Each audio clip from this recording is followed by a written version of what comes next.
we're ready. Wait. Max volume. Oh, okay. Well, I didn't hear no sound for a second. I thought, hey, I don't know. Anyways, um, yeah, dude, I've been waiting for this for quite some time. Cause, um, when was the last time I streamed? Oh, maybe like 2.5 weeks ago, or maybe three. When am I even? Doesn't matter. Uh, just go to some spot where I could just sit. Cause I'm not gonna do anything. Maybe at the end, I'll probably do this. Actually, no, I should do this right now. Yeah, cause this is the last one I need for the wings. And since I'm gonna be talking about the primordial one and descenders and whatnot, I'm gonna need those wings for the description.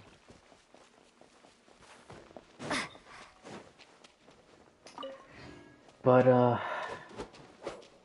but yeah, dude, I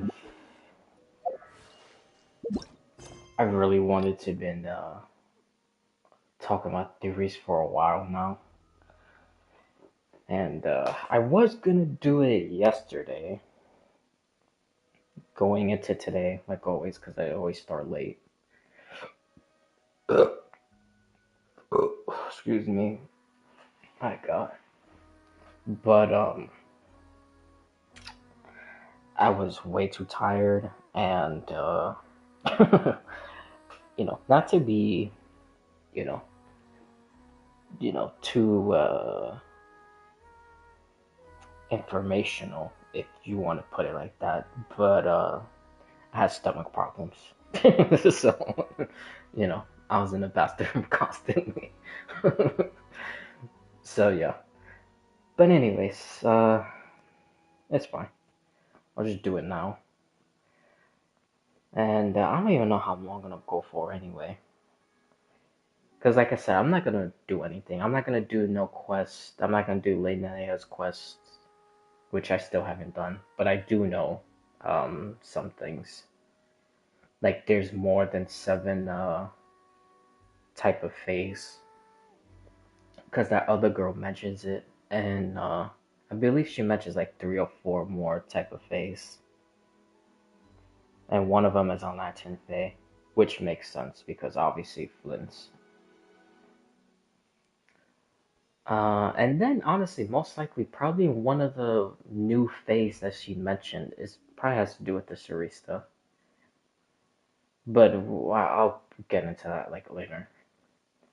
Yeah, I'm not entirely sure. But anyways, like I said, we'll get into it later. But yeah, everything's been pretty decent, pretty good. Um, Neverness to Everness finally came out.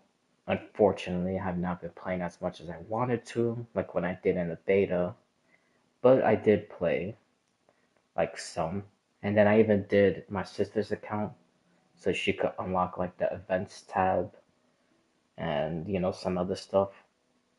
And already she has I did 40 pulls in total, and she has the equivalent of Constellation, because I always forget what's it called. Even in some of the other games, like in Wuthering Waves, I've been playing it since not almost day one, but like a month when it came out, or a couple weeks, or I don't know, something, or maybe no, I don't know. It doesn't matter. That's not the point. The point is I've been playing it since it nearly first came out, and I still forget what's the equivalent of the Constellation to this day. I think it's like Renaissance. So, anyways, the equivalent of like the constellations in Neverness to Everness.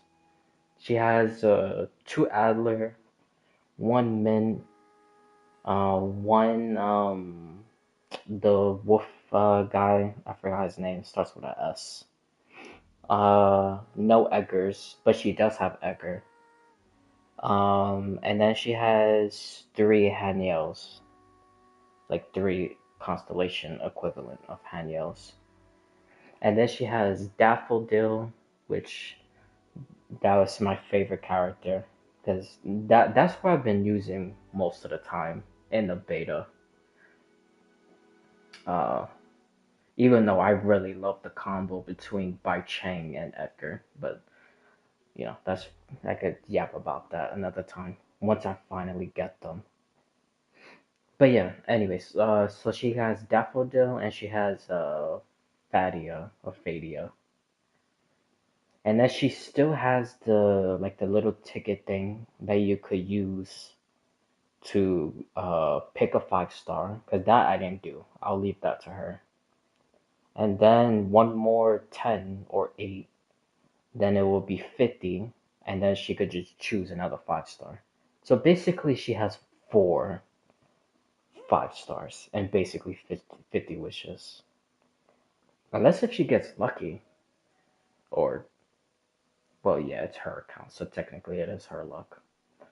But yeah, unless if I do another 8 or she does another 8, and then she gets another 5 star, then she'll be one to choose the selector and the ticket selector. So she'll basically have all 5 stars at that point, which is crazy.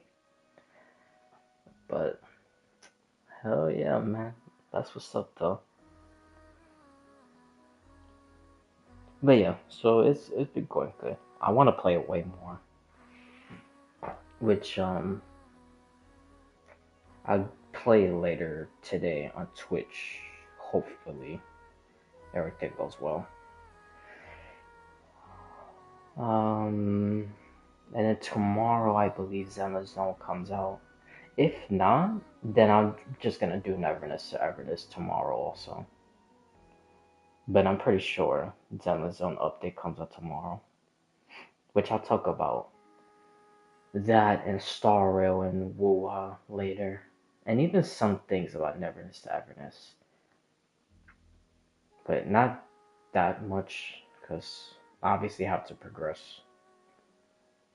And because even in the beta, I got pretty decently far, and so far there was really nothing, like no, well, in the story, because there's some stuff in a world quest, a character quest, and an anomaly you could see that it kind of shows like a godlike figure, like watching over the the place, whatever the city is called. I forgot the name of it. But but yeah. So trying to think of anything else because I want to do this real quick, and then I could start talking about the Genshin stuff, and then after that I could talk about the other games. Oh, also, hopefully this won't be the case, but maybe it will. I might have to possibly mute, and if I do mute, then, well, two things. I might have to mute if the construction people outside is drilling, like on my side of the building, and it will like basically kind of like how it was last week. I know they were like outside the window, fixing bricks and stuff, and even on the side and like above it, but you would still hear it, like if they were literally outside the window. like drilling or whatever. So yeah, if it gets too loud like that, and basically all you hear is the drilling, you can't even hear me yap about theories, then I'll probably just mute and then wait. And then I'll probably do some little stuff, like probably artifacts, whatever. I'm not gonna start no quest or anything. And then the second possibility is that potentially I could be getting a phone call for something. Maybe. I'm not entirely sure. There's like no time period of when I could potentially get a call, which is stupid, but yeah. But even with that, that one won't be too long. So that I could just mute and just stay in a spot. But if I like mute and stay in a spot and it's like so long, then I'll just, still stay muted and then just do like artifact stuff or talent, just simple stuff like that, talents or whatever. But other than that, I should be fine, hopefully. This is why I usually do stuff at night. Because, everything is basically kind of just like already done or settled. And if there's anything, it will be like in-house stuff. And it will probably take like 10, 15 minutes possibly. But yeah, alright, so let's start doing this before, they start doing the construction stuff.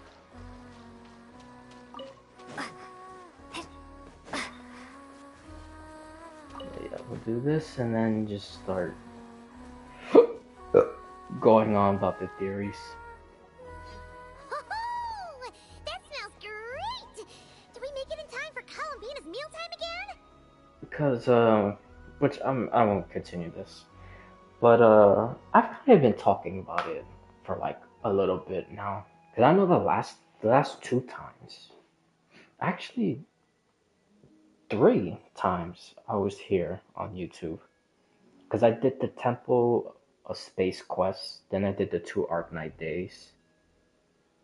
And in those, I was talking a little bit about Genshin stuff. And then, especially on the last Arknights one, is when I realized that I don't think Conrio's Norse. And I still think that's a possibility. But there could be a way that it could be Norse. I know that sounds very confusing, but trust me, just wait until later. Or wait until I finish this. But yeah, the main, like, basically concept of Conria is not Norse. But I think the after effect that happens with Conria became Norse mythology. That's what I think it is. But like I said, I'll explain after the quest. So yeah, I'm gonna finally blab about that whole entire thing. So. Huh. Are those Kuhenki lining up? For soup that Columbina's serving? Just a moment.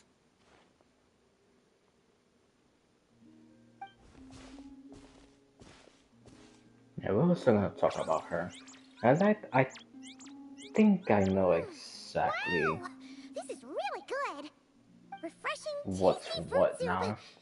Paimon's never had anything quite like it! Another serving?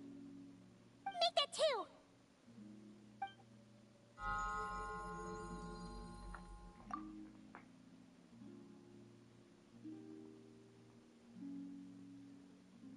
Yes. I asked Anefa for some basic recipes, and I've made several attempts. The Kuhenkian animals have both responded quite positively. Well, my sleeves are too wide. They brush against the pot if I'm not careful.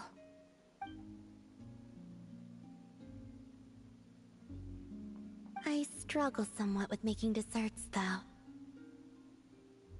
You have to get the temperature and proportions just right.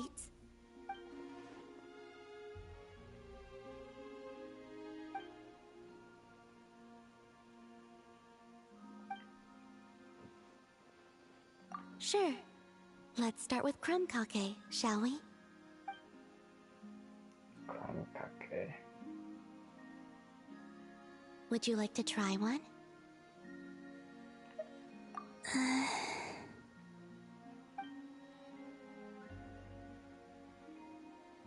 Now that I see prune, you know what? Which I'll talk about that later also, because I don't really. Well, I don't know.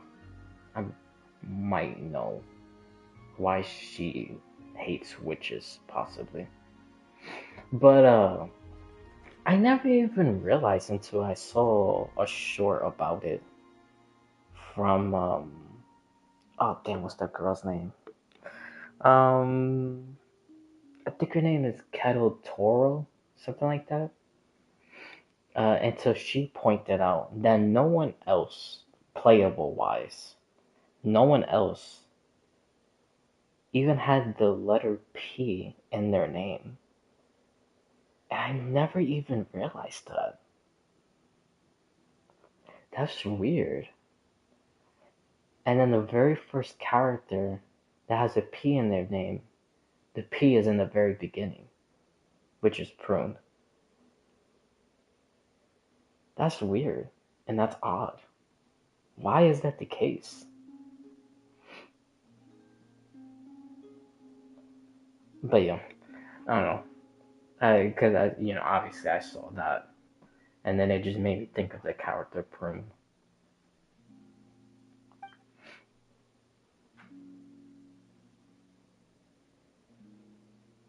What do you think? Did Paimon miss anything?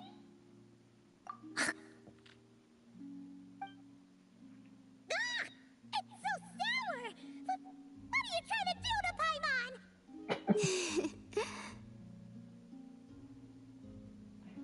It's all about the initial taste! Couldn't one of you have warned me to take a smaller bite? If you hadn't said anything, Paimon would have thought this was a prank. Watching people's faces pucker or something. Okay, let me try again.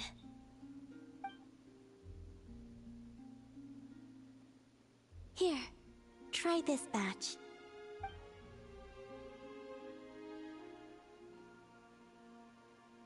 Really? Paimon wants some too! Mmm, that's the stuff! Oh, so tasty! Good enough to be given as a gift? Totally! Wait, did you learn how to cook and make crumb cake because you wanted to make a present for someone? Yes, for my friends.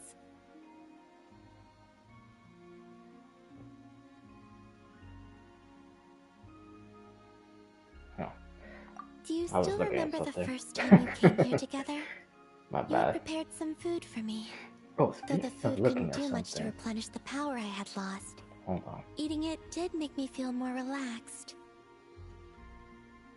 I did not give it much thought then, but now I understand. The time and effort put into carefully preparing food by hand is what gives it soul. What I enjoyed was not simply the food itself, but the warmth and kindness in the hands that made it. And the less those hands seek reciprocity, the greater the warmth and kindness required to match it in turn. Aww, Paimon's gonna blush if you go on like that. To be honest, we were at least kinda hoping to get on your good side back there.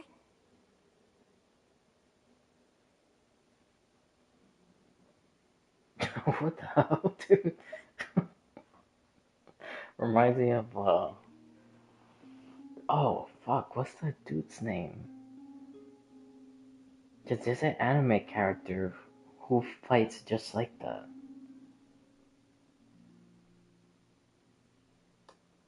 Damn, I forgot his name. No, it'll come back to me. Well, I'm pretty sure. People will see that and be like, "Oh, it's that anime character." Indeed. But now that I understand all this, I'd like to do a little more. It's a wonderful feeling.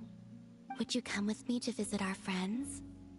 Apart from the crumb cake, I have also prepared a few other gifts. But they must be sent in secret. Why in secret? If you don't mind Paimon asking. Well, you've always been the ones to pleasantly surprise me. I'd like to see how my friends will react when the tables are turned.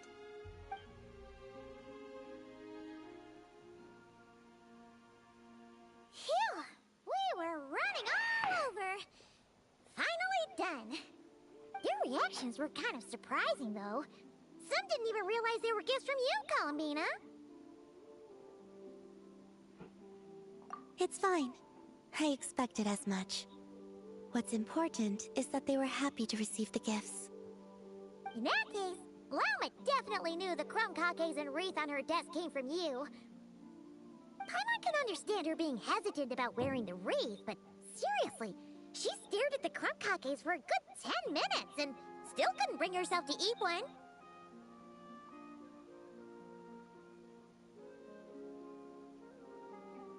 Oh, dude, this Vera melancholy,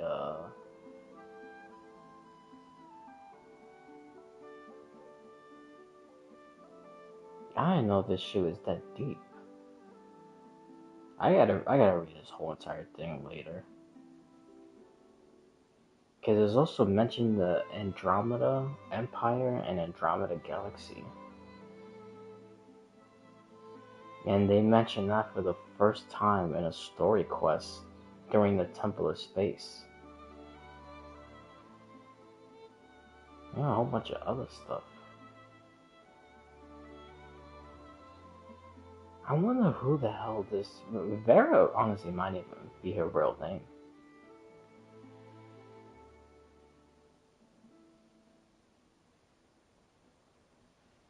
I don't know, man. Who the hell knows? Maybe she could possibly be, No. I really don't know. I don't know. But I'm just skimming through some of this stuff and talking about the end of the starry sky and what's over the sky, and over it is a land of where gods inhabit, possibly Celestia. Mm.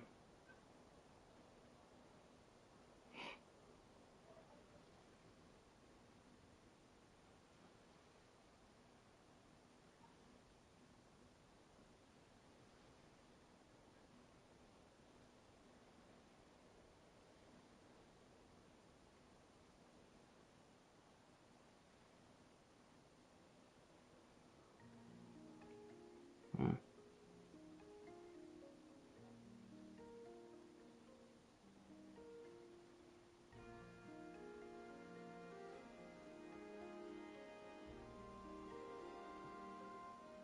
Oh, it even talks about Impact Third and Gun Girl Z, a war against Doomsday and the 14 Valkyries.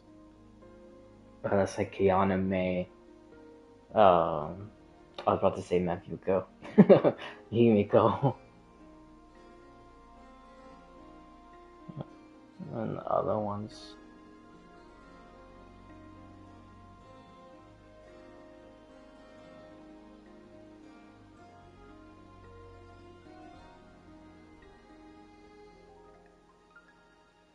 This makes me wonder. I wonder if Vera is possibly writing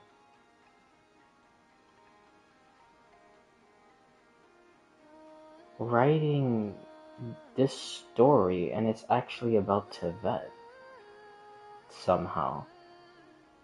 But it sounds like it's from another place. But I'm not entirely too sure. That's just, what I'm thinking right now. Like I said, I gotta go and read through all of this.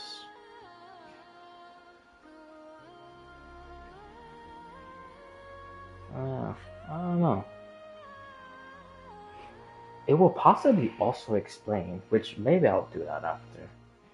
Go to the Temple of Space.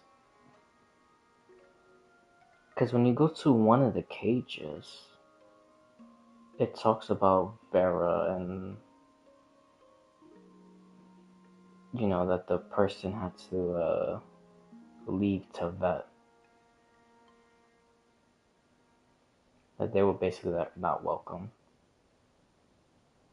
And all these books are on Mondstadt. That's even more interesting. Everything is in Mondstadt.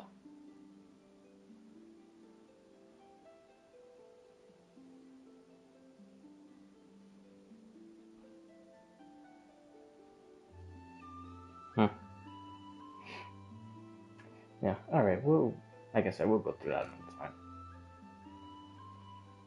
Because I will possibly go into the witches or something. Because I was also thinking, but like I said, this is just a lot of thoughts. I'm not really too sure right now. I'll be more sure of what's possibly what after reading the books. But because I was originally thinking that possibly it could be the eighth witch, and then the eighth witch was possibly exiled or even killed, and now they're into like a deep sleep.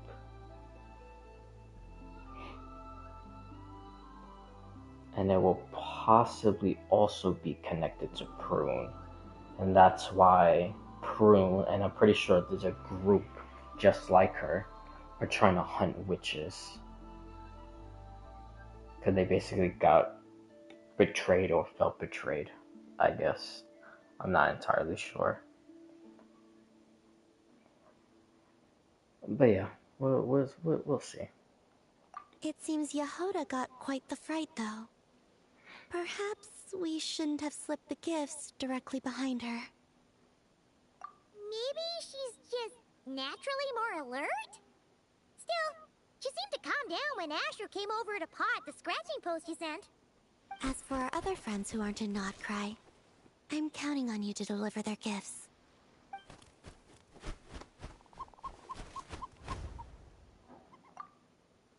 Here. Ooh, is it finally our turn?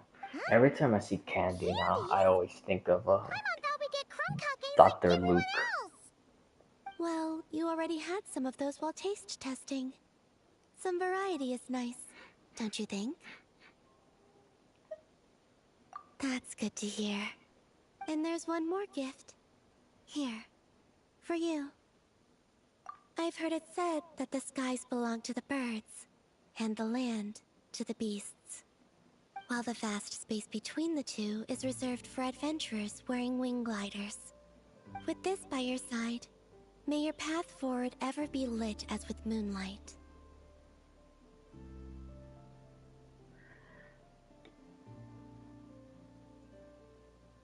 How does she even get those wings, though? I think that's a bigger question.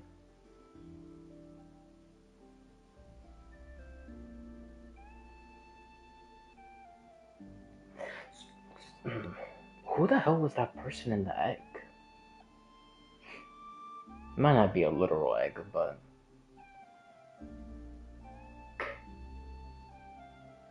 I was thinking about the primordial one. But now that she just said all that, basically sounded like she had it the whole entire time. Was possibly she the one in the egg? Because I do have to agree with Dawit. Because they never really explained exactly how she was born. Because in the quest when she came out, which is the one you also fight Dottore, it did show, like the past was the future, future was the past, and that whole thing. And then how she became, the Triluna god. Basically, almost like the equivalent of Nubalong, if you really think about it. But like before even all of that, like physically being born or made or whatever you want to call it, where did that come from? They never explained that part. Only her authority, which is weird. But maybe she could be from the egg. And if she was from the egg, that means she was probably something before.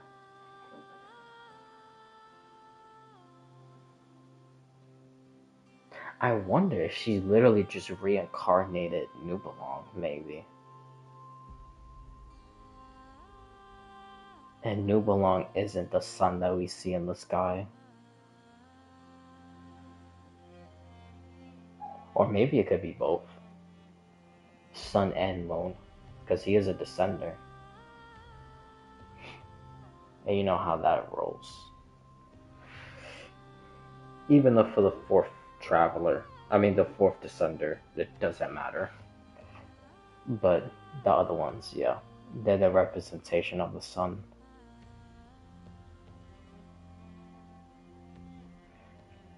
And thank you for your companionship.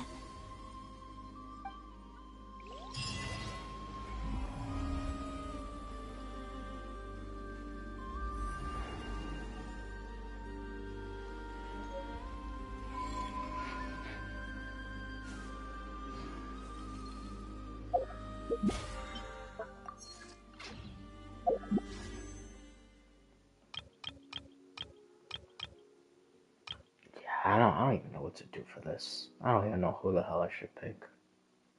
Because I have besides Linny, but I have all these characters just on different accounts. And realistically, I don't really know if I should pick anyone on this account. I don't know, maybe Emily? Would she work with Nicole? Good.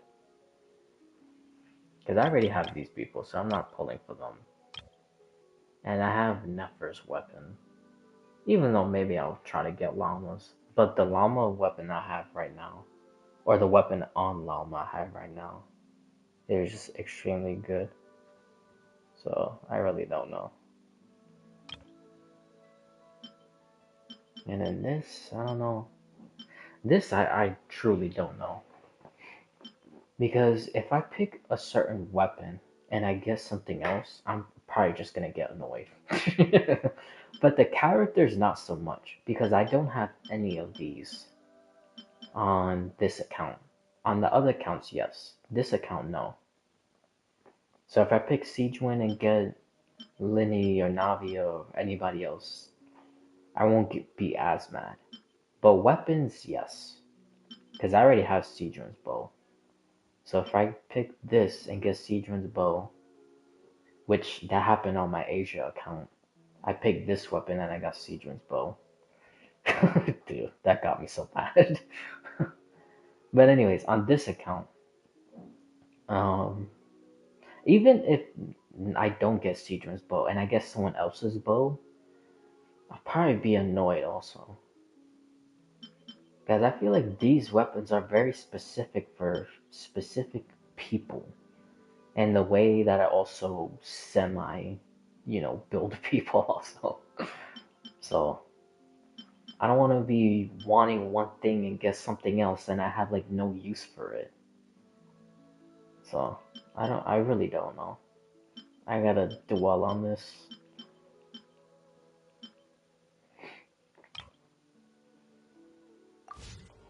But anyways, yeah, let's finally put this thing on.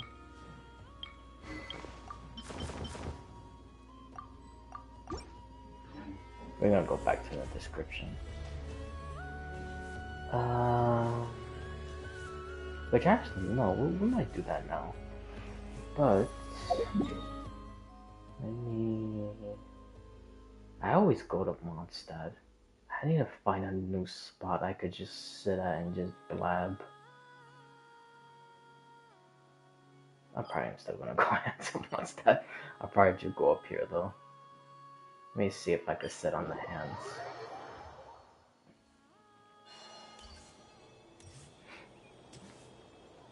Bro, this thing. Yeah, this also been happening. Like I will like move the camera and then it will like well it's not happening right now.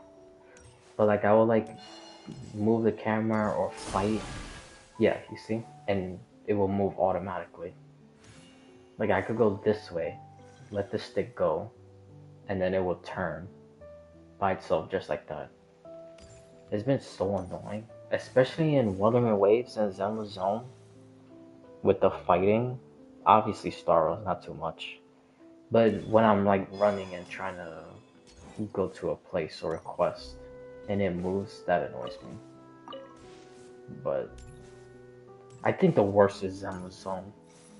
I mean, not Zenless Zone, Wuthering Waves. When I be fighting and then the camera be like turning away from the enemy, so then my character like be hitting backwards now, it'd be pissing me off, dude. It really be getting me fucking mad.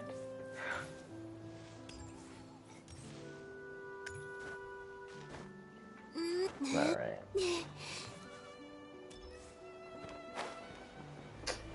Ay, ay, ay.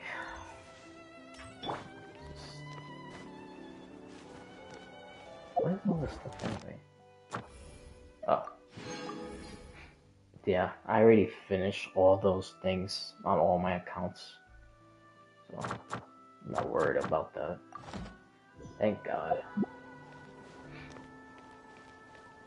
Those things really be feeling like a hassle, man. You know what? It's the longevity. That's what it is. I think it's just honestly too many weeks.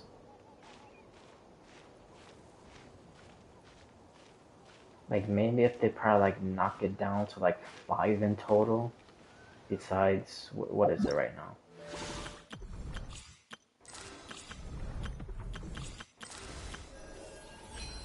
Let me see. Do 8. Bro, that's crazy. But it does,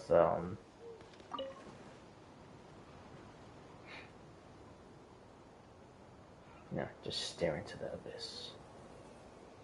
Or the sky.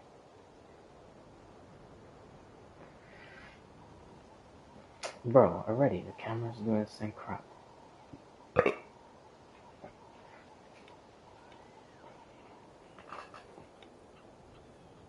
What am I saying? Oh yeah, but even though it goes for like multiple months and multiple updates, still, I don't know. I feel like 8 is still kind of crazy. They need to put it to like 5, or maybe even half, like 4. But I don't know. That's just my opinion. I feel like they need to do a lot of stuff, especially with that temper thing. The you can only pick for people that you have and only get those constellations. I think that's stupid. Especially with the older characters, like Mondstadt and Leeway characters. If you don't have them, you should be able to do it and get those characters for free. Since these guys don't have reruns, the chronicle be like horrendous sometimes. You pick one character and you get somebody else. And half of the Mondstadt Chronicle banner is people on the standard, which is stupid. Like, I don't know. They really need to revamp that whole entire thing. But knowing them, they're probably gonna wait to Cesnaya, since you know they'll be the new region, so they'll just add all the stuff that should have been added from before. They add it in, says Naya, which, yeah, it's annoying that we will have to wait that long for stuff that should have been already implemented from before. But whatever. Alright, let's go to these Columbina wings.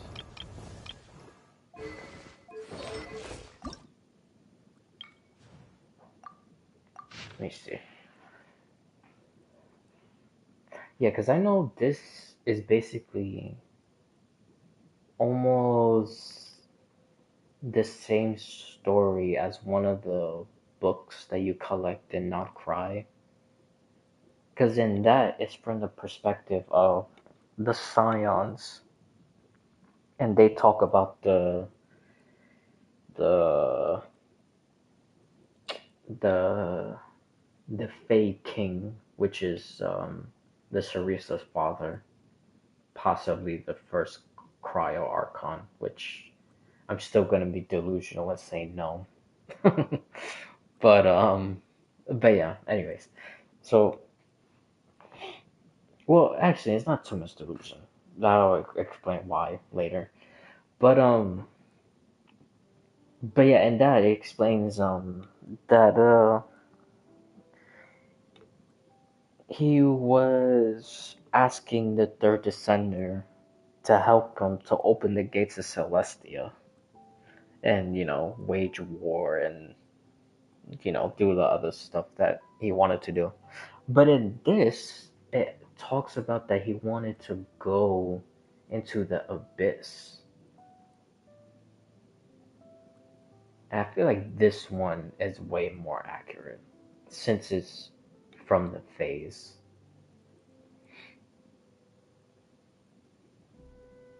But all right, let me read this whole thing and see if I could figure out who the hell.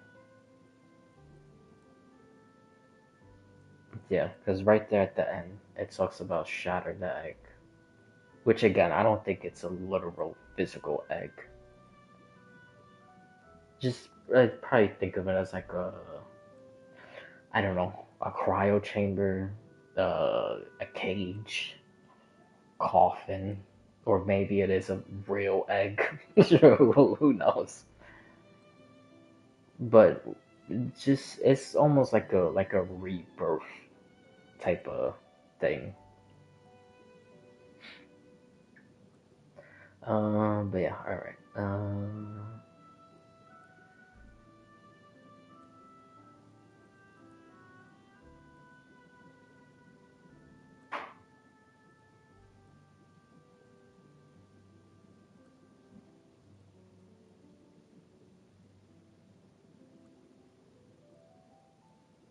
Practice states to an age where the true moon hung in the sky. Perhaps the beings beneath it were not phased at all.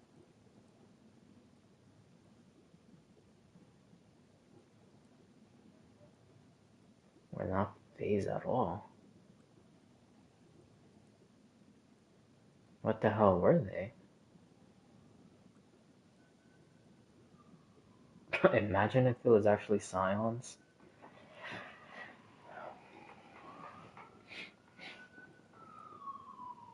And hold on, what does it mean by true moon hung in the sky? Because it's just, okay, no, maybe I'm overthinking it. But maybe not. Because it was originally three moons. One for the first Conrad dynasty, which I'll get to because I was thinking about certain things and I'm kind of not really confused because I understand the thing of the red moon being like the goth figure to the Crimson dynasty, but I just still can't figure out how did they go from that to a nation that don't believe in gods. And I think it has to do with the primordial one and the abyss sibling. So I might have figured it out somehow, but it's probably gonna get very confusing.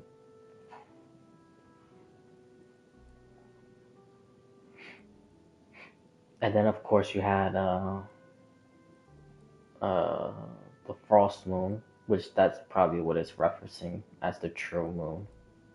And then the other moon, I can't remember. Oh, the Eternal. But again, all three should have been in the sky. And when you see it like that, it basically sounds like if it's just only one moon. So I don't know. But that's not really a big deal.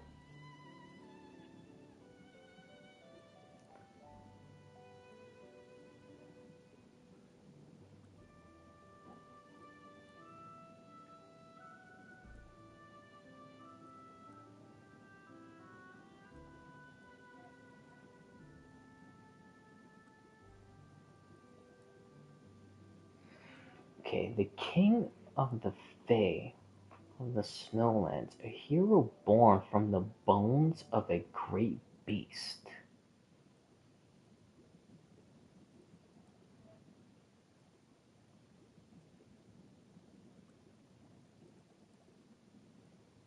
Hmm.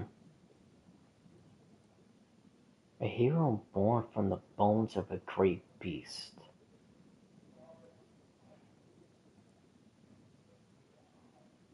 What beast? Because it's not Chernobog. Because the king of the Faes was fighting Chernobog. So that doesn't make any sense. But Chernobog was from the abyss. So possibly could it be reborn from the abyss, kind of like how the Pyro Dragon was reborn from the abyss. Maybe it could be Chernobog.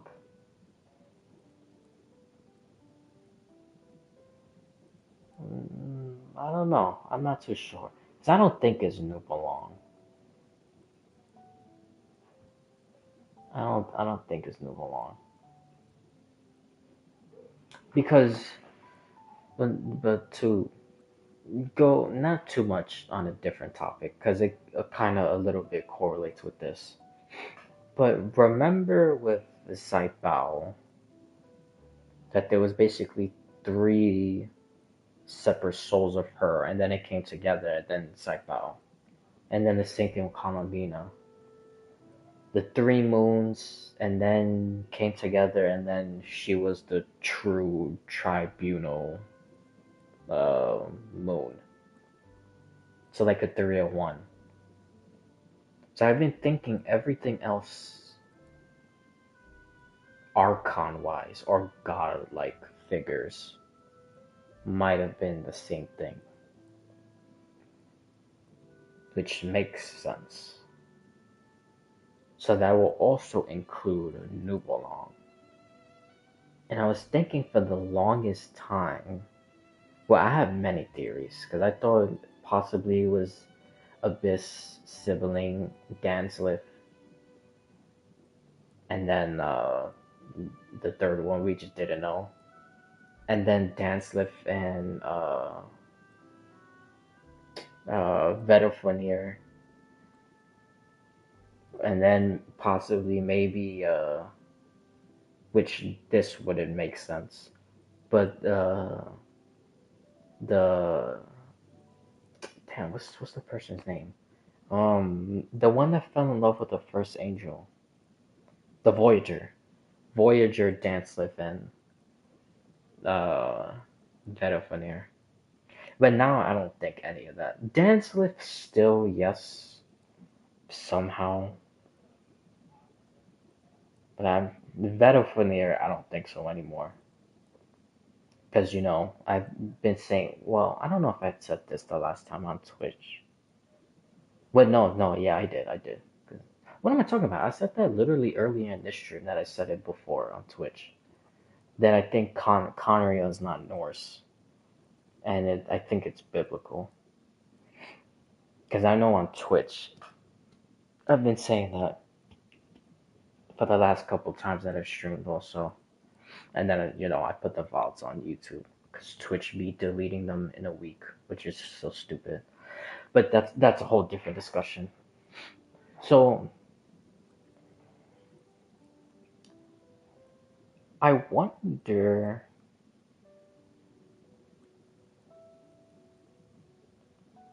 because if every godlike figure has kind of like a 3-in-1 type of situation,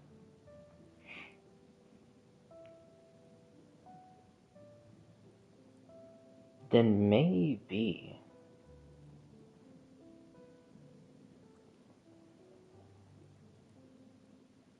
And that's the thing, we don't know too much about Chernobog anyway.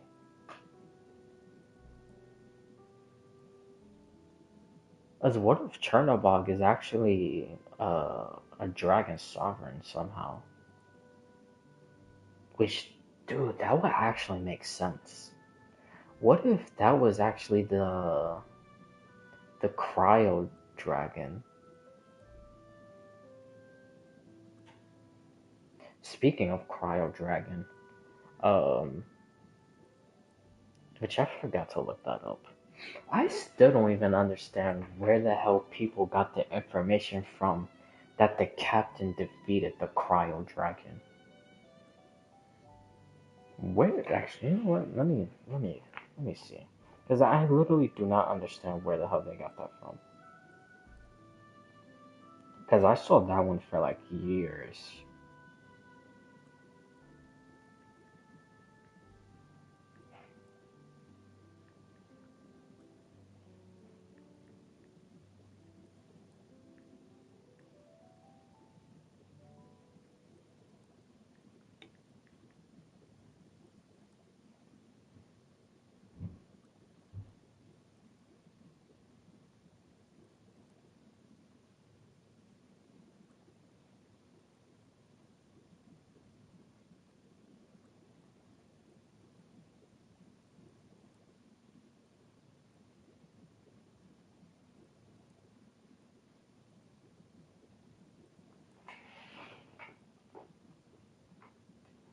Yeah, I don't even. Yeah, see what I'm talking about? I don't even understand where they got that from.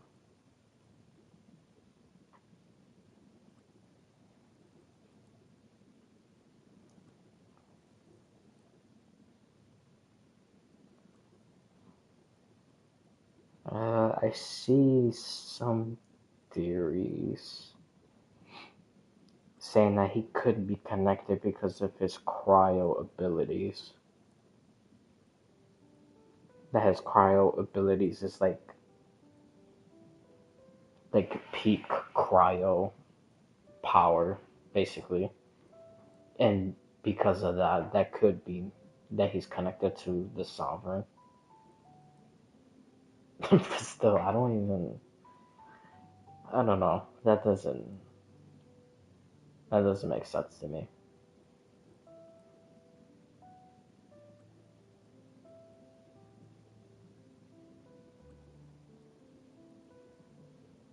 Yeah, I don't know. I literally don't even understand that theory.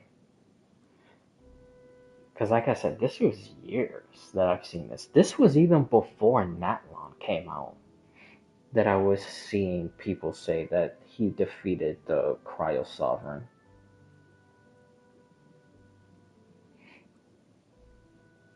I don't know. But anyways, yeah, because I thought maybe I just missed something dialogue-wise that could have hinted at a possibility of that, but just literally nothing that connects. Just because he's strong and he has cryo and it's like peak cryo power, but so does Skirk. Even though it's the Abyss disguised as cryo, which is most likely the exact same thing with the Captain. Since, he's corrupted from the Conria curse. It's probably the Abyss slowly rotting inside of them, just like Dansliff and the other people. But oh, well, no, we'll get to that after. I think I know why exactly they curse those people now to live forever and not just kill them or turn them into monsters like they did with the non-Conrians.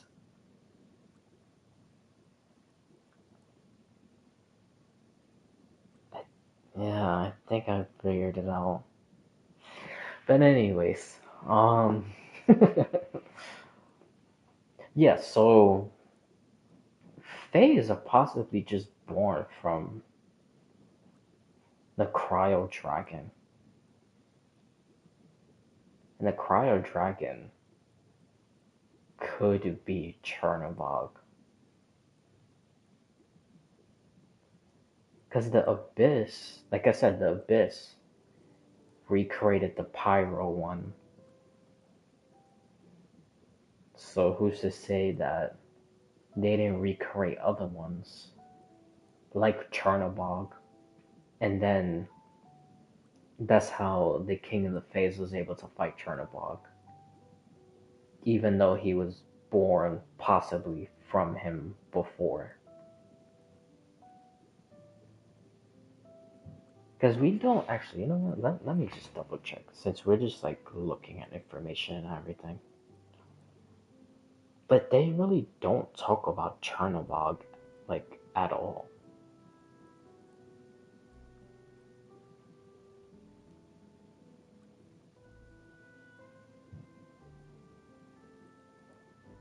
Let me see. Yeah, I think the person who literally only mentions him is the bard with the little weasel thief. He talks about a story of the Fays fighting Chernobog, and he defeated Chernobog.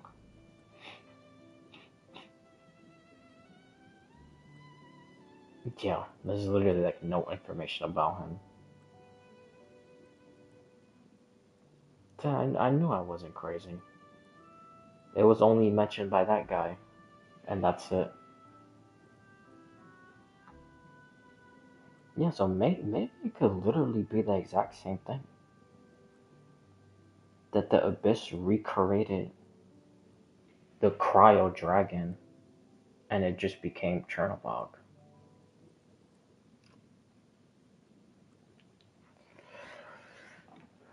Yeah, so I think, because again, what other beast would he be born from? Because it's not Nubelung. Because that doesn't make sense. Because Nubelung came back and the war happened, but Fays were already there when he came back for the war. I'm pretty sure Fays were already there.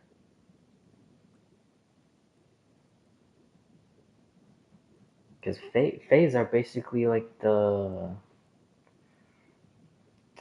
exactly, but kind of like the angels version of scions.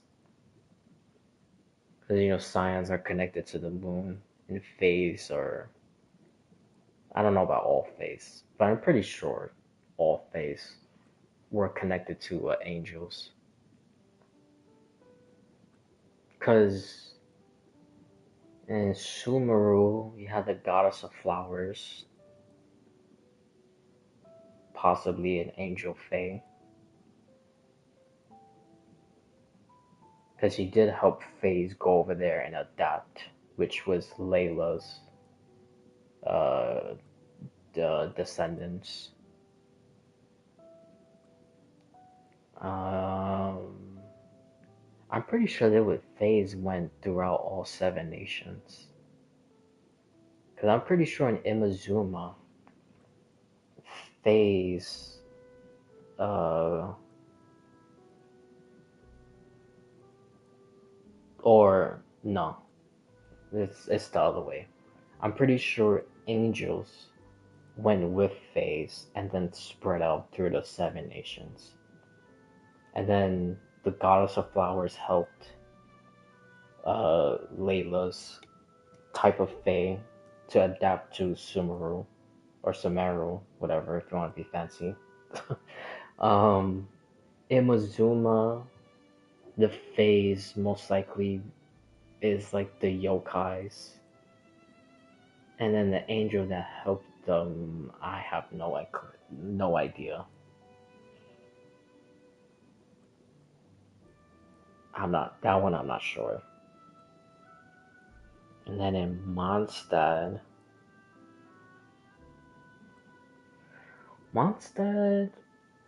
is probably people like Diona, like those race, which I forgot. I think it starts with a K or a H, which is usually all the hunters. I think those were originally Fae, just adapted. And then the angel that helped them, I don't know. I'm pretty sure Angel helped them. Basically, what I'm saying is when the war happened, and then of course the second, well, not second war, the second basically battle, you could say. Um, when the first angel, possibly Nicole, it will be funny if it's not Nicole, but possibly Nicole, and the Voyager mixed together and then told the truth, and all that stuff happened, and the angels basically fell from like Celestia. Oh God, hold on. I'm talking. I feel like I get like hiccup while I'm talking.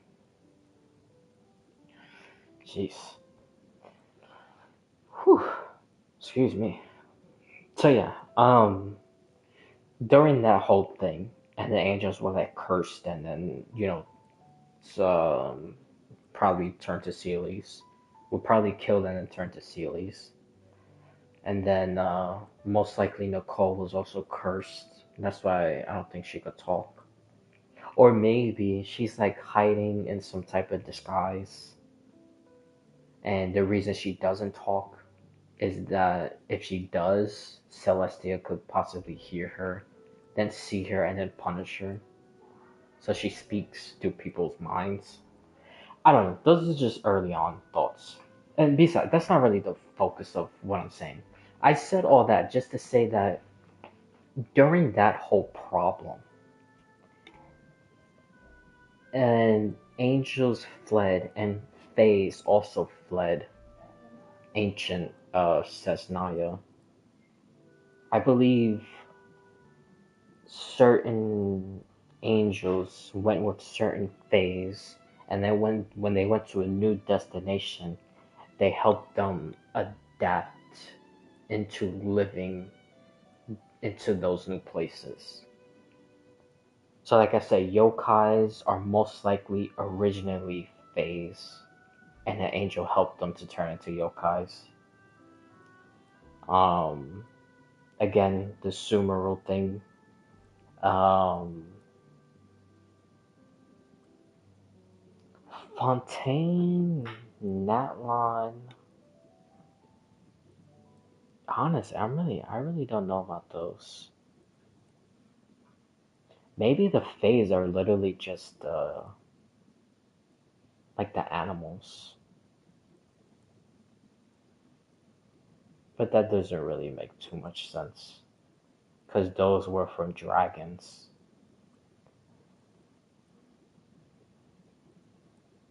And then the people of Natlan, it's not really. I mean, you do have an angel there, which was in the Night Kingdom, but like as like a fae type of people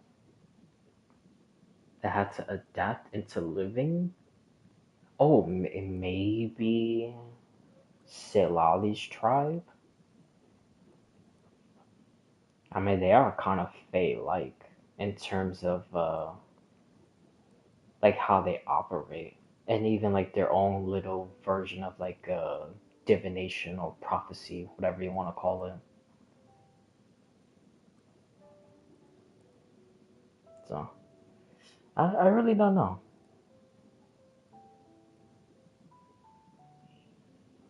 A Fontaine, Fontaine. I don't know. But basically, you get the gist of it. Yeah. So that's what I think.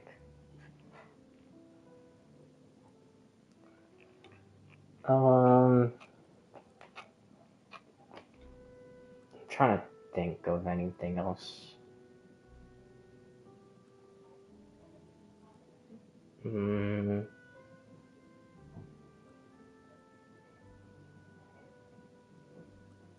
no, I don't. I think.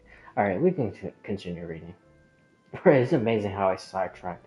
But to be fair, I did say I was just gonna just talk about theories and blab and stuff. So, you know, eventually I am gonna sidetrack.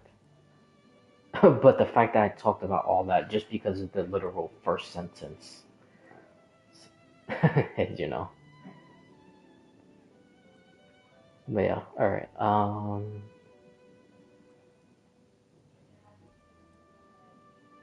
Yet that enemy can neither age nor die, for his life was hidden far from his body, no matter how many times. Oh, so he killed them over and over and over, and he just resurrected. Makes sense, because it will be from the abyss, so that makes sense. So the spirit. Oh. So him and the third descender. Okay, him and the third descender went into the abyss to like really kill Chernobog. Because obviously the shadow that that's mentioned in this that keeps on being defeated is Chernobog. And we know that because again, when you talk to Toflin, which is the bard around Not Cry, he mentions a story that the the King of the Fays, possibly first Cryo Archon, um, but I have my own delusional theory. But anyways, um, that he defeated Charnabog.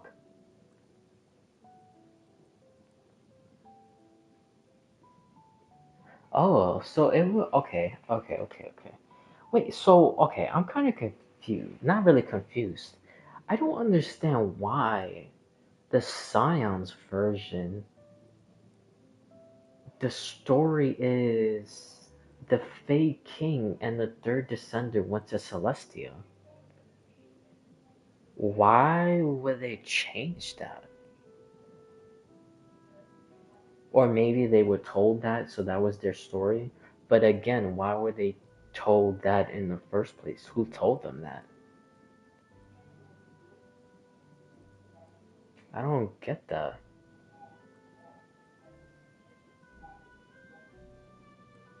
But in this version, which is most likely the actual truth because it's from the phase, then it was that they went to the abyss.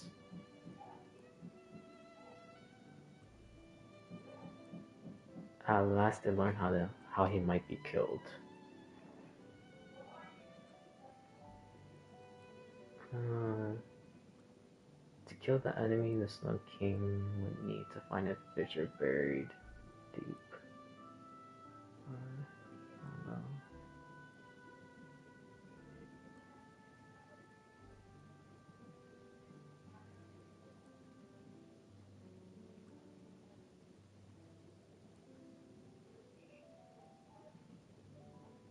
Mm, okay, almost like Irminsul.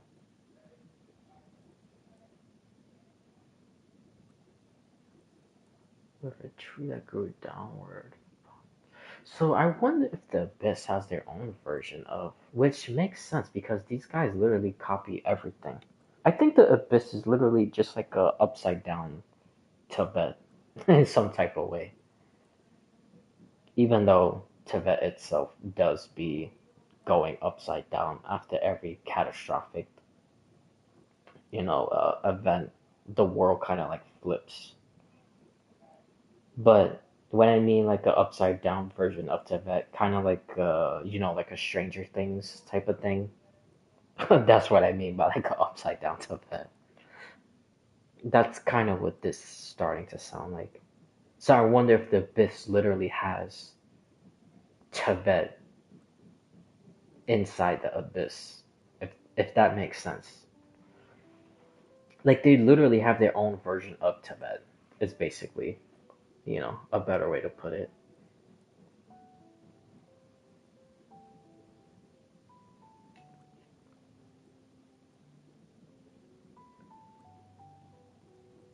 Within the raven's belly. Within the raven's belly lay a snow white hare. What the hell?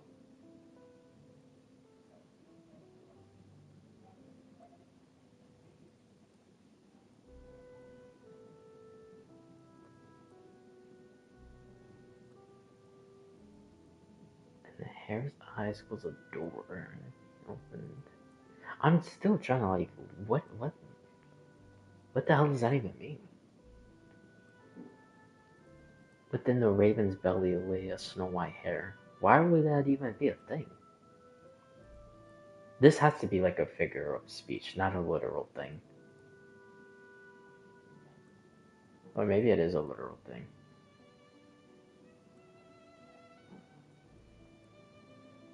But why would the hare be inside the raven?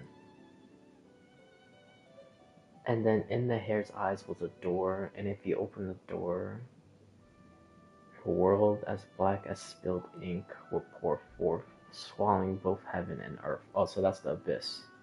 Okay, so in this place with an upside down tree, with a raven perched on the tree, there's a snow white hare in the belly, and if you look in the hare's eyes and it opens the door, the abyss will come forth.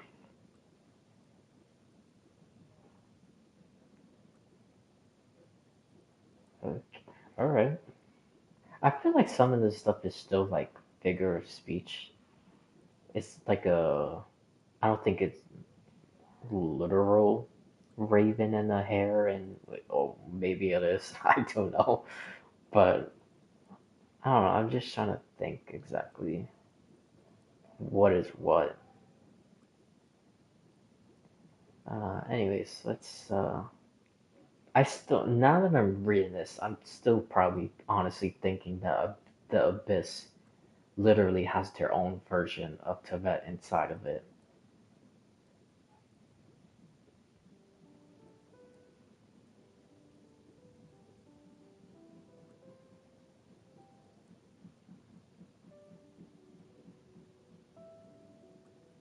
Well, it's not king who has to cross the realm alone and find an egg.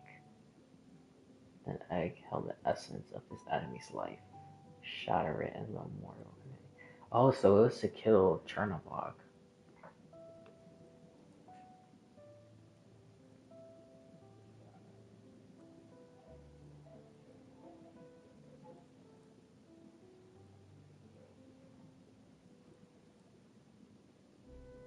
So the spirit of the frost and the traveler wove two wings. Hmm. Yeah, that's also another thing, because I believe in the Scion version, when they go into quote unquote Celestia, um, what actually would be crazy if both of those things are the truth?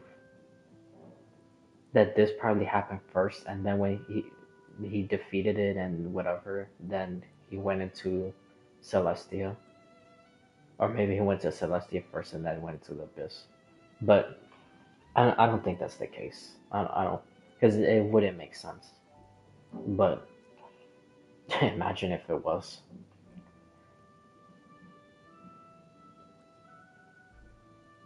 Um, oh yeah, because I said that just to say that in the Scion version, um, it mentions that the Fate King and the third Descender went into Celestia. But this one is saying that he went into the Abyss by himself.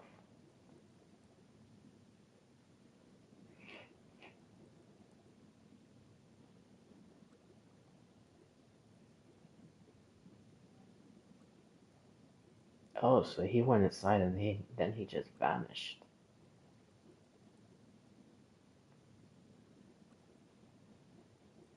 Which I think I do remember seeing that from before that he vanished. He wasn't seen again.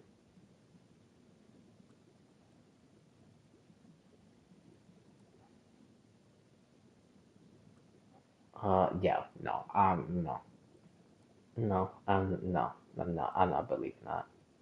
What remains today functions no better than an ordinary wind glider. In fact, since wind gliders were invented far later than the age of the Snow King, which is true, this entire tale may well be fanciful explanation someone crafted to justify the glider's existence. No, that part I don't believe. That no, no.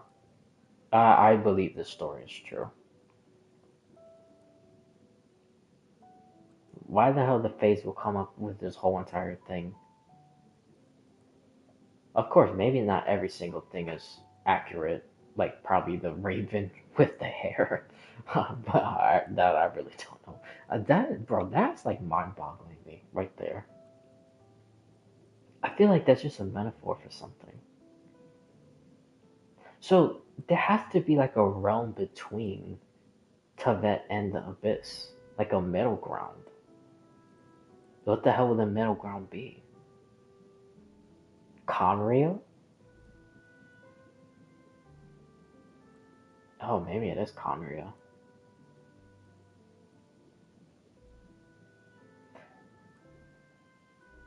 Hmm. Hmm.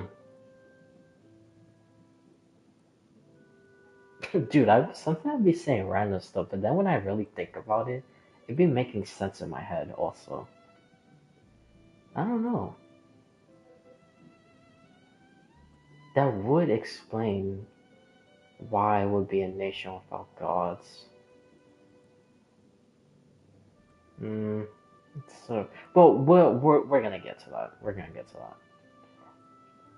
because that's gonna be a little complicated. But yeah. All right. Let me finish the rest of this.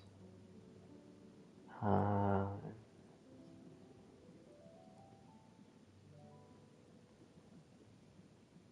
okay. Yeah. Does yeah. The part where it says the entire tale might be false to justify the existence.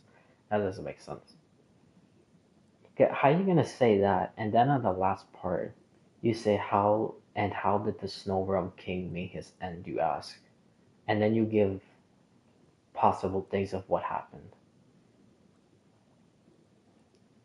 If the story was just fanciful explanation to justify the Gladys existence, then how would you know an ending or potentially know some version of an ending of what happened to the king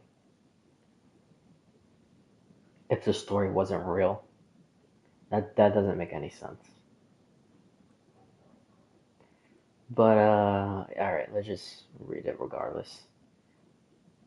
Some say when he shattered the egg, he finally saw the truth. His greatest enemy bore his face. So he was his own enemy. So Chernobog is him.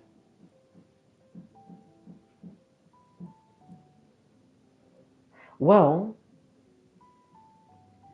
if the theory about Chernobog being the cryo dragon.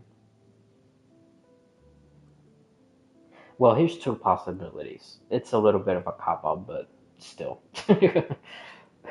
Because if Chernobog is the cryo dragon, then he could have died like Neuvillette, and then uh, could have became human like Neuvillette became human, and then the other part of him went into the abyss and then became Chernobog. Or the great beast that's mentioned is the cryo dragon.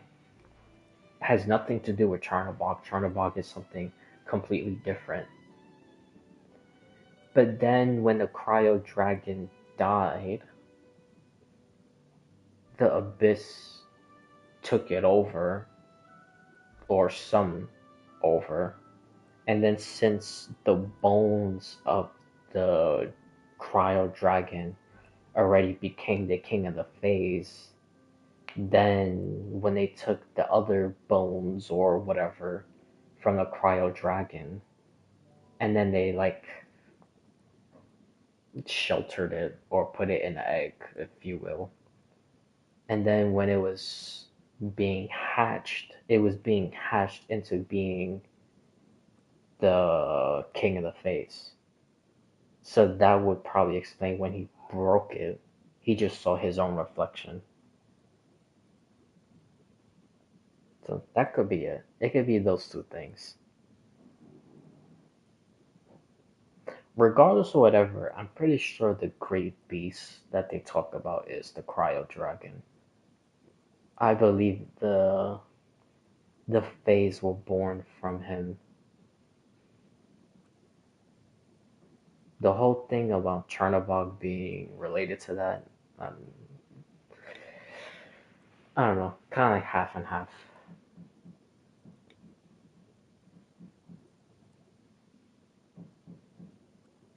Let's say others claim the egg never existed, and the world beyond the door was nothing more than a trap meant to keep him in the void.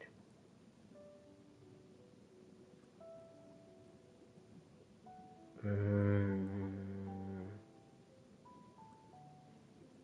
why would they keep him in the void?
Yeah. Others claim the egg never existed and that the world beyond the door was nothing more than a trap meant to keep him in the void.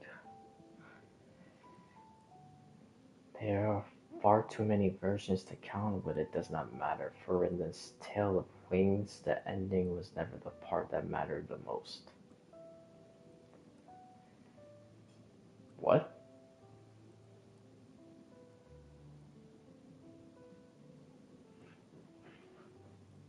Wait, what?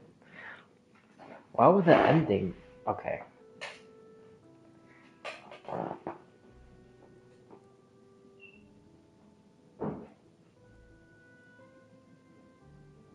Why would the ending not matter?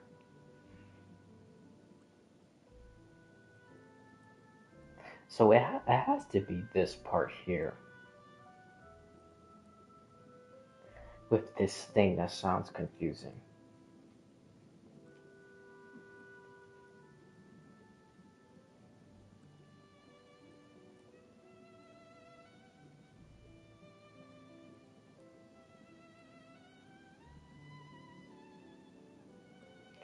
Okay, so bro, this basically sounds like you have Tibet, an unknown middle space, and then the abyss. I think Conria is in the middle. So you have Tibet, Conria, abyss.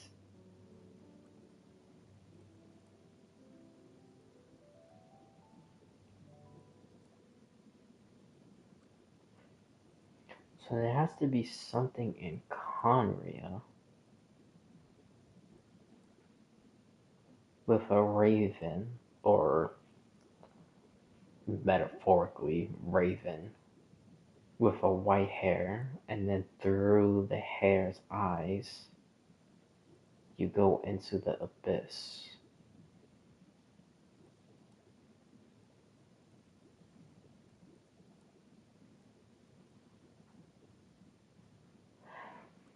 But that's the thing. In Conria,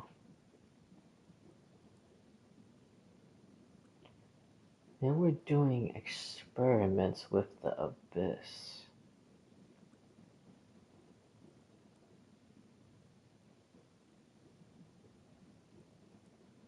Who? Okay, that's even a better question.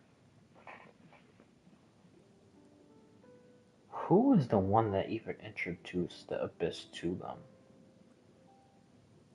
in order to in order for them to be doing experiments? How did they find out about the abyss?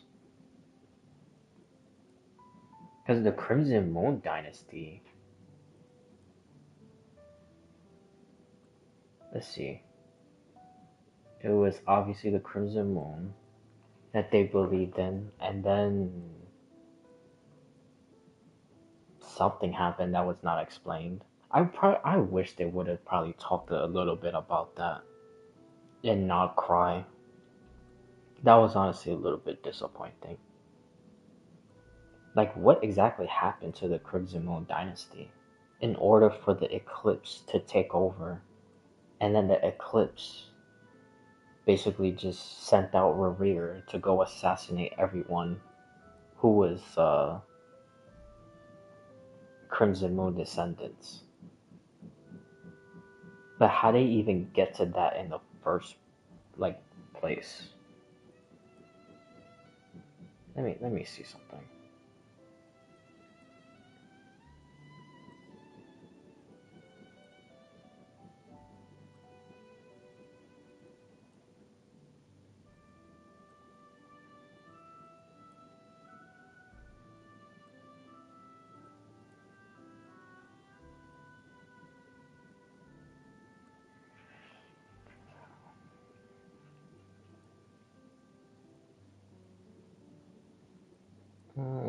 The only information known about the dynasty comes from a legend of I don't know how the hell to pronounce that.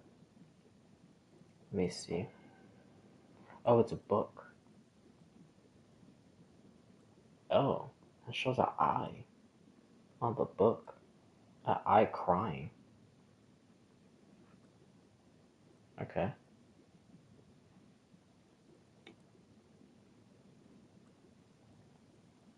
Mm, oh, but none could verify if the information is accurate. But it most likely is. All these other books were quote unquote false, but it ended up being true.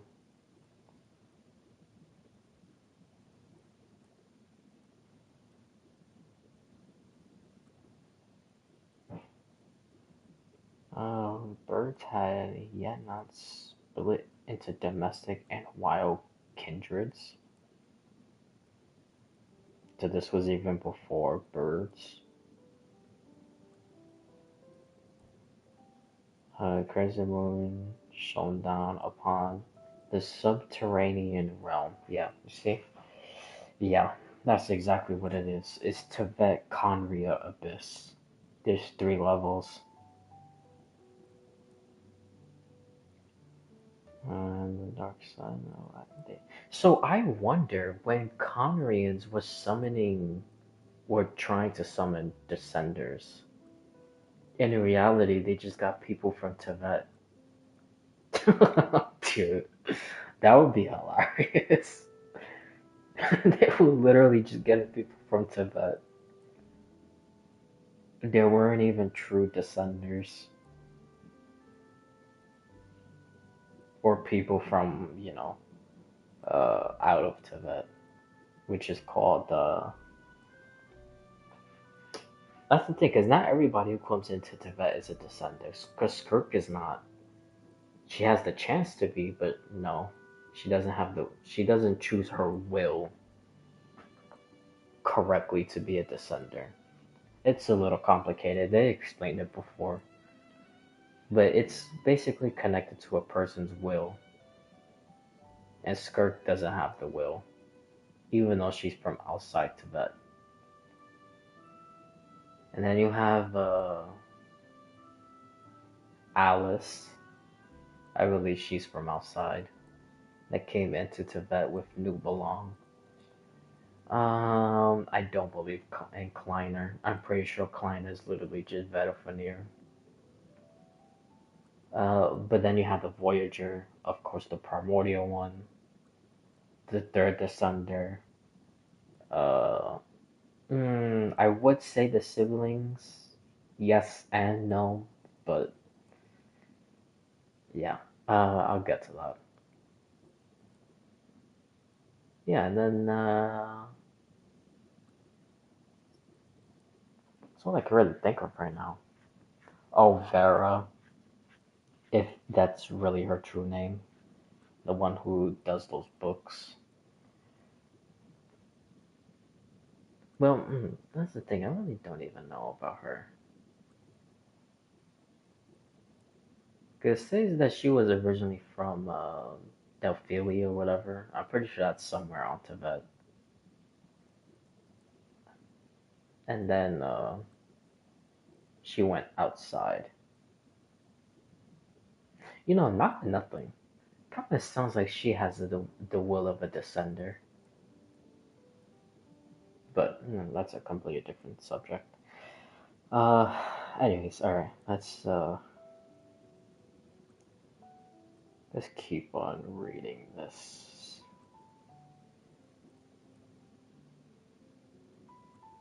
Due to this kingdom's unique position, things from outside this world were always leaking into it. Yeah, you see? Exactly. That's exactly what it is. Conria is in between.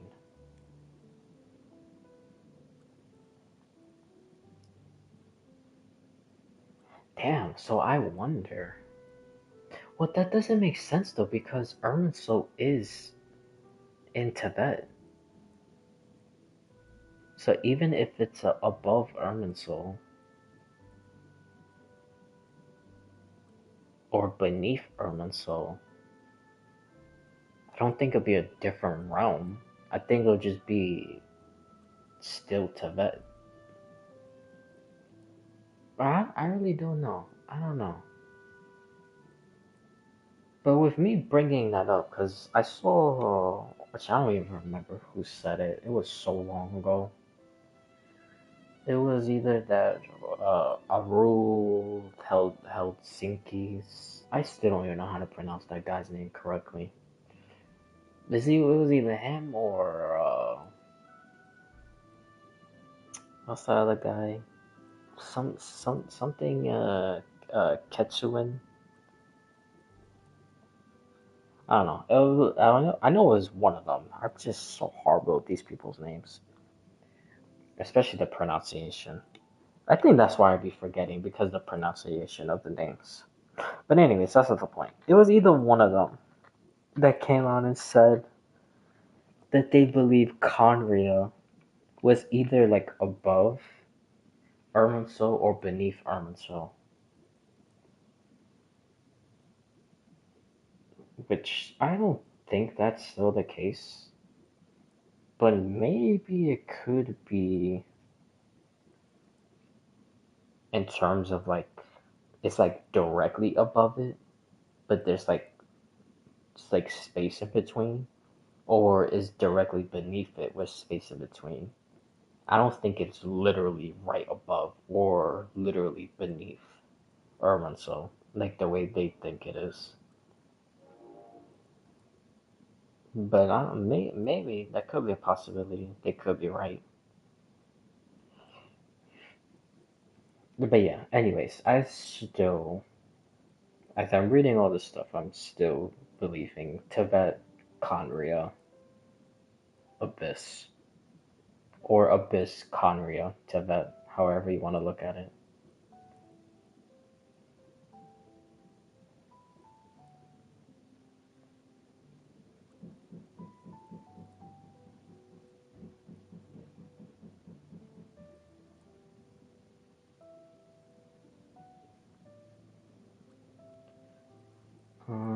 Okay, so there was stuff leaking into the Crimson Moon. The Crimson Moon had weapons to destroy any calamities that was coming inside of it.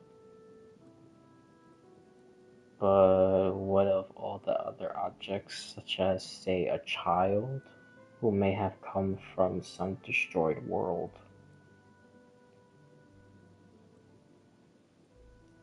Oh, so a person. Okay.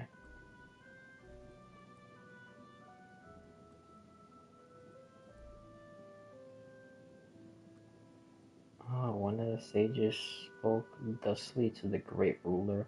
Who even was the ruler of the Crimson Moon?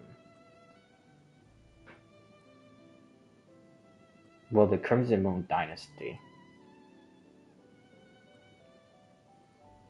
Because I don't think it was the Crimson Moon themselves that was the ruler of the dynasty. None of the moons were rulers of anything. They were just there basically continuing Nugalong's the roles, you could say. But they weren't literally like, queens of anything. So who was the ruler?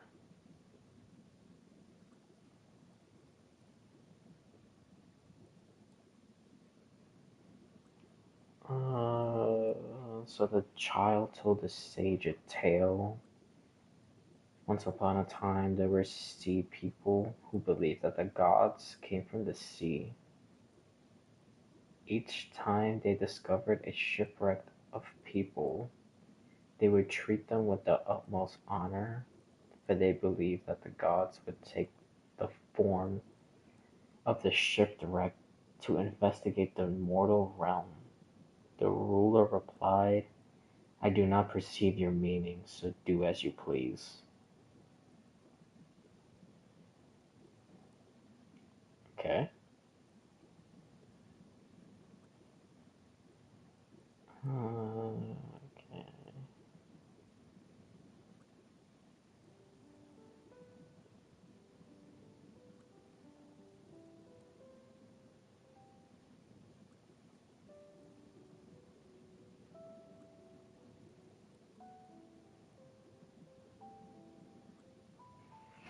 Oh, so none of that stuff was bordering the kingdom.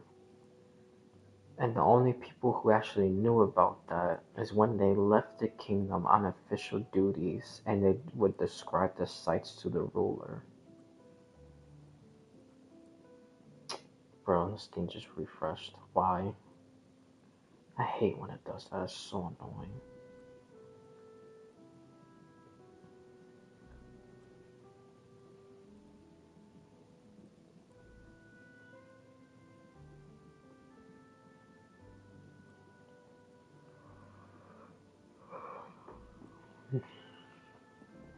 The ocean and the sea were often used as a metaphor for the space projected by the stars. That makes sense. When you go to Romero, it looks like you're literally like in the stars. So that makes sense. In anticipation of the arrival at their kingdom of gods from beyond the so-called ocean, or rather the arrival of beings who could transcend the gods. Oh, descenders. That's what that means. They founded an organization of an orphanage to take in children. Oh, that I know. I know about that. Hold on, did the Eclipse Dynasty also do that? The orphanage? Or was only the first one that made an orphanage to take out outsiders? Basically preparing for the arrival of the gods or people who could transcend gods, which is descenders.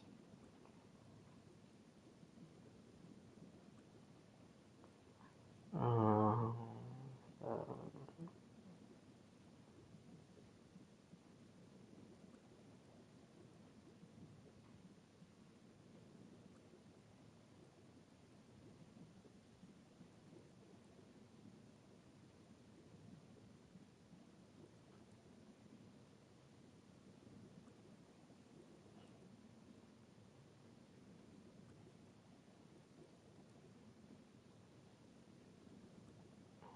okay, so there was a kid who went through some trial that doesn't even make any sense, crawling through a chimney in pitch black darkness to see if he could reach the end.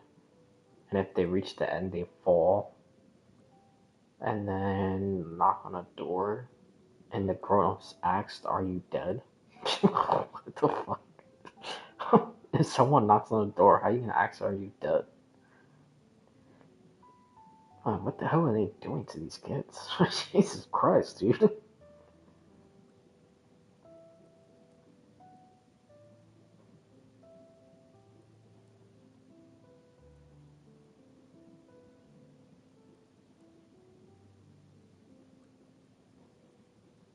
They kept asking the question until he said, "Yes, I am dead."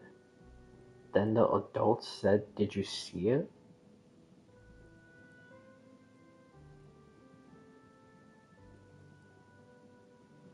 Did you see it then? Perhaps it was the fear, but oh, they did all that to see if they could see the crimson moon? Even though the child said it was a delusion or illusion of the crimson moon.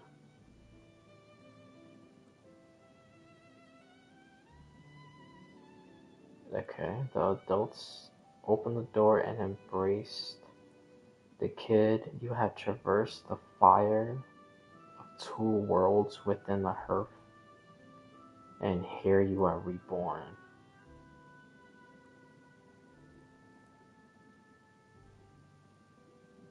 What? So they created an orphanage awaiting for the arrival of gods or descenders, then tested those kids through some chimney test in pure darkness. They reach the end, they fall into basically almost like a pit, and then the grown-ups just keep on asking them, "Did you see it?" And then they had to have a delusion of them seeing the crimson moon. And then they open the door. And it says you are reborn. Oh my god. Bro, what the hell is this? Okay. But what is the point of that? If they see the crimson moon, then they think they're chosen somehow?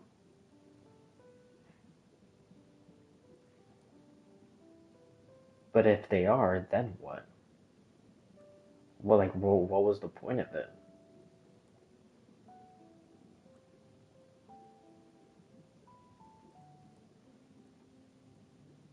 Well, I don't know.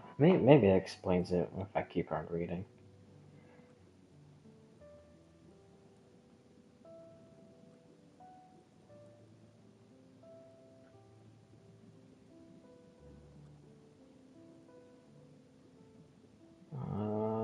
Okay.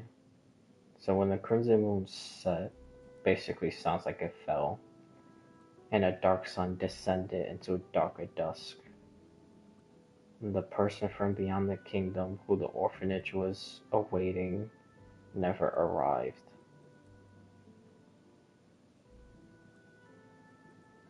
But unusual individuals that had a plenty, and many of those who strode forth from the gates of the orphanage became great knights of the kingdom. Oh, so they just basically put them as soldiers? I still can't pronounce that dude's name. Perrin Harry? I don't know. I'm just gonna keep on saying boy. The boy was in his time the leading figure amongst the ranks. That is, unless he was forced to compete with his best friend. Uh, they should have competed for glory and decided who was superior. And the honors they crowned themselves in. Goblets of fine wine, down during festivals, but for some reason their rivalry would take a mortal turn. That makes sense. Basically, all rivalries do. Kind of reminds me of that whole thing of, there could only be one,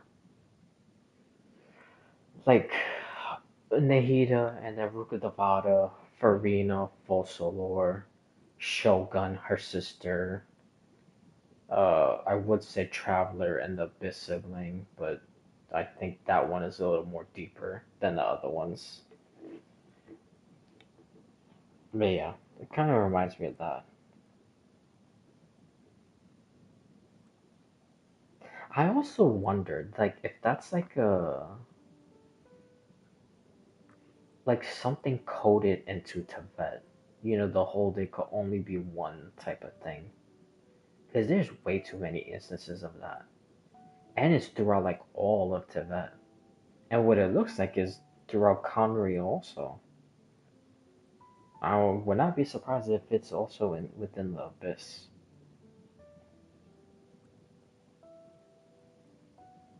But yeah, like I said, there's just like way too many instances of that. It's almost like a way. Oh, maybe that's why. Maybe it's like some form of a way of like, how do I explain it? Because if you really think about it, it's only a majority for people that's like connected to Celestia, connected to the Abyss, connected to Conria. Almost like if a person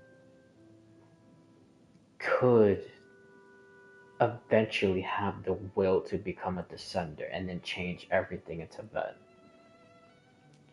Maybe that's some form of a way to keep them like sorta in line, not for them to overstep and then have the will to become a descender.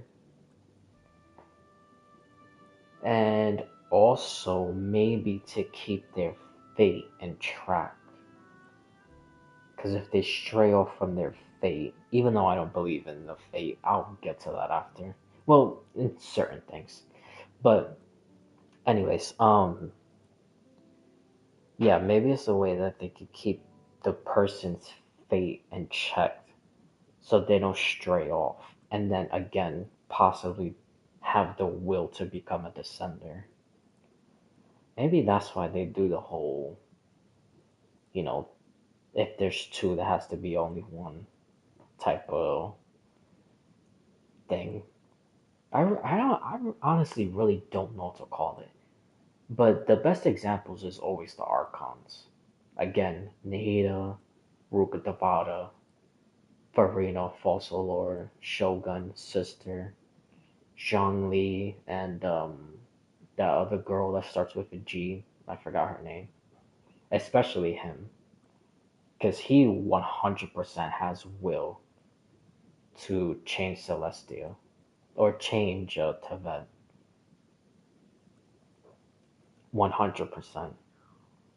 Because I still very, very, very, very much believe in the theory that when it's wartime, he will ascend to the Primordial One's position. That's why he was, I think that's why he's the strongest, the smartest. Uh, they call him a Heaven Star. He's basically like the golden child of all the Archons in Celestia. And due to him and his contracts, you know, he can never like if he made a deal with Celestia, he can't turn his back on Celestia because that would be breaking the contract. But I feel like he already did that in some way. Just not him literally doing it himself. He's basically kind of doing it by like a third party, which is the Traveler. I think that's how he's fighting against Celestia. But him himself, no, because of the contract. But yeah, like I said, I think he's honestly the best example of there could only be one, and it's a way to keep them in check and not have will to go against the current like rulership, which is Celestia over Tibet.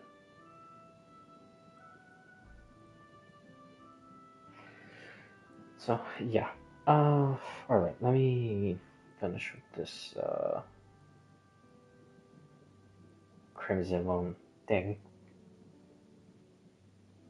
Oh, and there's only 2 volumes. That's surprising.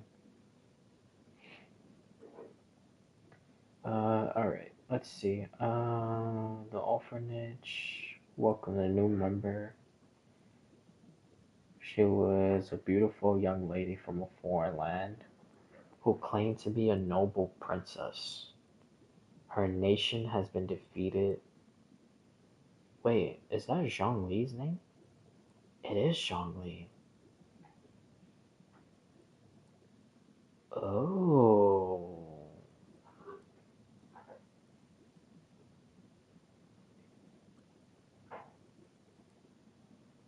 Huh.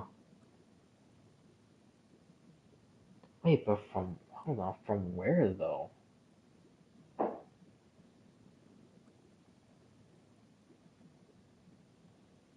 Bro, this guy has been like everywhere.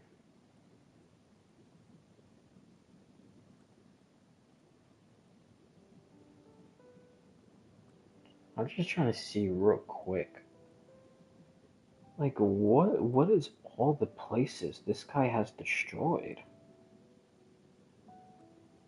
Or all the places that's mentioned, because I'm pretty sure there's more that hasn't been talked about yet.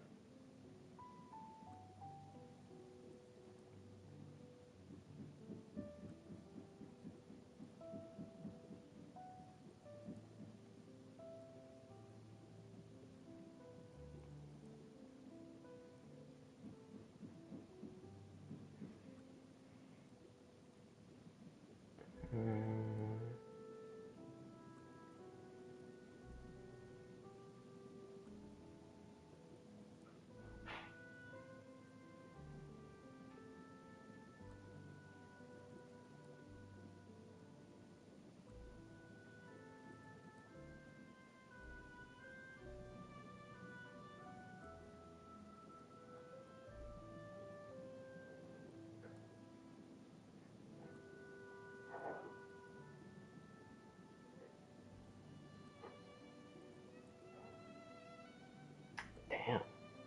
during the Kong War, he fought that cute. I don't even know who the hell that is.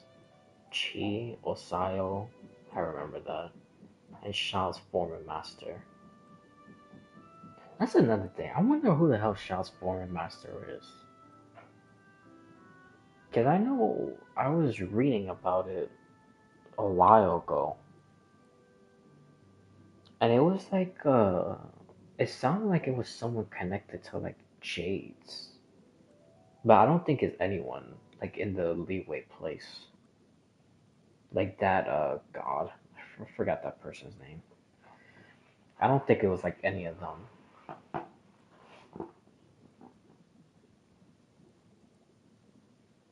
Okay, who the hell is Chi? I don't even remember.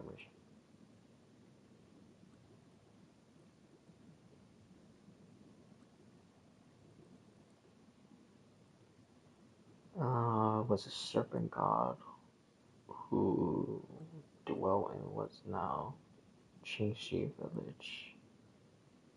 While being defeated and sealed away, there remains okay, thousands of years.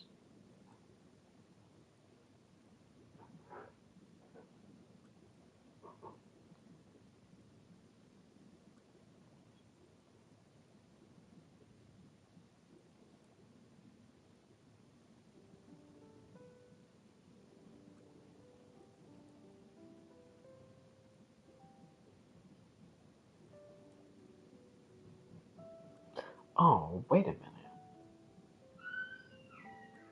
Is this? Hold on.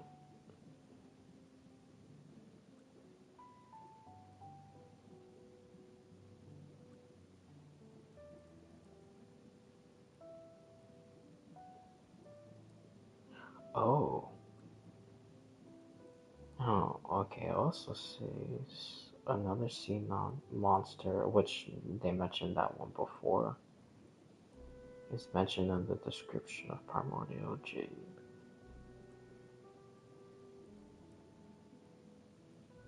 Oh, okay.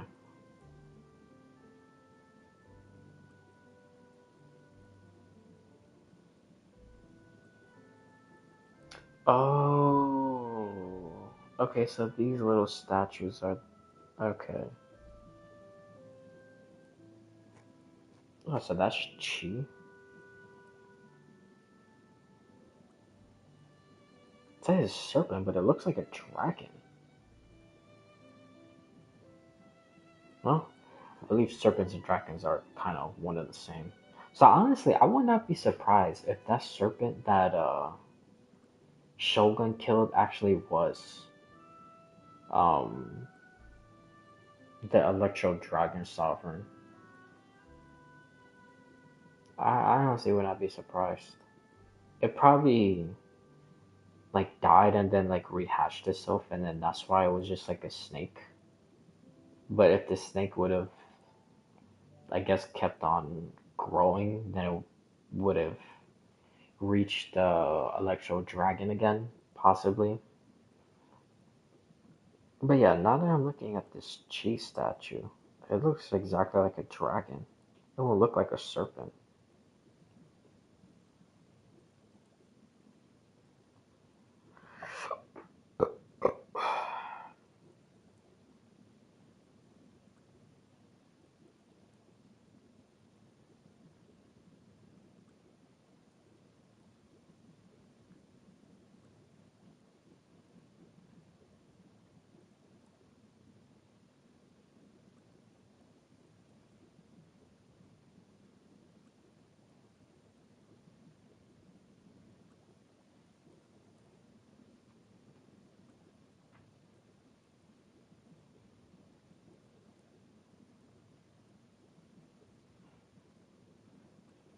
I wonder if,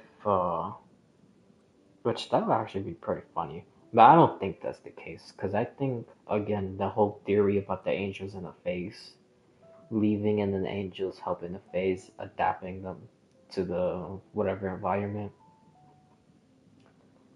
Because the phase and leeway, are most likely what you call it? They're most likely like the Adeptis or Adeptus. That's probably what it is. But if not, I wonder if the Yakshas are actually phase. But that one I really don't see it. I see the Yakshas more like how do I explain it? Almost like in the same boat as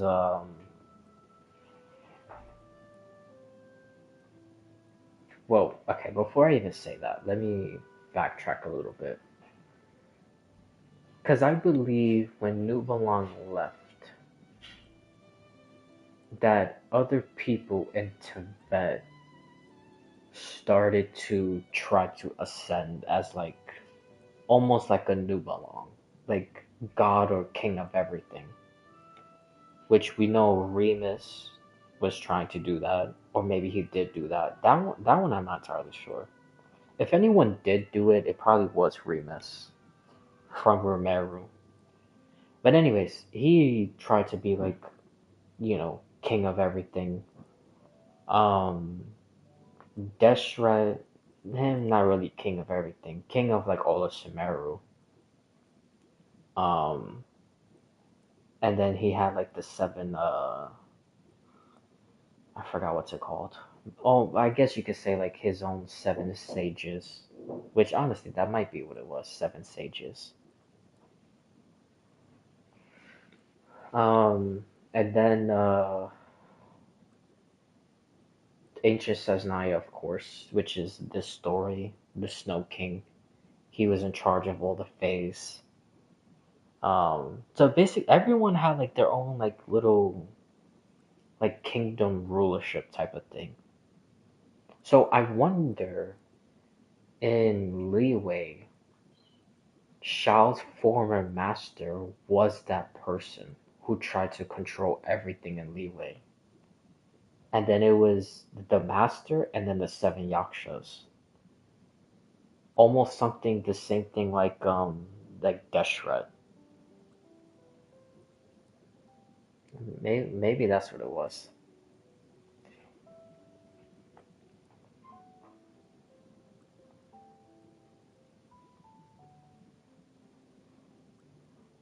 And oh, this is what I wanted to look up.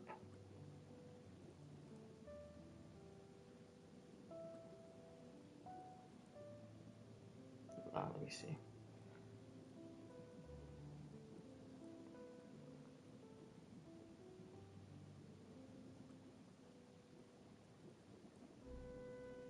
Let's see. It's described as a legendary sea monster. Oh, so basically another Osayo, a legendary sea monster. A horned aquatic behemoth fought by Zhongli.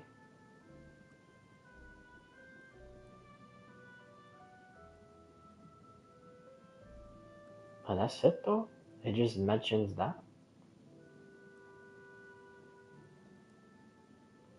Some interpretations suggest it is a separate entity from the sea monster Chi. Oh, okay, I see. So that's why when I was looking up, yeah, because I don't even know how to pronounce that. By, by Chu? By Chu, I think. That's how you say it. Um, yeah, when I looked it up, it just kept on seeing like Chi. And then I was scrolling all the way down, and now I see, which the thing I read before, legendary sea monster described as a horned aquatic behemoth that fought Zhongli and was defeated by him. Is mentioned in the primordial jade winged spear, which is that Xiao's weapon. And then it says some interpretations suggest that it was a separate sea monster, a separate entity from the sea monster Chi. And then some other ones say it was the same. So I don't. Okay, now that it says that, I wonder if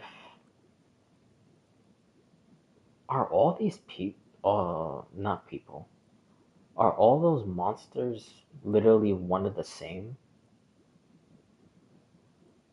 So is Chi, Osayo, and Baichu basically the same?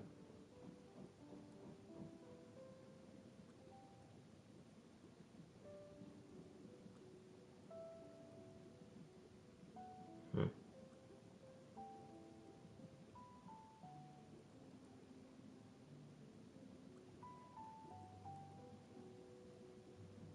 that's interesting. I wonder if it literally was the same. Because remember what I said before about like a three and one, like Columbino, the three moons, then became one, and now she's a tribunal uh, moon goddess, Triluna moon goddess, and then Zabao, the deadly selves.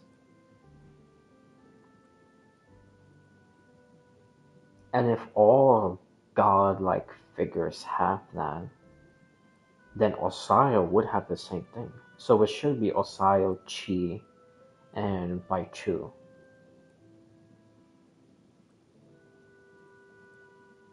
I hope I'm pronouncing that right, Baichu. But honestly, I really have no clue. Hmm. Alright, let me see real quick.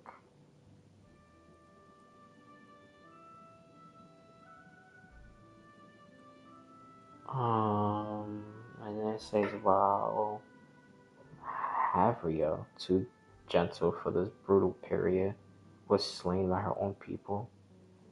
Oh, so she was an enemy of Zhongli. The god of salt. Okay, that makes sense.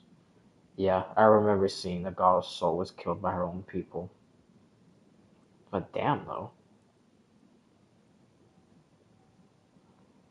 I just didn't remember her actual name.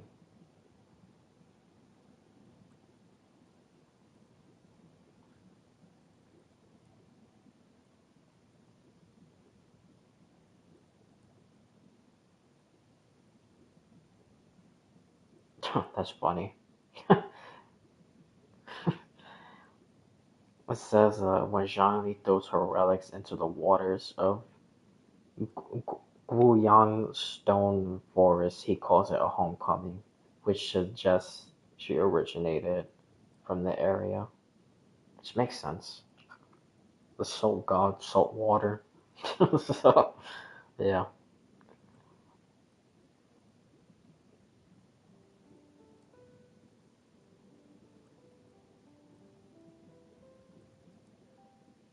Alright, that was not the whole point. Because now I'm sidetracking. Now I'm reading stuff about her. Because I want to keep on reading the stuff about Zhongli, because I want to see all the places that's mentioned that he destroyed. Because it says the little girl that joined the orphanage said that Zhongli destroyed her village. But why was someone from Leeway? I don't know. I don't know. I don't know.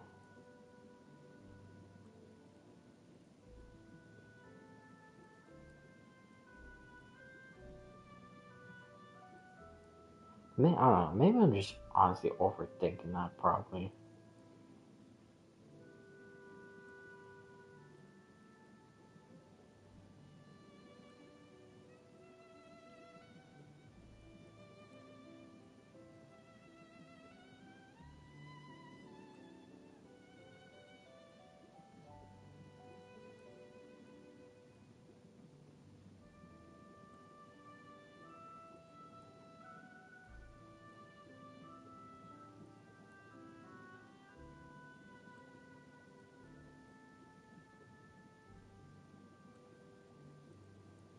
Oh, he also fought the mistress of Chunyu Vale. Who is the mistress? Mistress.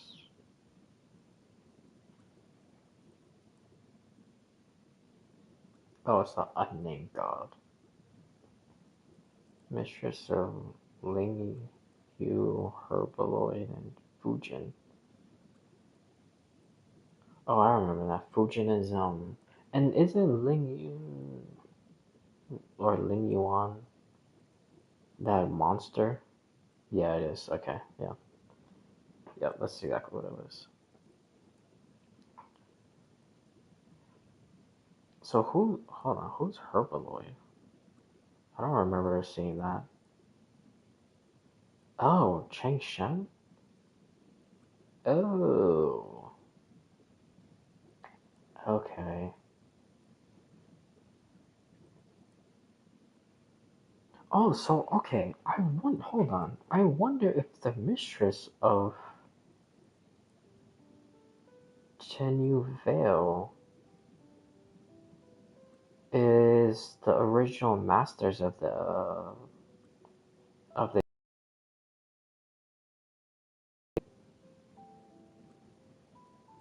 Yeah, yeah. I think that's exactly what it was. Because, like I said before, when I was looking at stuff a while ago, it said that the master was suggested to be associated with Jade, and it says that she was heavily associated with Jade,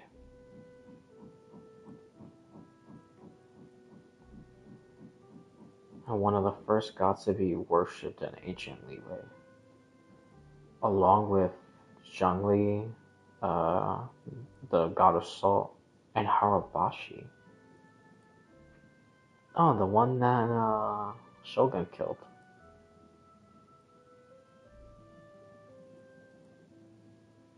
Well, that explains how Zhongli defeated it then. And then it went to the Dark Sea, and then from there went to Imazuma.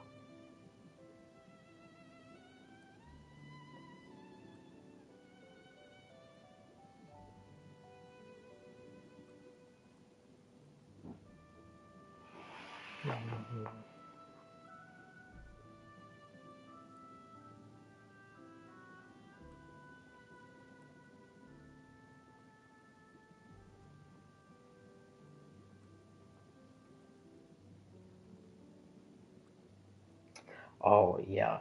Okay, I think that's exactly what it was. I think the master of the Yakshas is the mistress.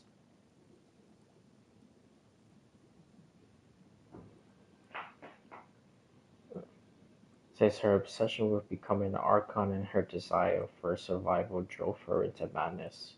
She declared war on Morax and the other gods of. God, I'm so bad at these names. of something assembly and ceased granting dreams.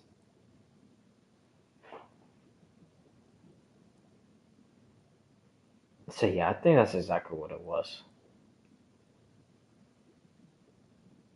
She basically did the same stuff that the other people tried to do, like Remus, Deshret.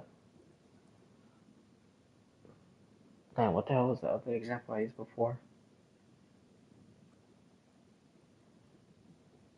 No, I don't even remember.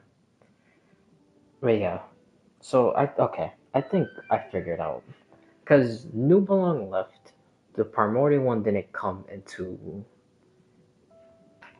Hold on, it actually says it in.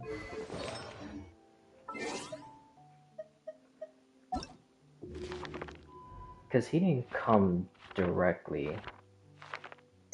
No, that's not what it was. Why is my brain? Okay, it's artifacts.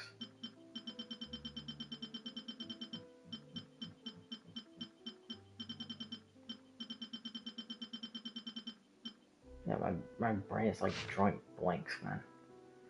Um,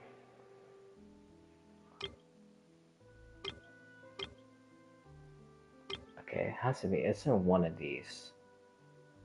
Then it mentions Nuba Long left, and then it was a time period that nothing happened because the primordial one didn't come yet. So I think during that time is when everybody started to basically trying to either become New Belong or the king or god of everything. Which again, Remus, I believe Remus was doing that. Deshret. Um, Now I'm thinking the mistress from Leeway was trying to do that. Uh, the king of the Fays, and then I'm not sure about Decoravian because I would say I mean Decoravian does fall in line with all the other ones, but with him, it wasn't really ruling everything. It was only ruling Storm Terror because then that's when he created that giant like wind border. And then when the rebellion happened and he was assumed to be killed, I think he's just sealed on the bottom of the tower. But when he was defeated, then the wind barrier fell and they were being attacked from outside stuff, most likely because of the cataclysm. And then that's when Venti became like the Venti that we know now.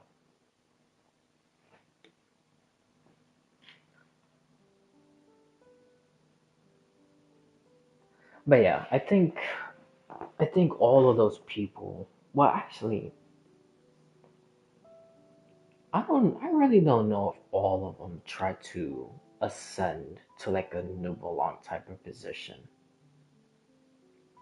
I think they all just wanted their own. Well, some of them wanted their own little place to rule, and of course, them being the ruler. And then you had like Remus, who wanted like everything. Remus and the mistress from Leeway wanted everything. But the King of the Fays, I'm kind of on the fence with him. Because it sounded like he only wanted stuff for Fays. But some other times, it's like he wanted everything. But maybe, I don't know, maybe he wanted everything because he got corrupted from the Abyss. Maybe. But Deshret, it didn't seem like he wanted to rule the whole entirety of Tibet. It was only Sumeru, and then he learned the forbidden truth, and then that was our happened, then all that other stuff.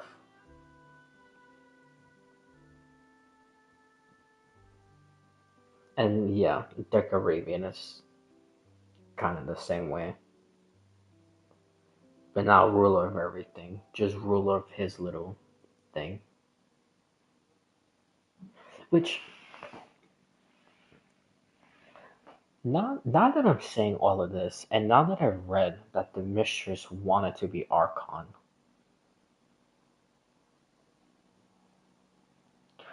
I wonder if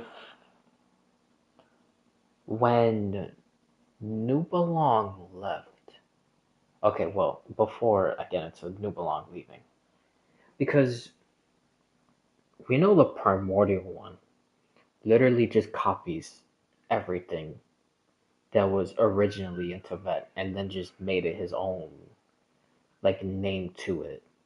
Like the shades is the moons, Urban Soul is the sample mill device, and you know everything else. So I wonder when New Belong left and then the three moons were in charge. I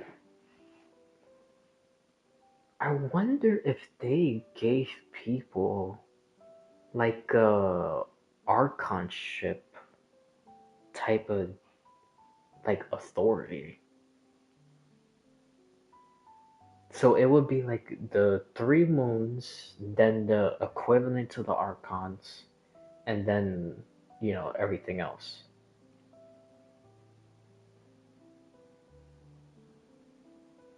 Cause where else would the primordial one get this idea from? Because like I said, they basically have created like nothing really new if you think about it. Even the celestial nails, which that one might be a little more um, just just my own thoughts, not really like a proven fact or anything. But um, in the place where the light keepers are, and they have that giant uh like arrow thing. Well, I already shot the arrow to destroy the pillar of Mbia or Mbala, whatever it is. Um, if you think about it, that actually works just like a celestial nail because it's a weapon that you shoot at the abyss and then it destroys like the it basically like destroys like the whole entire thing and like wipes the abyss out. And with a celestial nail, it does the literal exact same thing. That the nail comes down into whatever place it goes into. It destroys and purifies everything, and the abyss is no longer there. But the civilization also gets destroyed. So with the arrow that the Lightkeepers had, that's basically the same equivalent to like a celestial nail. So again, the primordial one literally just copies the same thing that Tibet already had from before. So it's like they just like use the spaceship and just like coded in, or the spaceship did it itself, then just coded in like all the stuff that was already there, and they just gave it basically different names. So again, if that's the case, then Archons. Well, the Archons should be the seven dragons. I'm dumb. It should be the seven dragons. But then, I don't know.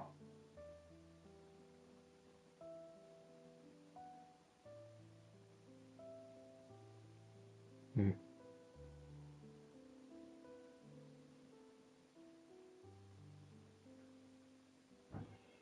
That's another thing. Bro, when did all these dragons die? It will have to have been. Let me see. Hold on. Well, okay. Let me. Like, I forgot I was looking up. I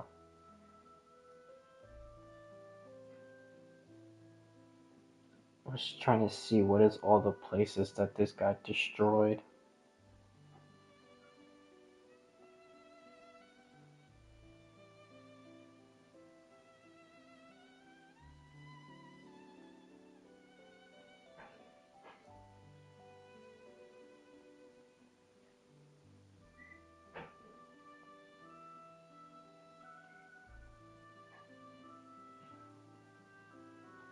Alright, let's forget it.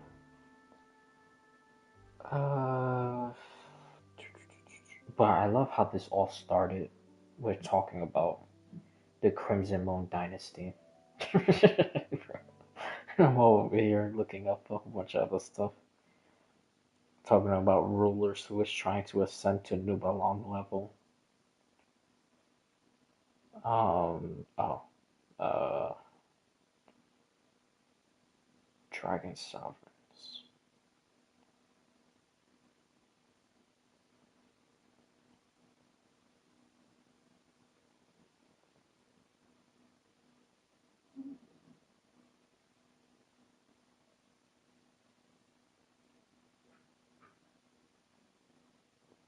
Okay, yeah, I know that. I just want to see it. Does it say when all these guys died?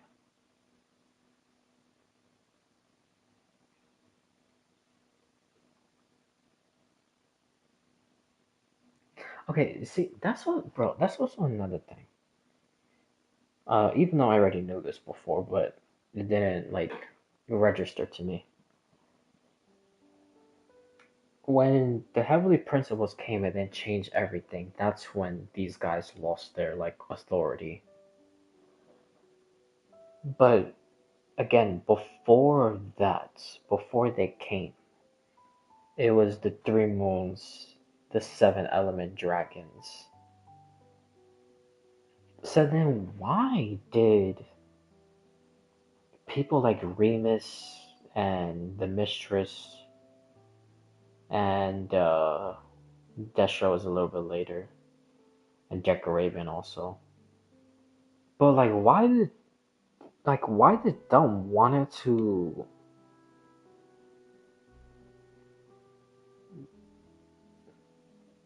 well, obviously because power, but there was like really nothing for you to like fight against at that moment. So why basically create like all these problems for yourself? And then with the primordial one coming, then, you know, obviously stuff escalated way, way, way more. But why originally try to start like issues before the primordial one even came into Tibet after Nuba Long left?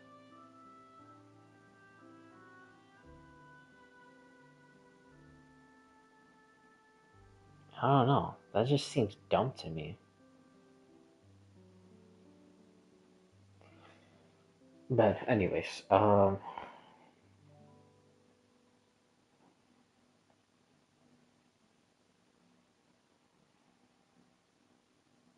yeah, I don't know why my mind didn't think of the seven dragons from before, because obviously the dragons are the equivalent to the archons. You see what happens when you just like think and then you overthink and then you forget other stuff. Because I was thinking that like Remus and the Mistress and them, like they were gonna be the equivalent, because maybe the three Moon Sisters probably gave them some little authority. But I wonder, that it might not be the case, but I wonder if it was the case that they did give some people some type of authority, especially in Conria. Because in Conria, um, they didn't. There was no moon dragon. I mean, there was no dragon ruling over them because it had nothing to do with the elements with them. The only thing that they believed in was the Crimson Moon directly. So did that moon give the ruler of Conria authority in that place? I don't know. I was supposed to be reading the other book and finishing it. Where I just can't control myself. Ay, ay, ay.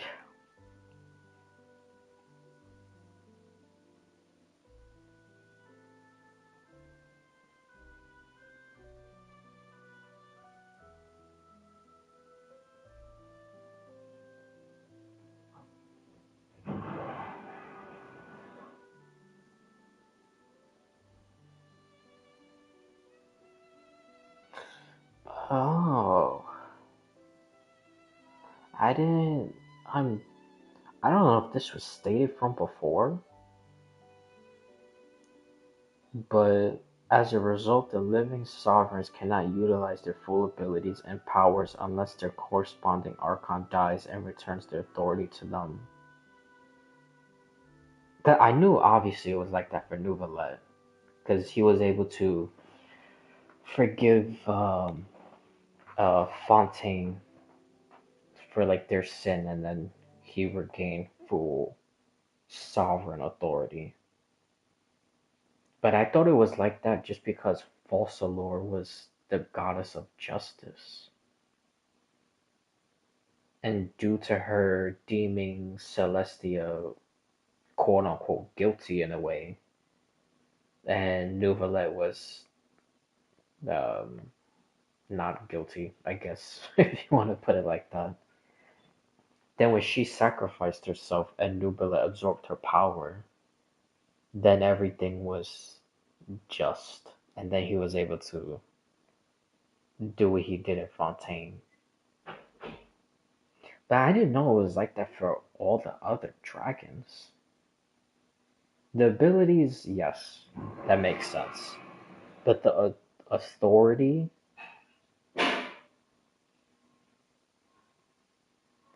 that doesn't. Hold on. If okay, so let's say Nahida dies and then Apep has full authority again.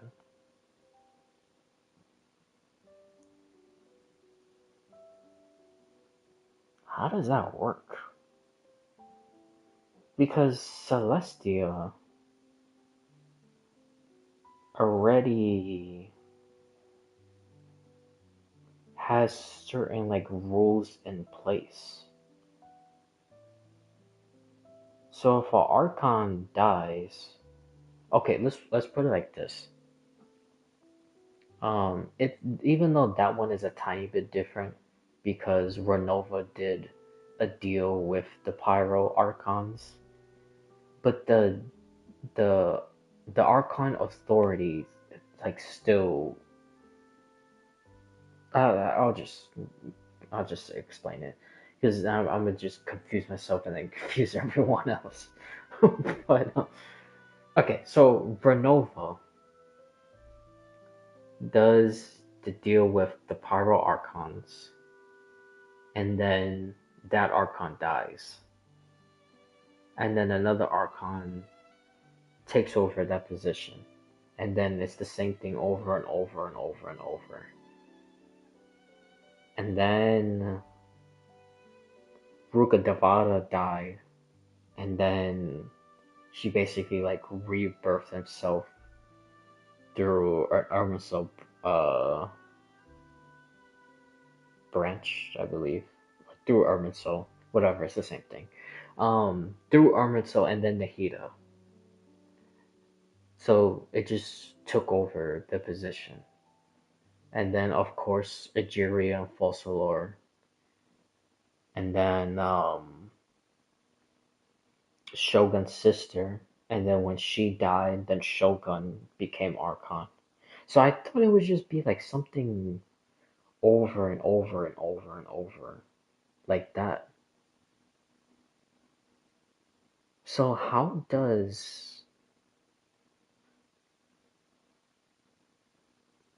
I don't know.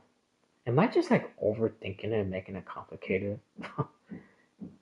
Maybe that's exactly what it is. But again, I don't know. Like Celestia, the way everything they set to vet up as like a new rulership is if one Archon dies, then somebody else would just replace that Archonship. So if Nahida dies, why and how a Pep will gain authority back? That doesn't make sense to me. Because Nouvelet makes 100% sense. As I already said, Fausalore is justice. She deemed Celestia as, like, quote unquote, guilty. and it was not right what they did to Nouvelet. So he was basically quote unquote like not uh oh no. She deemed Celestia guilty. Wait, isn't that what I said? Or not? Anyways, let's just re-say it. She deemed Celestia guilty, and then Nouvelet not guilty. So then when she was executed, Nouvelet got her powers and authority back because it was just. And then now he was able to rule against Celestia. In the future, he'll do that. And then he was also able to save Fontaine because he forgave them for their quote unquote sins that they committed. So all of that makes 100% sense. With Nahida, that does not make sense. If Nahida was to die and Apep is there, why and how they would get the authority? If the way that everything was set up was for the dragons to not have power in the first place,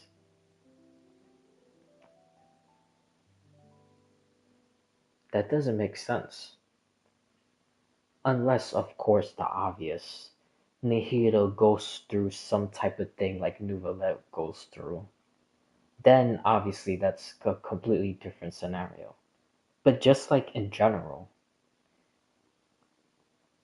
like if Archon War was to happen again and she dies, why the hell would Apep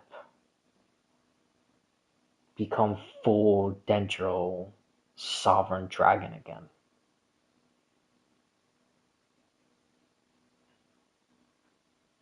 I really do not understand that. That does not make sense to me. That can't be right. I wonder if it's written like this just because of the example with Nouvelet. So now they think all dragon sovereigns could do the same thing? Because, like I said, that does not make sense to me. I don't think that's accurate.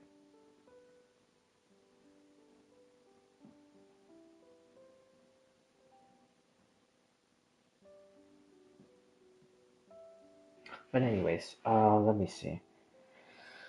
Um, because I was reading all of this because I wanted to see if it mentions all of them dying, how many of them died, how did they die, or if they went into hiding, of course, like Apep.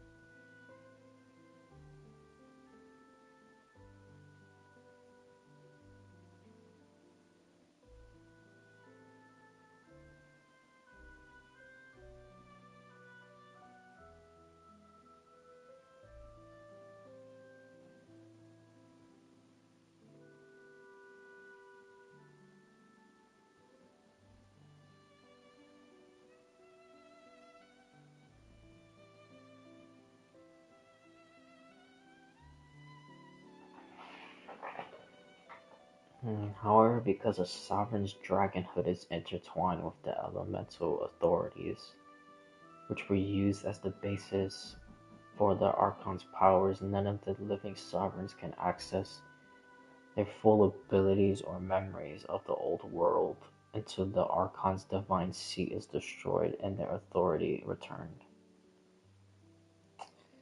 Again, I would. Yeah, you see, and then the next sentence literally talks about Nouvelet, which, again, that makes sense. But the other ones, that wouldn't make sense then.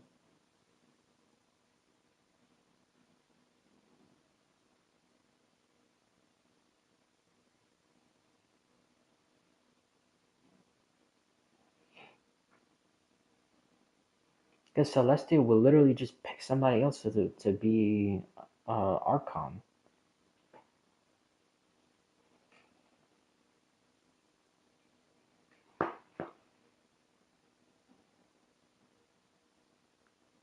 Maybe. Oh, maybe. Okay. Which this falls into something like a situation like Nouvellette. Not exactly like Nouvellette because, you know, that all the stuff I just explained. And I don't want to keep repeating myself a billion times. But okay, so let's say Nikita will be in somewhat that same position with APEP. So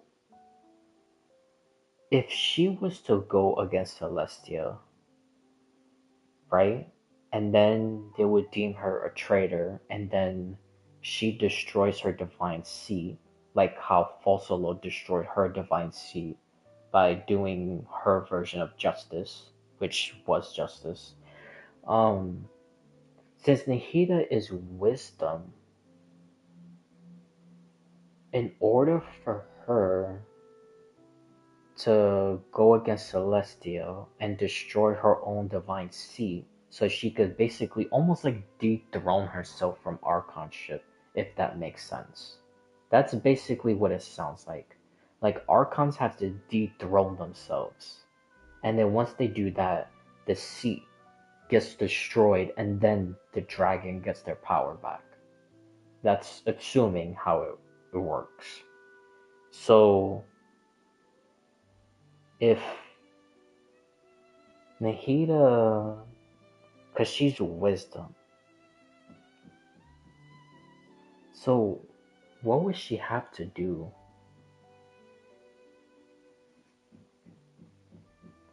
Because I know Dottore told her about the false sky. So, oh, okay. Maybe she has to pull like a death shred. Maybe she has to find out the forbidden truth and then break quote unquote wisdom. And now she knows the truth of Tibet. So now that will automatically dethrone herself. And then Apep will ascend to full Dendril Dragon Sovereign. I think that's exactly what has to happen for Apep to be full Sovereign.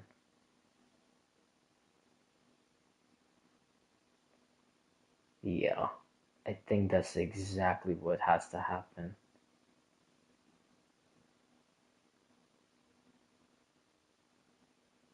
Because I would like to try to take a shot at some theories for the next update. Because obviously, the Torre is back, but dude, yeah, like I said, like before, animations I'm done, especially Genshin. I can't, because I saw way too much stuff, and I'll probably talk about it like after the live stream. But for now, I'm not gonna say too much. But after the live stream, I will go into more stuff. Because I know, which that part I didn't see, but I do know some people basically leak like the whole entire like freaking voice dialogue of the quest. So they like literally know everything, which is crazy.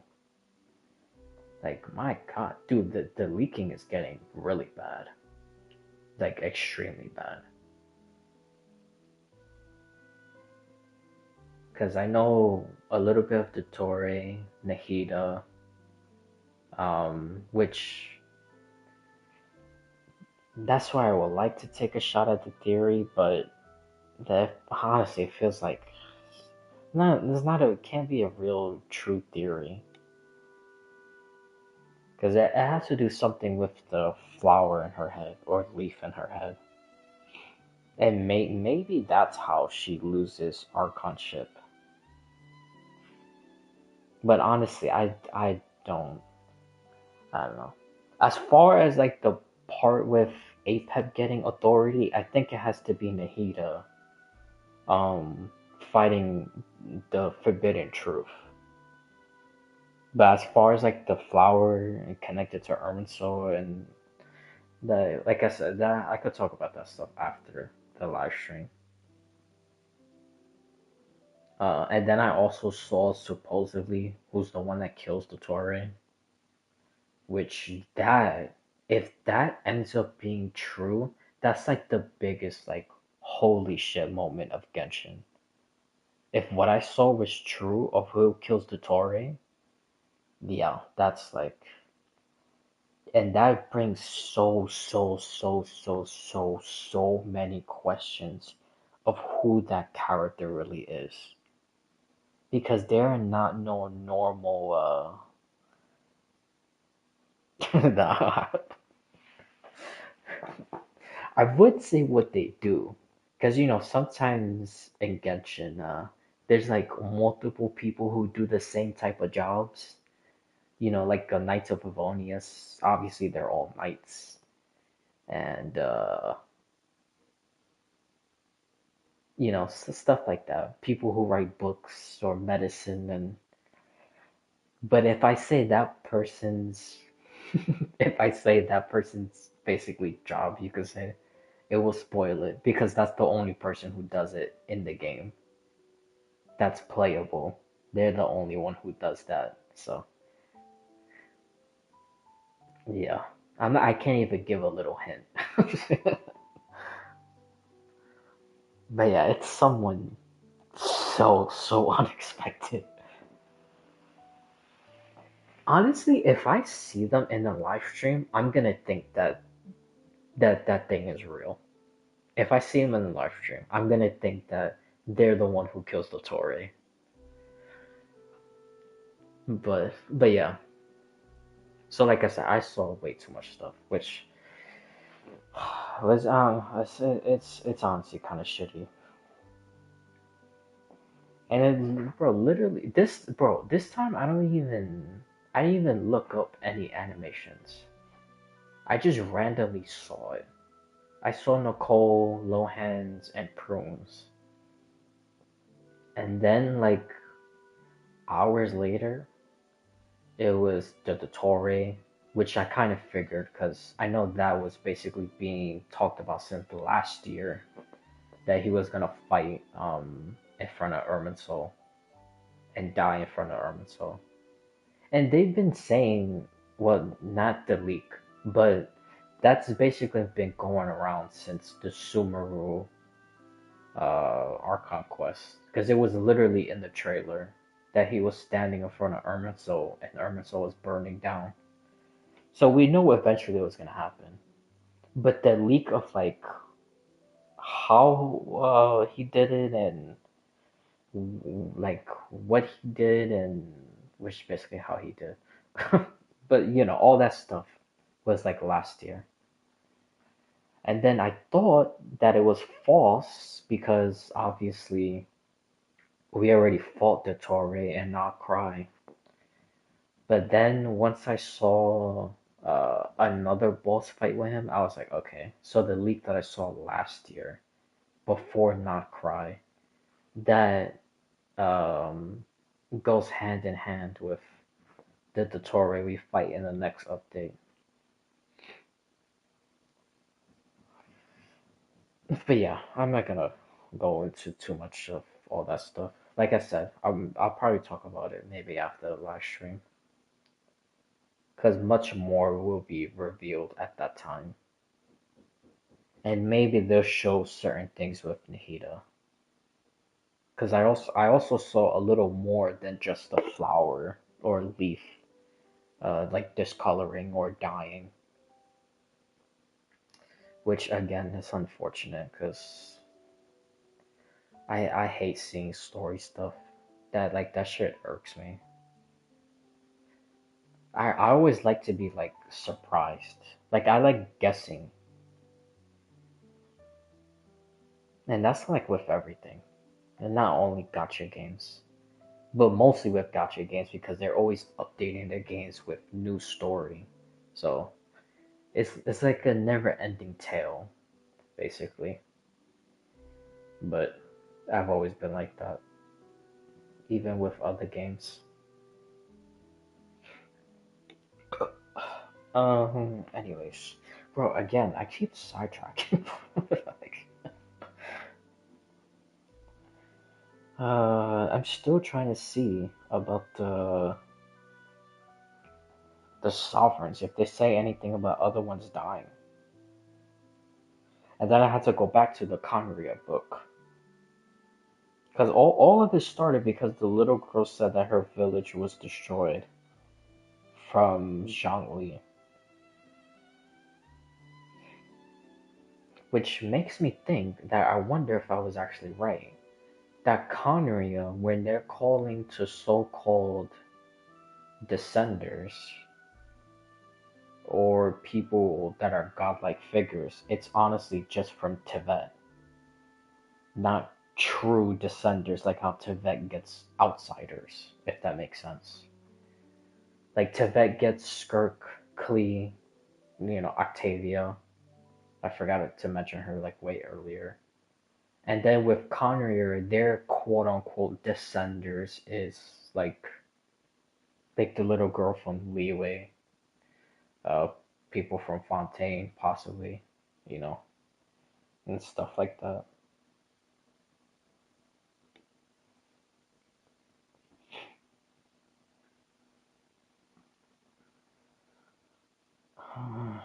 Okay.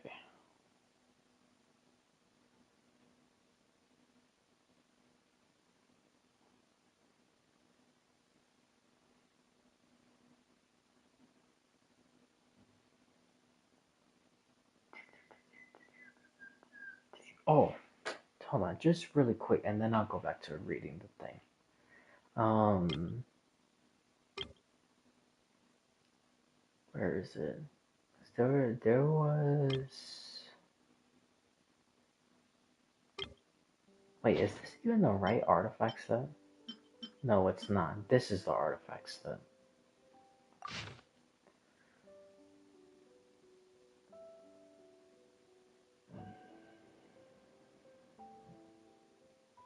Oh, yeah, there we go. Um, I might as well just read the whole entire second part. So deep were those dark mists that even the light of 1,000 years cannot escape their gravity. To find the answer before this planet was also consumed, the great dragon embarked upon an something quest alone. Uh, he raised 3 bright moons from the ground and bound this tiny world tightly with the chains of the tides. Moonlight would illuminate the bountiful land throughout the long night of the end until the dragon returned from the mist-shrouded realm, the abyss. Yet, as 1,000 years passed into another, the 3 Moon Sisters awaited in vain the return of their former lord, until the day that the winged descender arrived, trading upon the morning star. So yeah, there was a gigantic time period when Nuba Long left and the primordial one didn't come into Tibet yet. So that's what I was talking about from like way before I sidetracked from my other sidetracking. Okay. Um.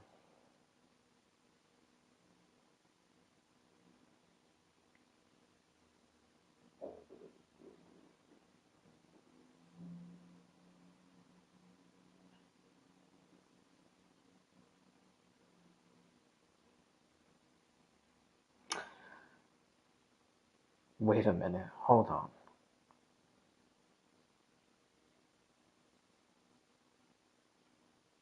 Oh, no, no, no, no, no. Never mind. No. Okay. I thought for a second. I thought this was the same name that what you call it? That dude. Why am my brain? Which is Sertovian I think that's how you say it, which is the Voyager. For a second, when I saw that name, I thought that was the Scion's name of the third descender, but it's not. It's something different.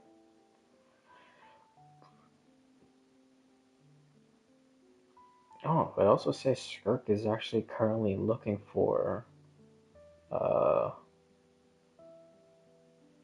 Sutorvian Sutorvian under orders from the Foul. Why would the Foul want Skirk to look for the Voyager? Hold on. Isn't the Foul already roaming the universe? So why the hell the Foul doesn't look for the Voyager? That means the Voyager is in Tibet.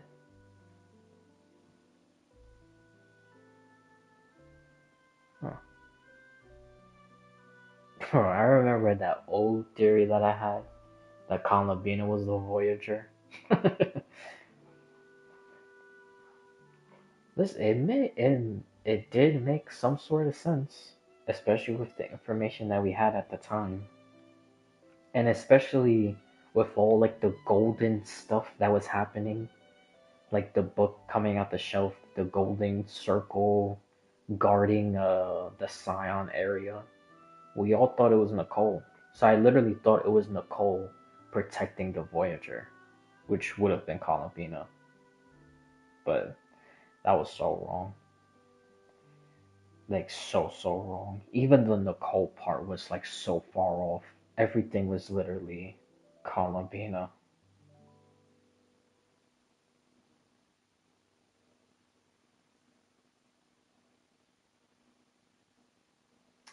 But it is, which this I remember also. The first angel and the Voyager would be separated for all eternity, and their memories completely wiped. That's why I'm also kind of a little bit suspicious of Nicole being the first angel, because she remembers everything.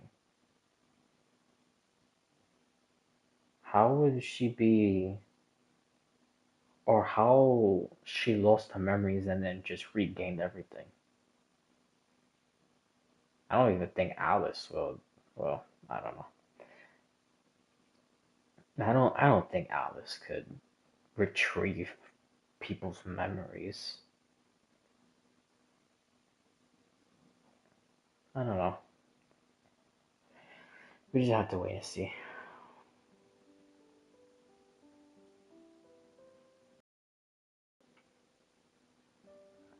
Okay, where was I?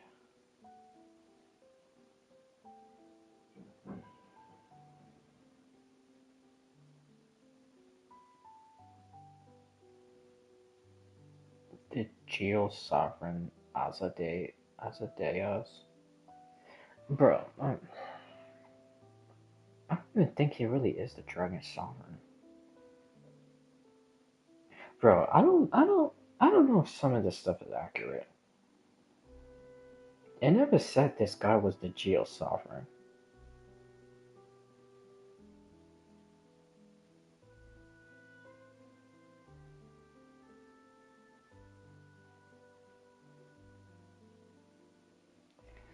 Anyways, what I'm really trying to look for, I'm trying to see if I could find Cryo and Electro. Trying to see if it mentions anything about those dragons in any type of way.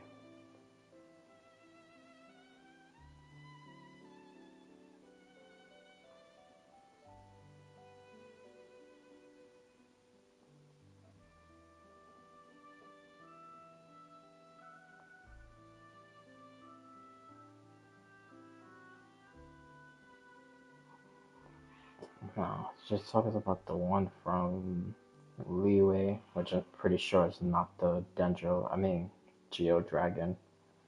I don't know why this is calling it the Geo Dragon. Then Apep, of course, Nuvalet, Pyro.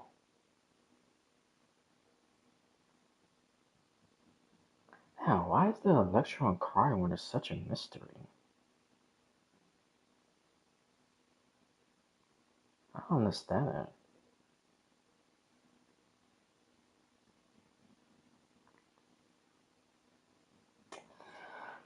Yeah.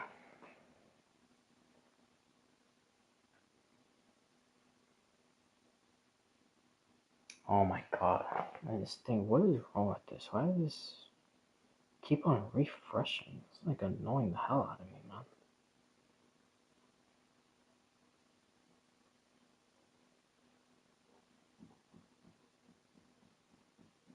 Mm, mm.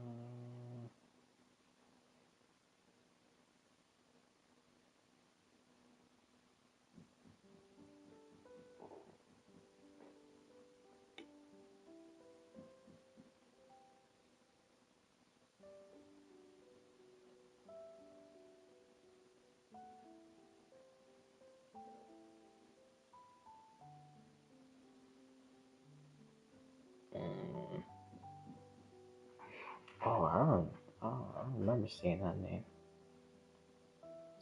Scalia?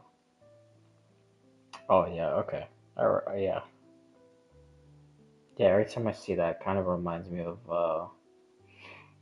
the narwhal. But it's like Romero's version of like the narwhal. Oh, sorta. It's technically supposed to be a dragon.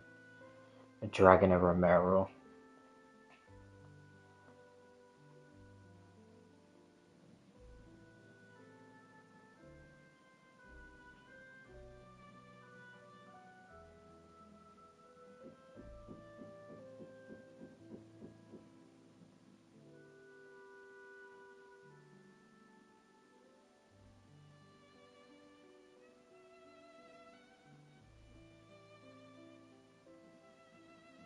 Oh, I wonder if he is supposed to. You know what? Hold on. Because I've been wondering about this for so long, also. Because I always be talking about it and I'd be forgetting, like always. I'd be forgetting everything. No, it's not. It's not that far.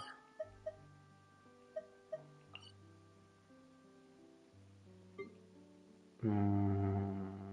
Let's see.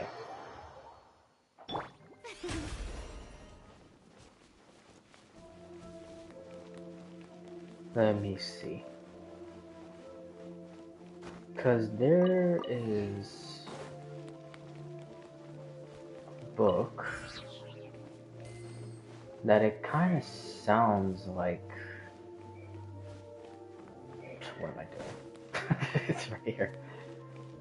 That it kind of sounds like.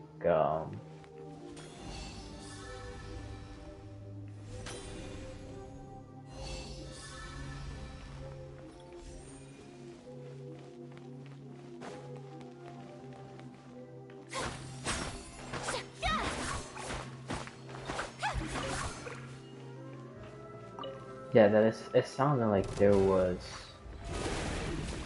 Forest Flame. It all adds up. Hold on. Can't hide the truth.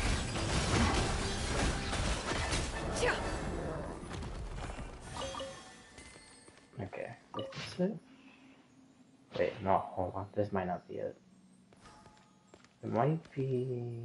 Isn't there another place where the sword is?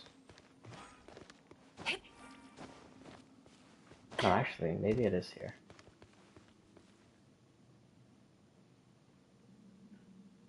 I could have sworn there was another place. Because I know you also get, what you call it? You also get, the blueprint for Finale of the Deep. Is it? Do you get it over here? I don't think you do. I think you get it in another hidden spot. But what other? I don't even remember this one. I don't know, maybe I'm overthinking it. Maybe you do get the finality of a deep weapon here. Maybe. But I don't remember picking it up like this. Because I believe where you get that, there's also another book right next to it.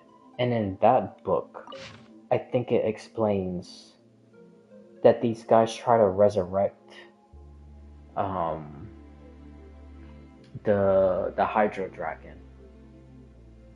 So I wonder if the narwhal looking dragon, I wonder if that one is supposed to be the second quote unquote like Hydro Dragon that they try to resurrect. Or is it connected to Economia, which is most likely Kokami. I'm still holding on to that theory. I will never let that go. These guys need to explain what the hell is she anyway. Because, dude, it is ridiculous. We don't even know what the hell she is.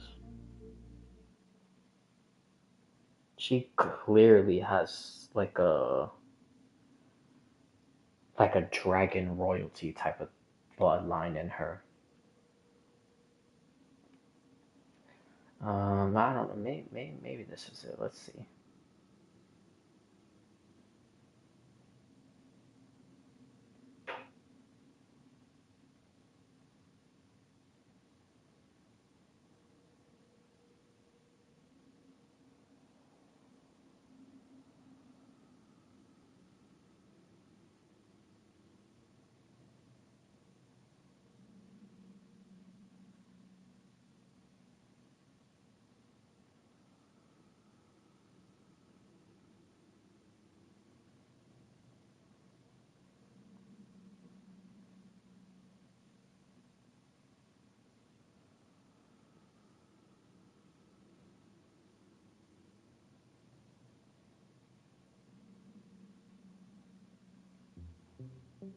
No, this is not it. No, there's another place. But where?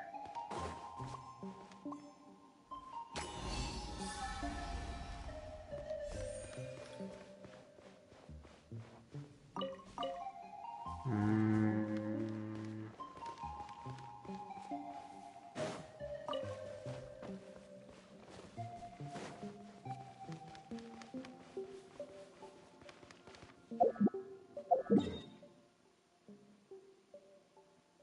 no, it's not that.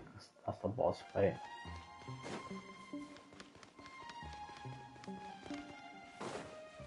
Um,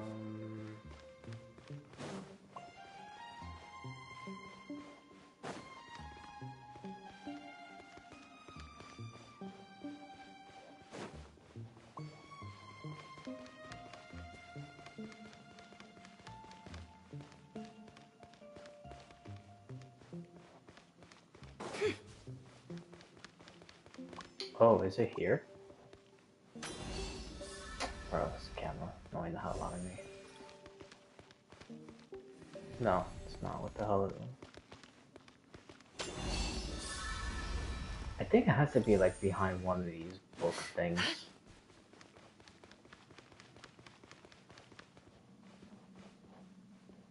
So, what we need to do is just everywhere we see a book, or those bookshelf things.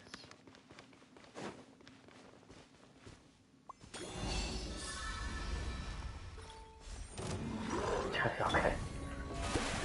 Leave this place. It all adds up. I don't think it's here. Let's see what you're made of. No more lies. Because if I'm not mistaken, I think it's like you go like in a little hallway and then you like turn and there's like another door inside. Cause I think there's like a little I don't know if it's like a casket or something like that. I believe that's where you pick up the weapon, Finality of the Deep. And then right next to it is the the other book. Yeah, this is definitely not it.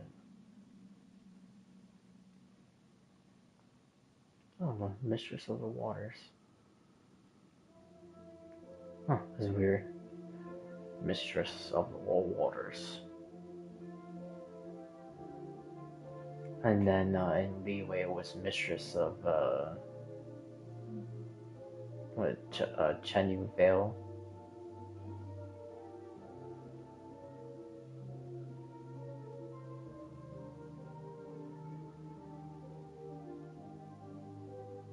Oh man, bro, this goes through the whole entire thing.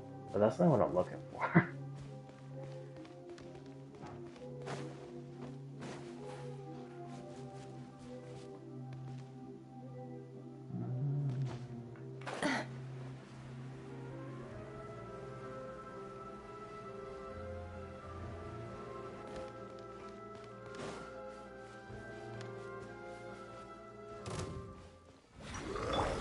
The show! Forest, protect us. Surge. It all adds up. Time to come clean. No more lies.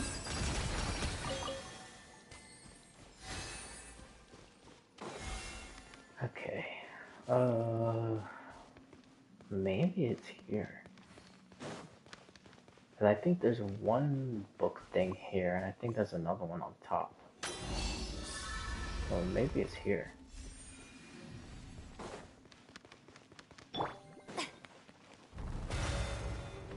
Oh, I think this is exactly what it is. Or where it is.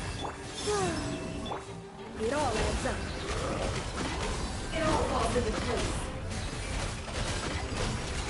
Let's see what you're made of. Time to come clean. No more lies.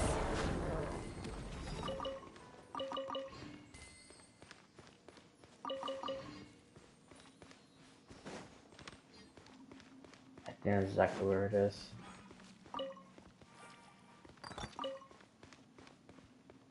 Yep. Because the weapon you pick up will be right here. Okay. This should be it. Well, I'm pretty sure. Yeah, it is. Okay. Something like this. Pressing down the former substance.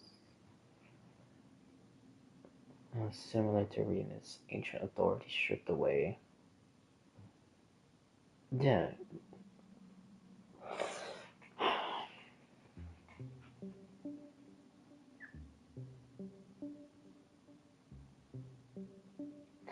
I wonder, bro, I wonder if I actually was right. The shades, I mean, not the shades, the moons, then the dragons, and then, maybe the moons did give some authority to kings. Similar to Remus's ancient authority.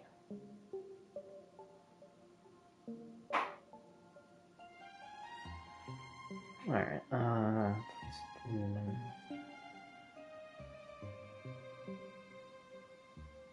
harmonious symphony that belong only to humanity and played before the utter downfall. No more gods. Only man can rule over man.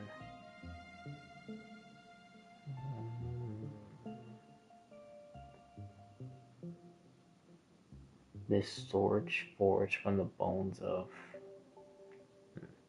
to honor the memory of noble foes collapsed. For a moment of madness, he betrayed us all. The false god's will was like a weed floating upon the water, unable to rival. Fuck, no, this is not it.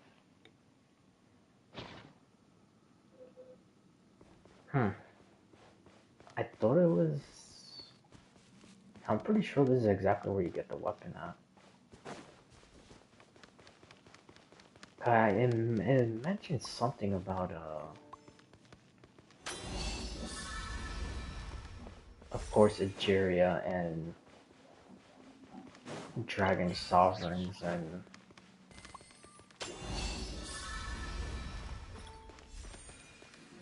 oh,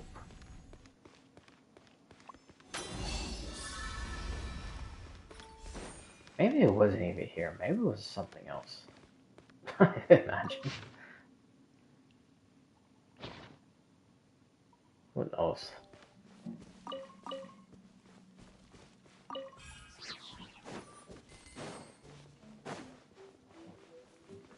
I probably should just look this up. It will probably be so much easier and faster.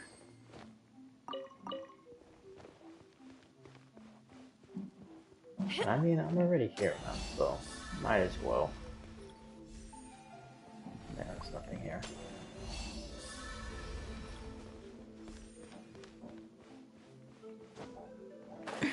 Wait, there's more, right? Up there?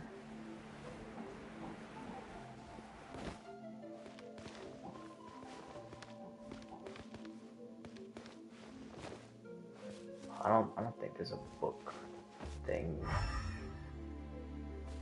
No, I don't think there's one up there.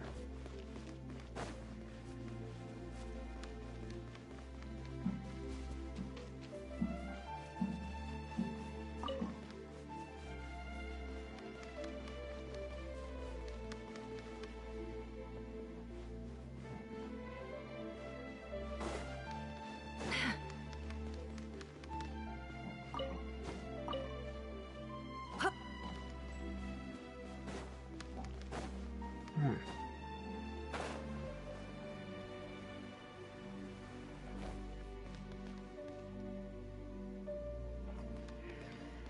Ay, ay, ay. Dude, I didn't even still finish with this Conria thing.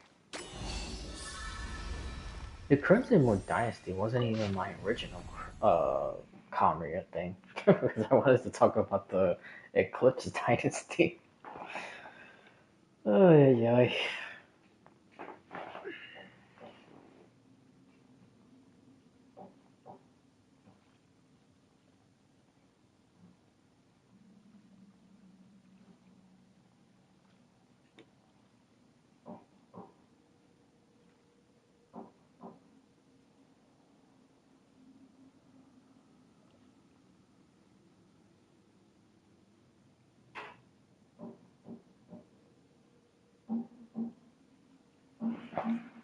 Yeah, now that I see Fate, now reminds me, since I'm talking about Nuvalet anyway, and Dragon Sovereigns and whatnot, might as well talk about this.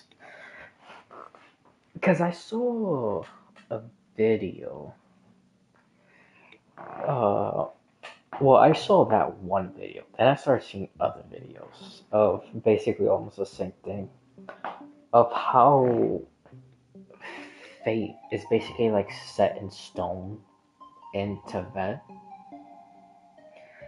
And I don't think that's accurate.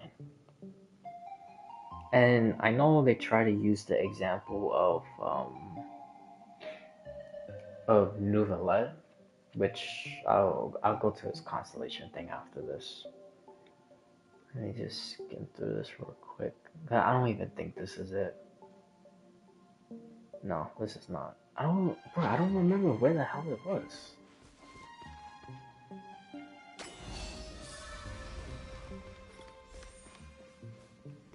I literally have no idea. I thought it was next to the where you pick up the finale of the deep.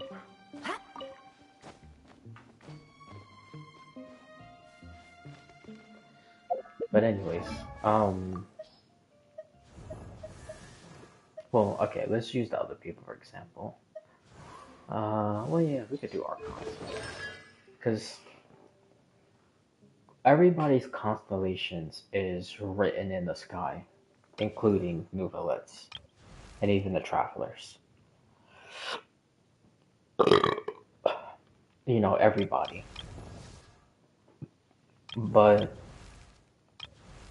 oh, now that I see Arlecchino, I don't understand why Arlecchino, Risley, and Chiori is not in the Chronicle Wish. I think that's just so stupid. But anyways, back to the the constellation thing.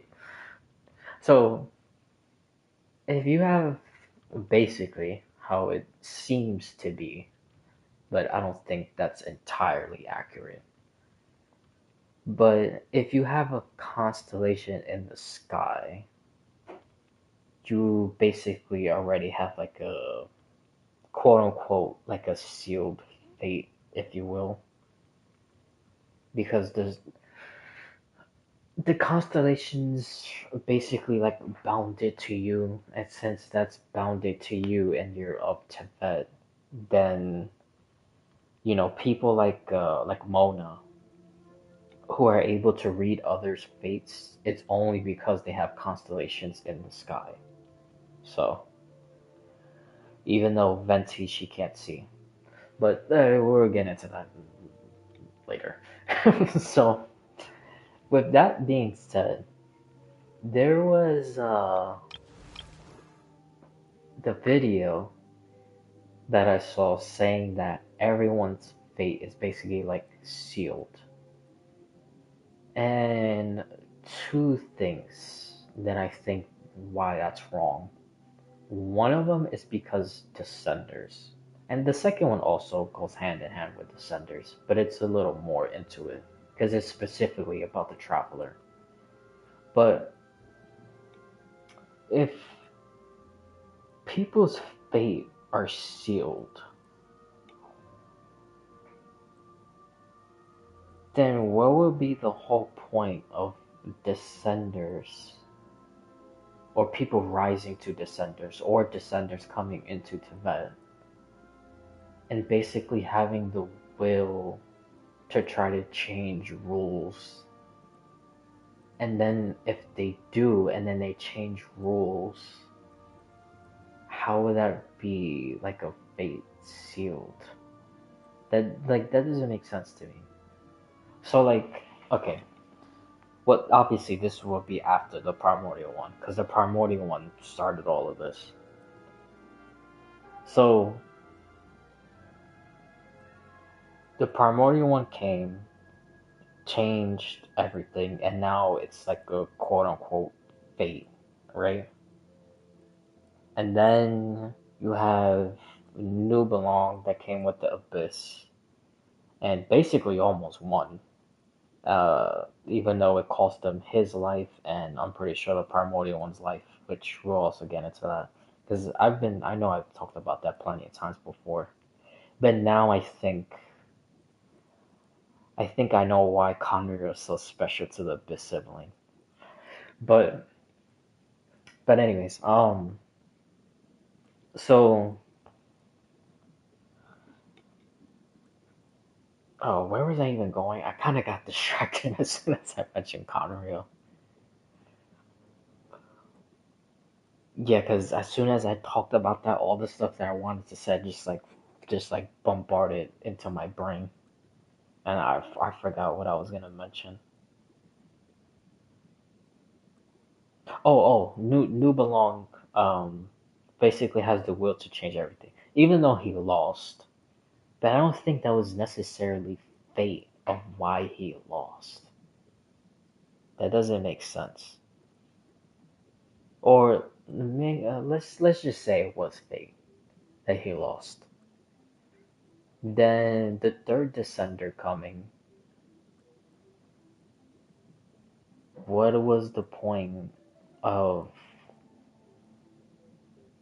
the third descender coming to possibly open gates for Phase and then enter Celestia and do whatever, or the Abyss and do whatever? Whichever story is true, which maybe both is sort of true. And I don't know. Those are probably not the best examples, but it doesn't make sense. If something is like, sealed and fated, why do senders even come in the first place to have the authority to change that quote unquote sealed fate? Just to make another fate that's sealed? That doesn't, I don't know, that's dumb to me. That doesn't make sense. And then the second one, the Traveler. So with the Traveler, since they're the fourth descender and they're going to be the last one, because the whole biblical theory that they represent Jesus in a sense, right? So with the Traveler coming to Mondstadt, all right, let's go like region by region. So pre-Traveler, um, we know that Varka would have been the quote unquote Traveler of the Mondstadt story, and Varka would have been able to defeat the Valen, but not purify him. So then he would have just been um, like trapped in Stormterror's lair, like in that tower, most likely where Decarabian is also at. But that's a whole different discussion. but um, but yeah, so that would be Dvalin's fate to basically be trapped and drove to like insanity and be defeated by Varka. Leeway, Zhongli would still be doing the same thing, descending once a year, doing the whole parade thing. Um, Osayo might have attacked, might have not. If Osayo did attack, obviously Zhongli and the Adeptus would go and defeat Osayo. But then the Leeway's basically quote unquote fate is that humans will still have to depend on the Adepti and Adeptus. Basically like their form of gods. Right? Then Imazuma's fate is Shogun would still be ruling with an iron fist. And Sumeru, their fate was Nahida would have been trapped forever, and um, I forgot what the hell those peoples are called. Because I don't want to say Akasha, because I think Akasha is that little, almost like the Bluetooth thing that they had on the side of the head. I think that was called the Akasha. But anyways, the Sumeru sages would have still trapped Nihida, and they would have like taken over and ruled everything. So that fate would have been sealed. Um, Fontaine, the people of Fontaine would have died. The Farina would have been sitting on the throne alone, as everything would have been destroyed. Natlon most likely still fighting that battle, and then Mavuka had to sacrifice herself to Renova. And then Not Cry, Columbina would have never been, or her authority would have never been born. And Rerir would have most likely probably won. And who knows? Who knows about Dottore? Dottore is like an anomaly, honestly. But anyway, so that's basically all like if the Traveler didn't come to Tibet and went to all those places fate would have been quote unquote sealed. But since the Traveler did come, the Valen got purified. Zhongli no longer does his dissension of right or right of dissension, whatever the hell it's called. Um, the humans are not so heavily relied on Adeptis or Adeptus. Um, Shogun is no longer ruling with her iron fist. Now she has compassion, and that whole enemy of eternity is not a thing. Fontaine is saved. Nahida is saved. The sages fell. Wanderer didn't ascend, but I feel like Wanderer even ascending because of the Doctor was only because the Traveler was there in the first place. That's why I said the Doctor is like an anomaly. Because I feel like the Doctor did mostly everything in terms of what we done in the story so far. Because there could be like other stuff they haven't talked about yet, or previous stuff, or whatever. But anyways, I feel like the Doctor always was doing stuff around the Traveler. So then in Not Cry, like when they met and then he was talking to them, then he was able to say so much things because it, I don't know.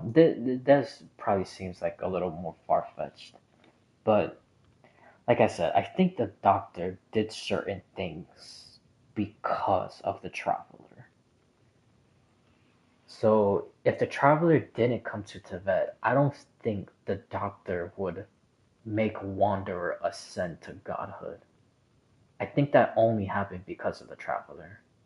So that right there in itself was changing Wanderer's fate and Dottore's fate in a way.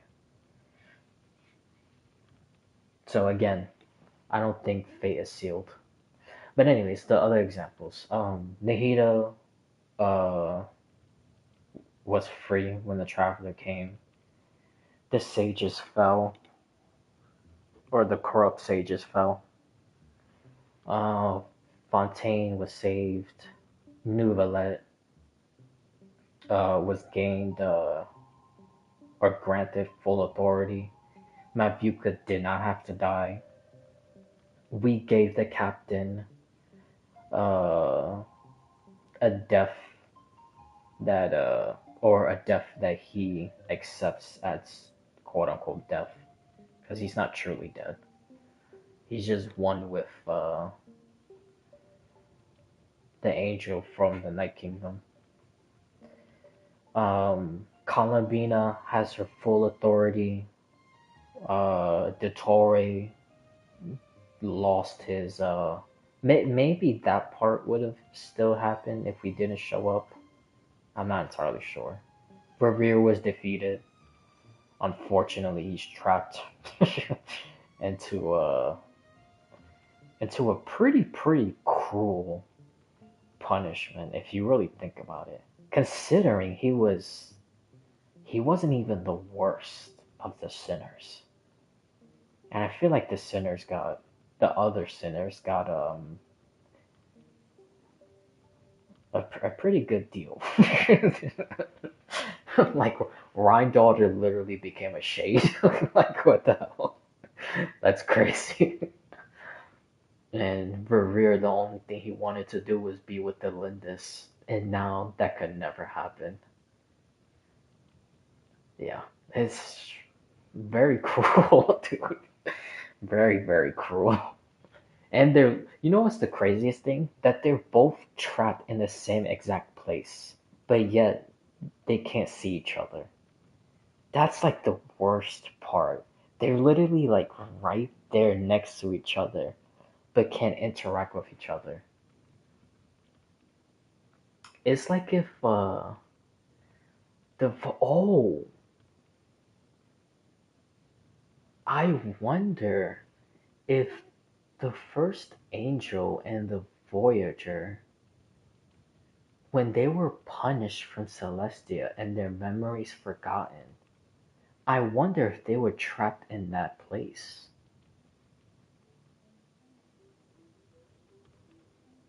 Hmm.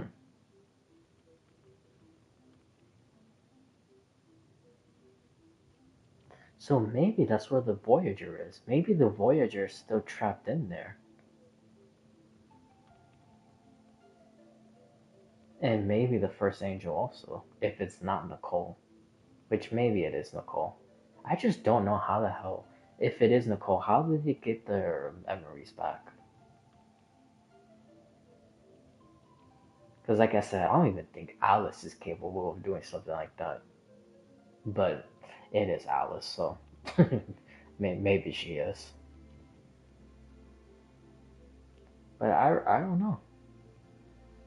Anyways, that's not the point. The point is that Revere is literally the lesser evil of all the sinners, and he got like the cruelest fate out of all of them. That's crazy, man. That's literally insane. But, but to be fair, uh, he did sort of deserve that. Because what he was doing in the Eclipse Dynasty was honestly really fucked up. You can't even use the excuse of oh, he's just following orders. Like what? No. It's like literally eliminating an entire race, which was the Crimson Moon Dynasty, just because of orders. That's inexcusable.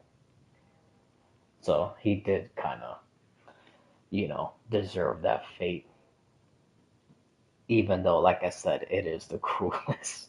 Because considering what everyone else did, you know, especially when they were the sinner,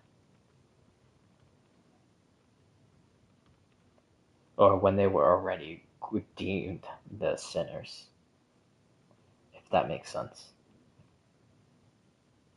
Because even though we don't know exactly to the fullest extent of what the others did,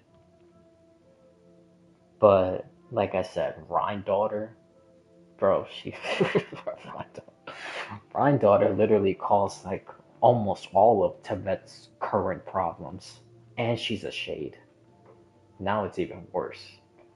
Vedofonier, him, it just seems like he just tells stories, which that's basically what he was doing at Kamaria anyway, before he was punished from King Ermin. And then the Foul, literally traveling everywhere and just destroying everything. He even defeated the Sky People, which, yeah, that in itself is like, that's some crazy shit. Especially if you know, or because that's the thing, we don't know if they're the Sky People. They seemed very, very, very close to be the Sky People that invaded Skirk's homeland. And then the Foul went there and just killed all of them. And then, tortured Skirk into becoming like the ultimate weapon. Haraptatir, we really don't know anything about.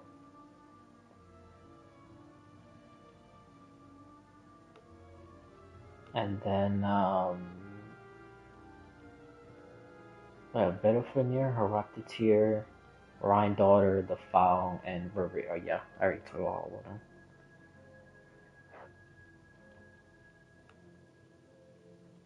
Oh, speaking of Conria, hold on. Because this still might go hand in hand with what you call it, with the fate stuff, possibly. Let me see. Let me just skim through this real quick. Where was I? Okay, so her nation was defeated by Zhongli, and yet the daughter of the Pristili line, she remained and would not submit to the new god. She drifted off, wandering through the gates of Conria. What the hell? How the hell did she get to Conria? By just drifting and wandering off. Alright, she called herself Angelica.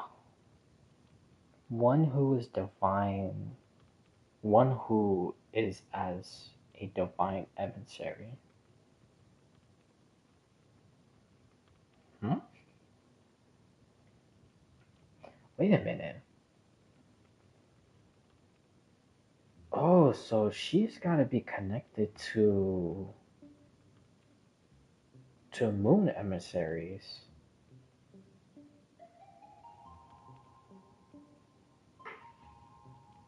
Huh.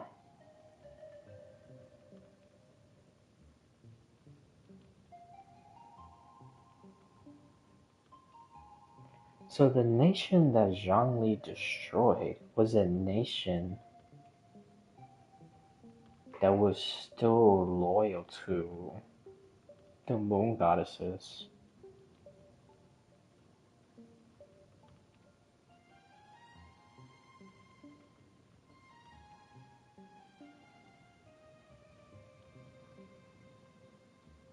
So maybe, because it says she was also a noble princess.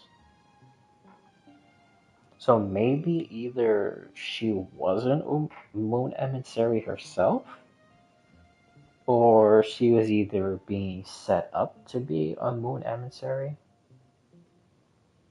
or a moon envoy. That's all the same thing. Just like Saibao.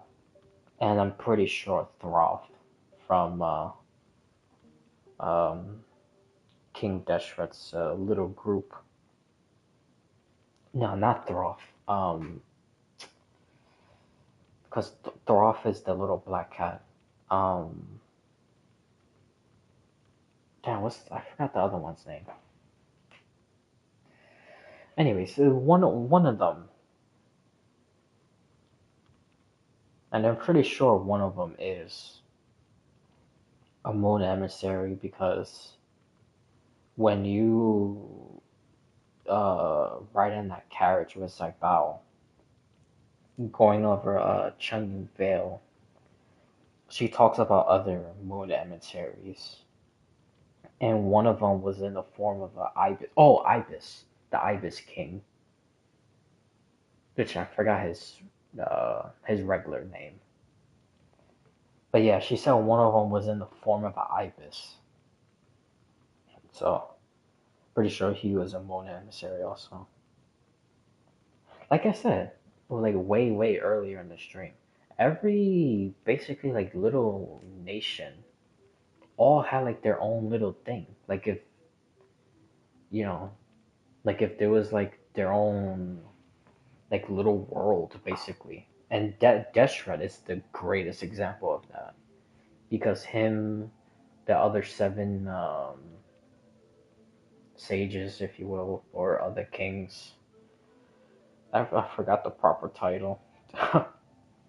Then the goddess of flowers. Then of course Apep, even though Apep is hiding. And then he even rejected the Dendro Archon, and then Ruka Devata was Dendro Archon. Then he found the Forbidden Truth, and everything started to collapse. So, but yeah. So I wonder if Angelica was one of them, or being set up to be an emissary. Because I don't think it's an angel. I don't think it's connected to angels. Or maybe it is. Either way, connected to the angels or the moon emissaries. Zhongli destroyed it.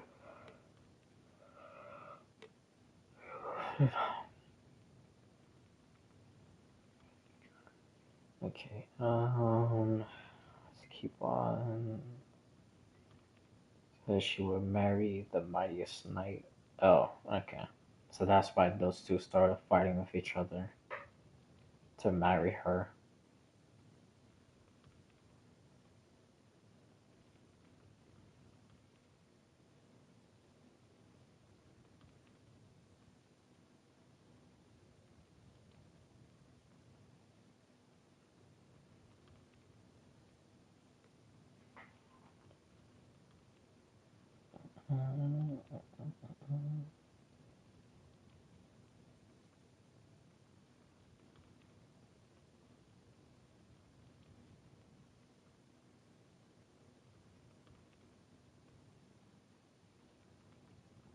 Oh, oh, interesting.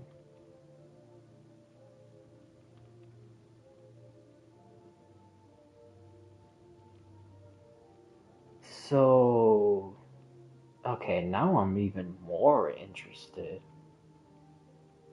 in why, when the Eclipse Dynasty rised, they wanted to kill the Crimson Moon. Because it mentions the universities meant meant dude uh Magistorum, which that's the stuff connected to Herodotus, Rhine daughter, and that was basically where they did all the abyss experiments. Even this girl, the Lindis, was in that basically university. And then Alberich. Isn't that? Hold on. Yeah, I know that's the Eclipse Dynasty. Uh,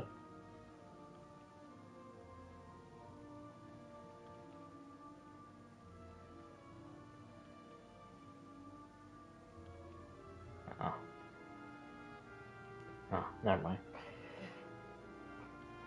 So I guess the clan started because of the guy's first name, which is weird. Usually it would be a person's last name. But alright. Yeah, because that's Kaya's lineage.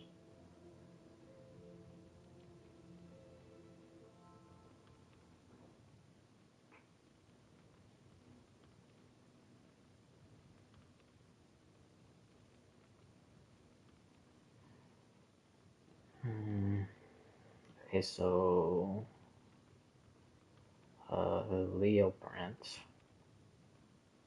which was the best friend of I don't even know how to pronounce that dude's name. Perrin Harry. I don't know. uh, the two in one thing I was speaking about way earlier also.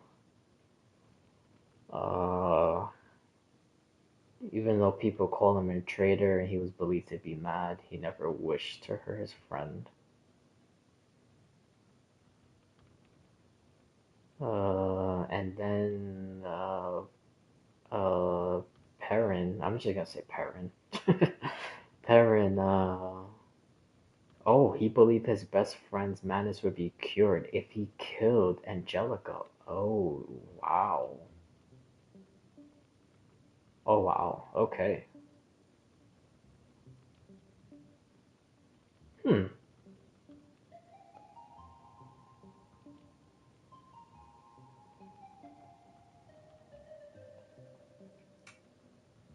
Hmm.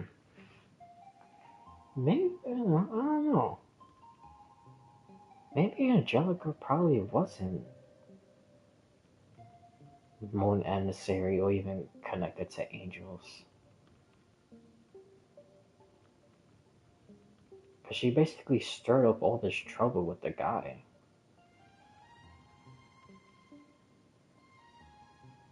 What if she was planted there on purpose? To cause all this chaos so Conria could fall.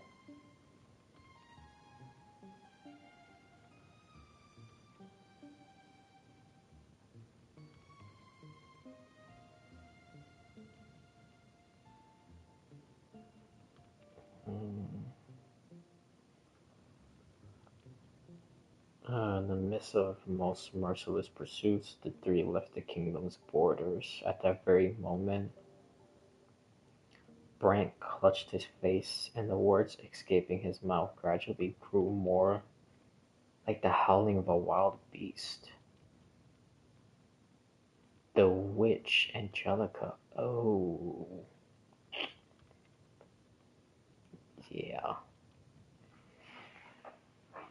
Huh. Okay, let's see what this goes to. Witch Angelica.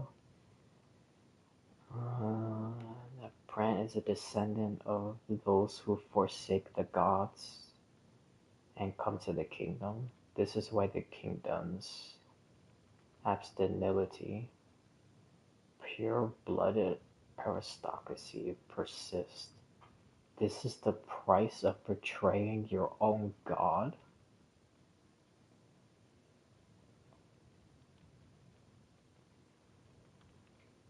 What?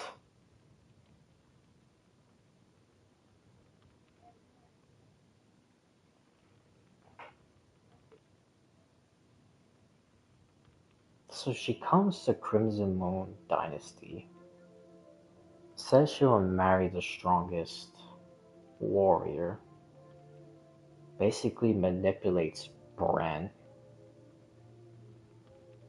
Then when Bran, her, and the other friend, oh my god, this thing reset it.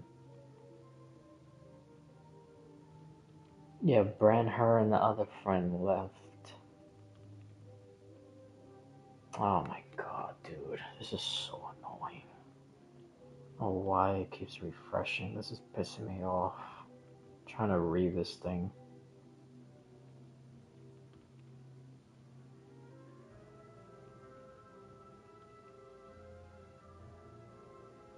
Yeah, does all that. Then they reach the border. Then he's speaking, and now it sounds like a beast. And then she comes out and says that he's a descendant of those who forsook their god and came to the kingdom.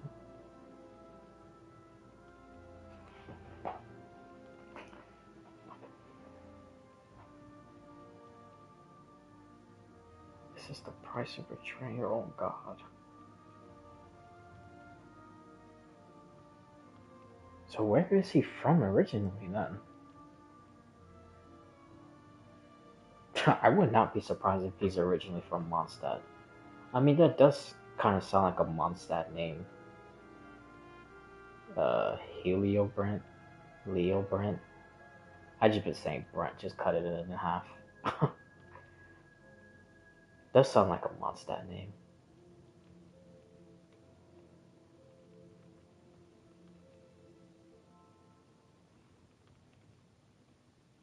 So then, the witch Angelica. Where the hell is she from, really?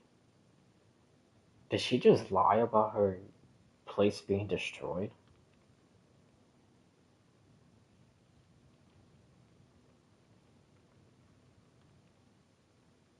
Alright, let's just keep on. As for you, Harry, I'm just gonna cut that in half also. You are one who drifted there, thus you bear no such curse. You may not have the nobility to shoulder a world, but you too have your own destiny. And as for me, I betrayed no one, not for a moment, until my God died. So too I bear this curse not. But you now see who I truly am, yes? The sun rose over the horizon at that moment, and blade slipped through his fingers, exhausted from a night-long battle. Okay, he looked upon the sun, and when he glanced back at Angelica, he saw that she was neither a beautiful woman from Liyue nor a wicked witch. What the hell was she? I am freedom, that which has broken free of fate. This is what Bran sought in agony, but that which is now yours for the taking. There was nothing before Harry, only vast empty land.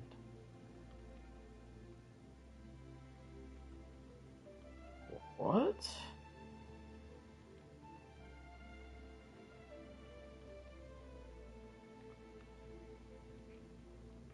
Note that ancient people of Liyue did not use such names. Now that you consider it, her name may have been Lady Myowen, which means Lady of Wanderer's Sound. Sure enough. Oh, so from the Jade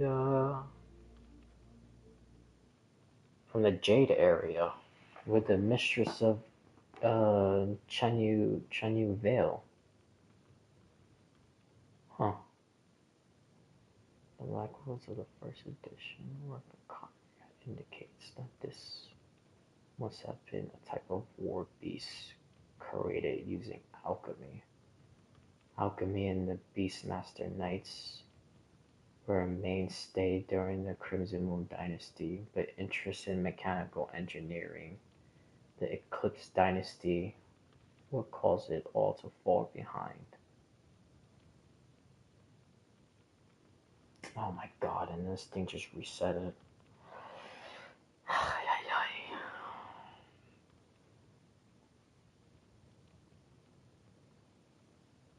Okay. Oh,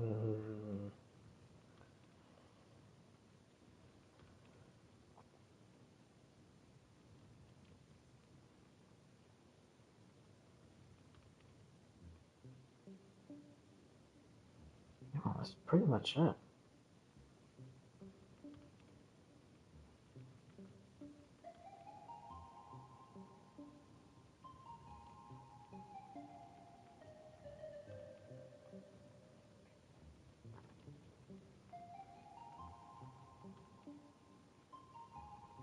The story about the orphanage may be related to the origins of the House of Horfs, or Herf's origins.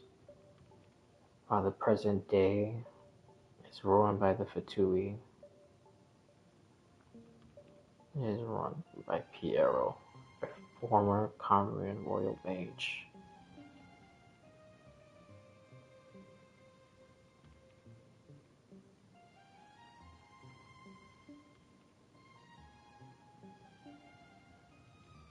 Huh.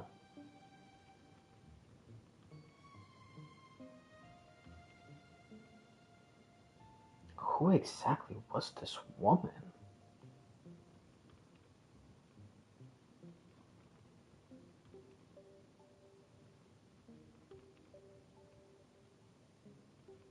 Hold on, let me look up that word. It says this thing is known as Brant's. Hold on. I haven't even seen that word before.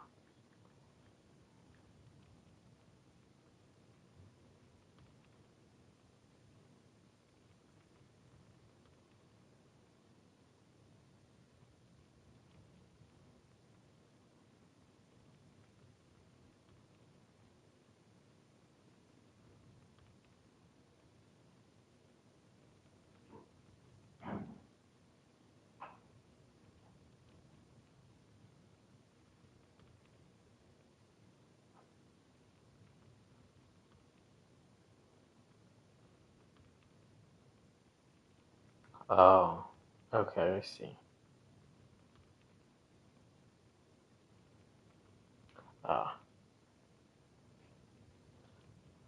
okay, so the books is basically known as Brant's basically love, or his forbidden love.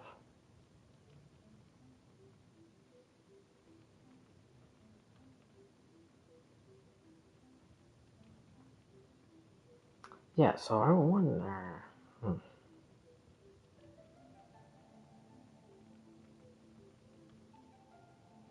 when did. Hold on, this might be extremely far fetched. But when did Rhine-Daughter? Obviously, I know she's connected to the Crimson Moon dynasty. But if they had that university from before,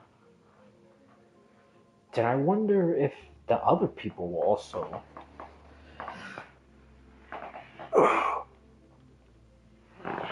Obviously, the Lindis, Heroptid here, basically became like the I don't know. I guess you could say like headmaster of the whole thing.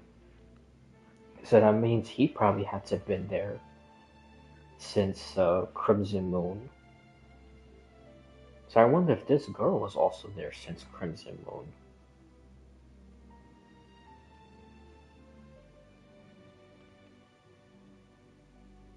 You just need to see exactly what time period she was born.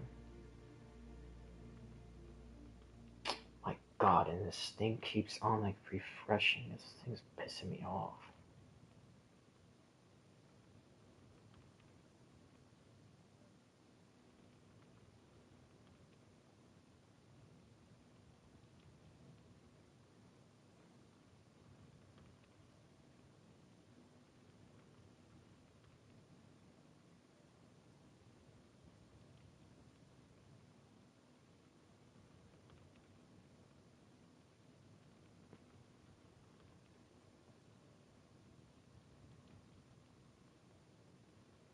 Mm,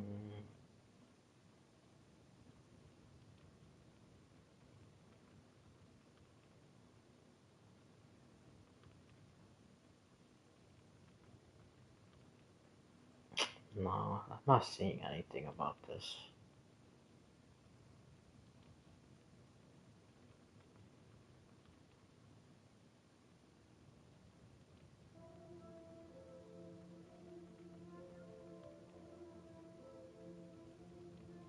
Yeah, really, yeah, they don't say anything. I wonder, she probably was from the first dynasty. So with that all being said, I wonder if she was actually Angelica in the story. So if she was Angelica from the story,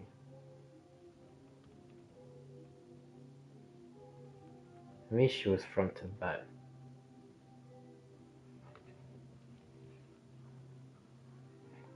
Hmm.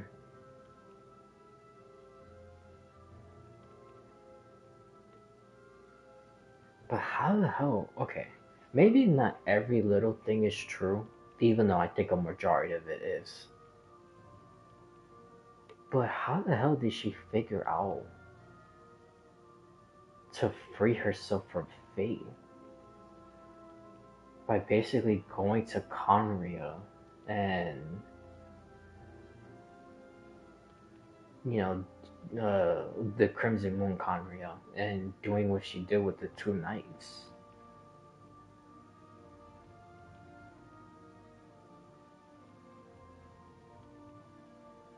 And if Brent is not from Conria originally, where is he from?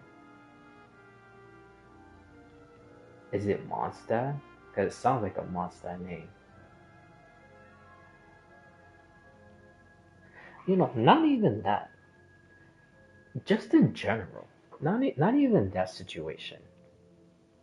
I wonder if that was a thing during those times. So let's just say anybody, like someone left the region, then went to Crimson Moon, and then somebody from that same region was sent to Crimson Moon to, you know, curse the one who fled, so they're seen like a quote unquote traitor. Would they all would they all like turn into like beasts and basically kill themselves? And because why did okay, so he left and he was like a traitor, but why did he like turn into a monster?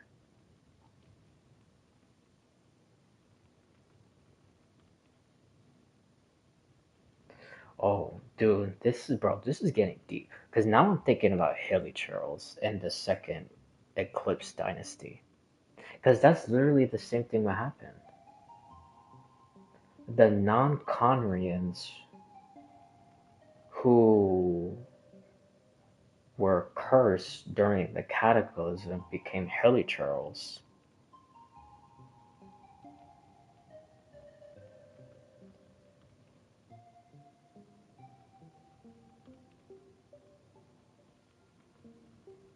Hmm.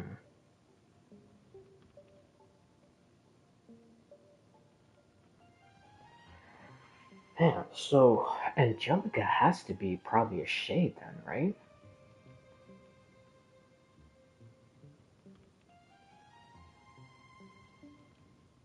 Bro, there's like too much information that we're just like missing right now.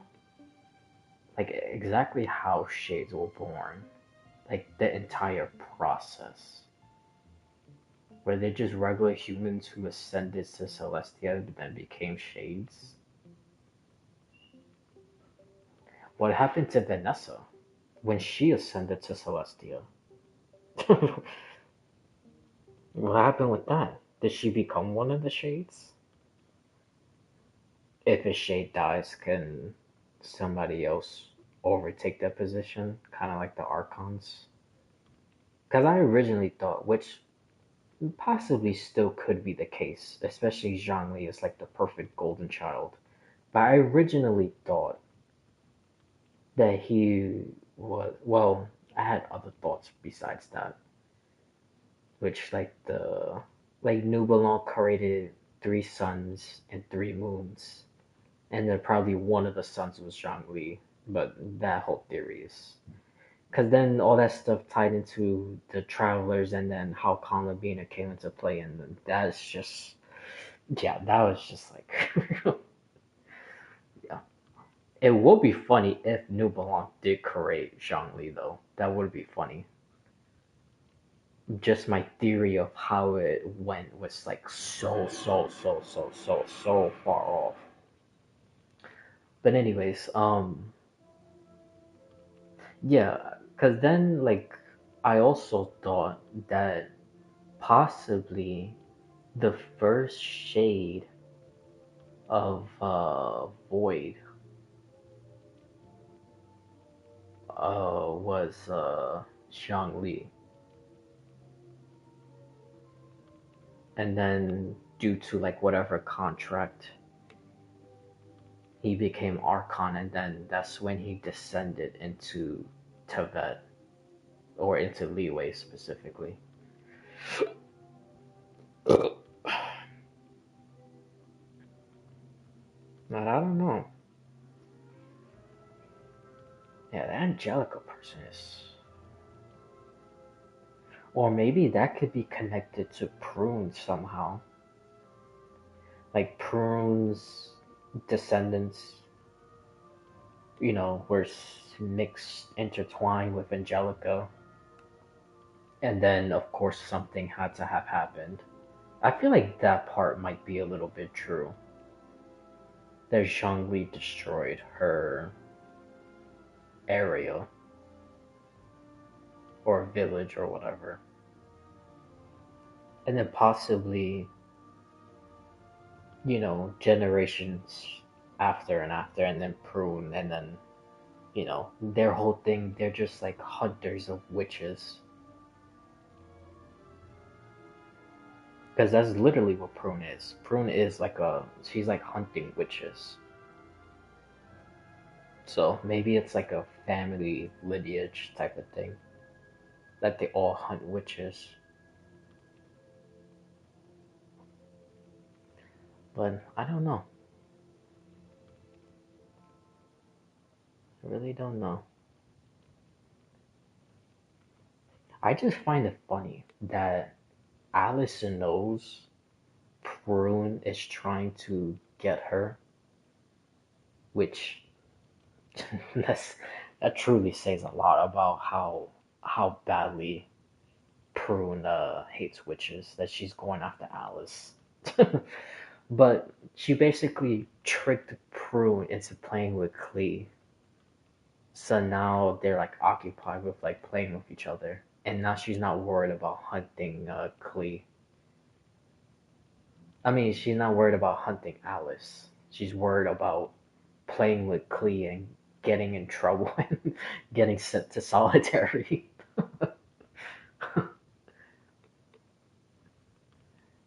And the way Alice describes the reason why she does that is because she wants Prune to basically live like a child.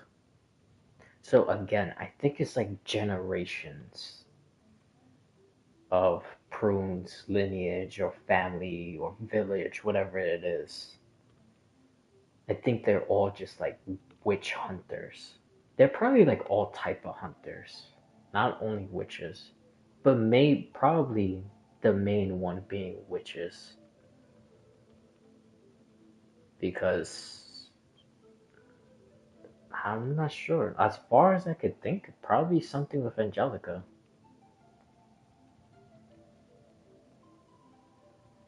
which might be Rhine daughter or another shade.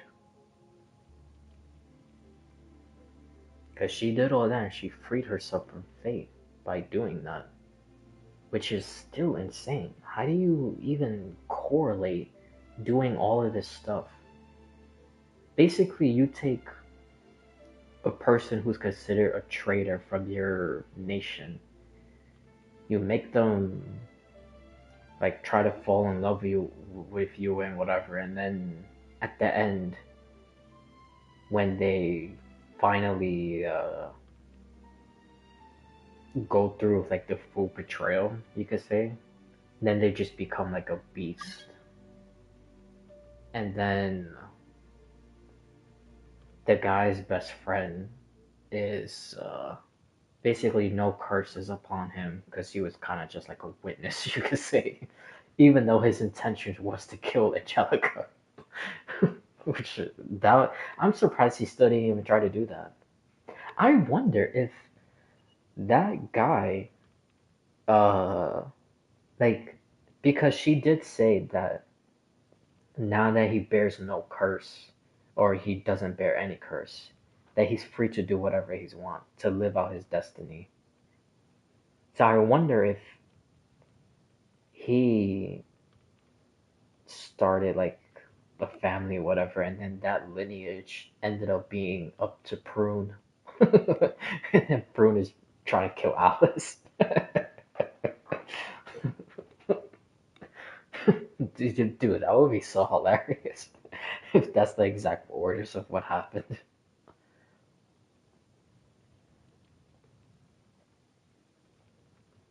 Or possibly, which I don't know. Dude, there's like so many like possibilities. Because like I said, I don't think every single thing is true, but I think a majority of it is. Especially with her um being quote unquote free, the other guy being free to choose destiny.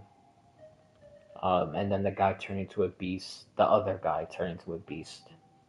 The sun rising right behind them, which right there it seems to be the birth of the Eclipse dynasty. Damn, bro, that person, dude, that person is insanely powerful. Because at that moment, someone turned to a beast. She was free from fate. The other guy, if you technically think about it, he was also free from fate because now he's on the path of destiny, which is different from fate. Almost like a descender. Not saying he is a descender, but like the will that he has just completely changed, and now he's after destiny, not fate.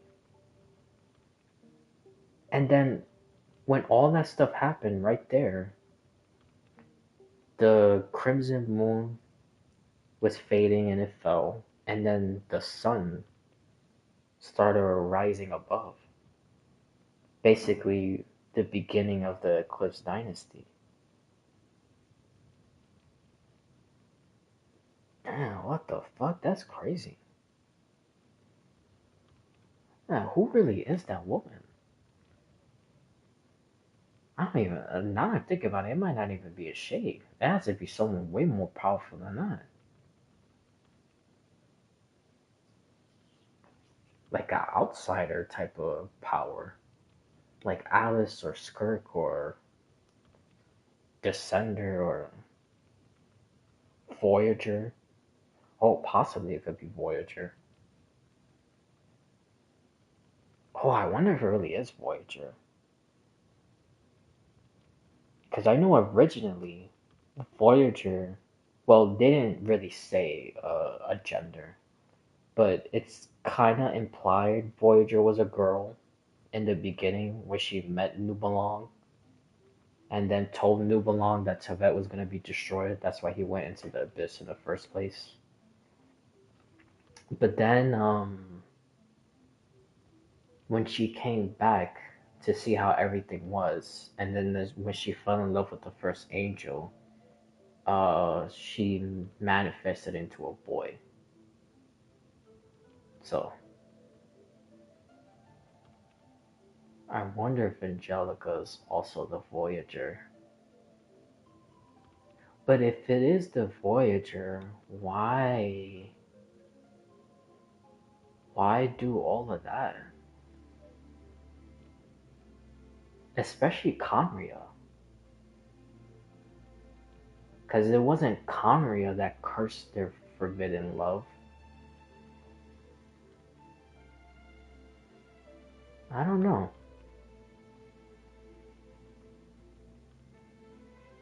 Man, there's like so many thoughts running through my brain right now.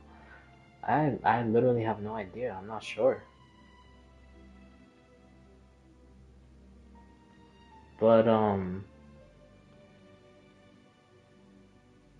yeah. So anyways, we get back to this. I mean, that stuff sort of kind of connect anyway, because I'm gonna talk about fate and whatnot. Oh god. But yeah, so back to the topic about Nuvalet's fate, or Tevet had already has a sealed fate. I don't think that's the case. I don't think that's the case at all. Cause even the story that I was just reading with the Crimson Moon Dynasty book, if fate was sealed, then the girl Angelica would not have been free, and then the other dude, I just call him Harry because I don't know how to pronounce his full name, but his fate honestly most likely would have been to kill Angelica because that's what he wanted to do in the beginning when Brant was already changing, like before he started changing into the beast. Like when he was changing when he first saw her, he wanted to kill her. So I honestly, that's also another example of why I don't think fate is sealed because it don't make sense. And then for this, for Fontaine, because when I was watching the video, they mentioned his constellation, and then they mentioned uh yeah, where it says like a constellation also, and then it has the name Leviathan Judicator, and then also the Ancient Dragon's Authority. But before it was in like question marks, which that right there with the question marks. Well, it's not question marks right now because I beat everything. But before, when it was, that right there shows me also that fate is not sealed. It that doesn't make sense. Because the person in the video and other people's videos, but the first one I saw, which was Cat with a Blue Hat, like always, their theories be like insanely good. But this one I disagree with. Um, and I disagree with all the other people that I saw. But but yeah, because they try to say that since, okay, how to explain it?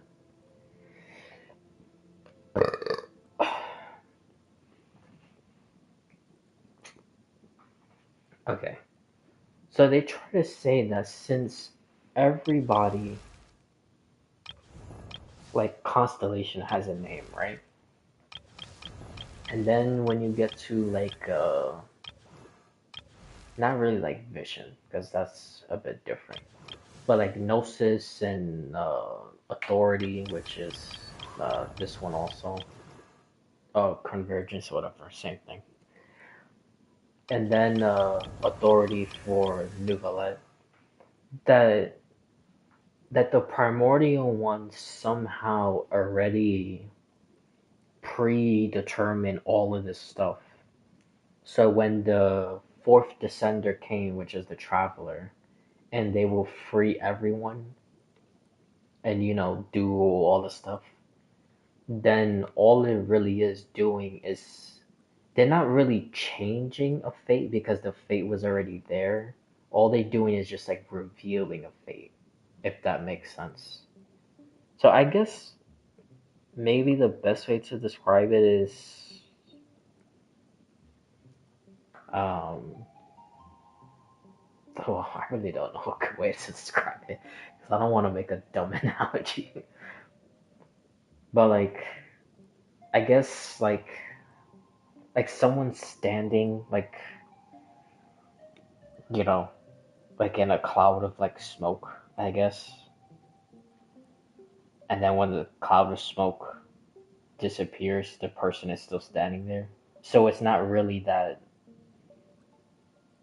the cloud was there, and then when the cloud disappeared, the person appeared there. It was that the person was already there, but the cloud was just blocking the view. And then it cleared, and then the person was already standing there. Again, that's probably like the horrible example. I really can't think of another example. But yeah, but yeah, that's basically what they were saying. That their fate was already written and sealed.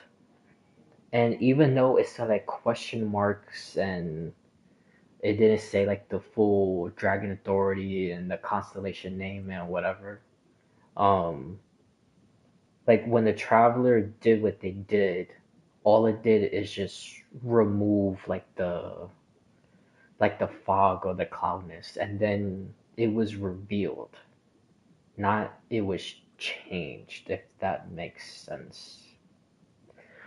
But I disagree with that because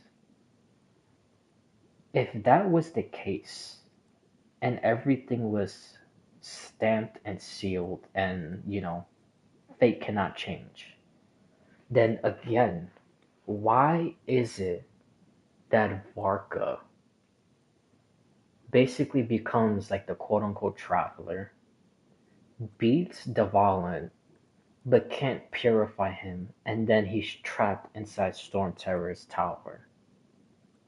But when the traveler comes, if fate was so sealed, how was the traveler able to purify Dvalin?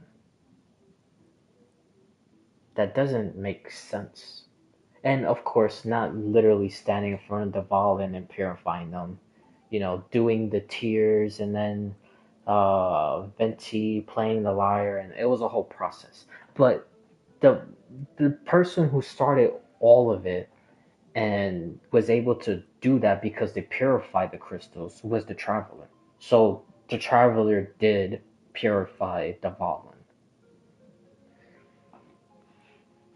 So again, if fate was like so stamped and sealed, and if the Traveler comes and all they do is just reveal something, not change anything, then one, why are they a descender?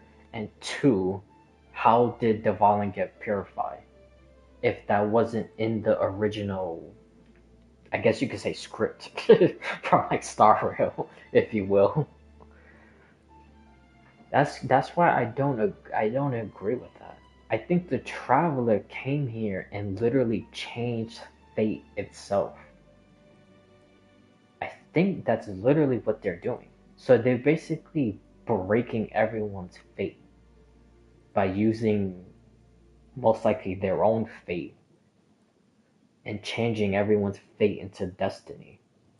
That's what I think is happening. So to say that everything is already basically predetermined, that just does not make sense. I don't understand that. And again, even this with Fontaine and Novelette.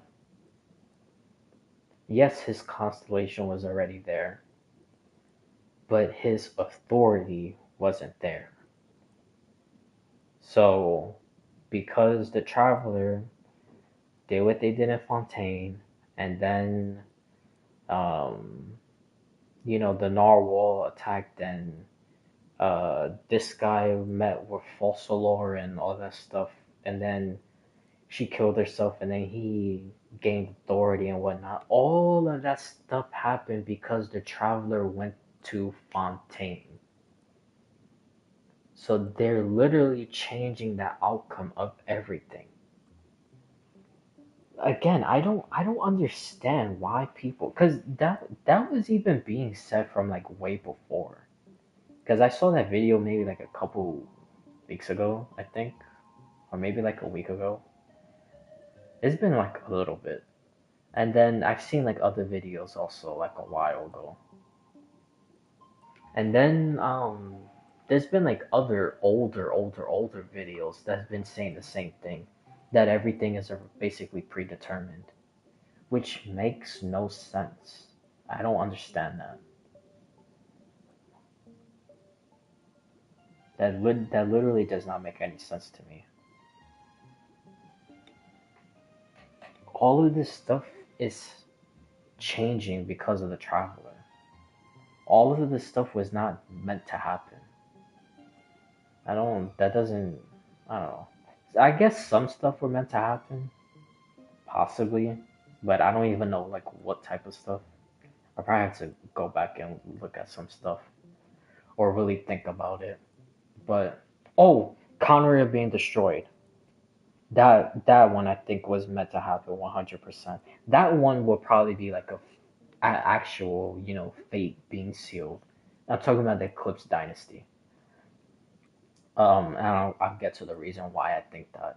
But like other stuff, I don't think that's the case. Especially with the Traveler. Because again, the Traveler goes to all these places and fixes all these issues. They literally change everything. So, but okay, so Conria, dude, I just realized is about to be one. I don't even think I'm gonna be able to talk about the other stuff, which is honestly that's fine. Because the biggest thing I really wanted to get to was Genshin and the stuff with Elio in the Star Rail animation trailer.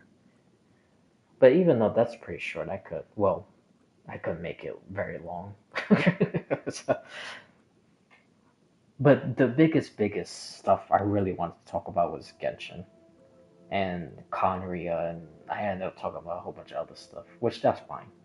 So, as I've said earlier in the stream, and I've said in other VODs, I even said it the last time I even said it the last time that I was here on Twitch. That I think Conria, especially the Eclipse Dynasty Conria, is not Norse. I think it's. My god damn, dude. I think it's biblical. And I think it's supposed to be the representation of Israel, like from the Bible, not current Israel, because that's a whole different subject.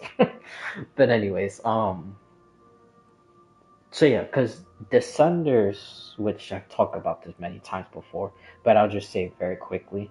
Descenders is also biblical because you have the primordial one that first came to Tevet, and then you have Lucifer that came to Earth. Then you have New Belong that came and waged war against the Primordial One. And then you have Michael that came and waged war against Lucifer and the other fallen angels. And then you have the third Descender, which is, I'm pretty sure, is pre-Venti. That was the third Descender that came and, well, they were being used to open the gates of Celestia and the Abyss and other stuff. But I'm pretty sure in the future, which hopefully sooner than later, I think they were also here to spread basically like a quote unquote message, if you will. And of course, Venti kind of does the same thing. I think that's why he's a bard, honestly. But the best way to spread a message is through music. So anyway, um, so then the third descender would be like the equivalent to Gabriel that came and told.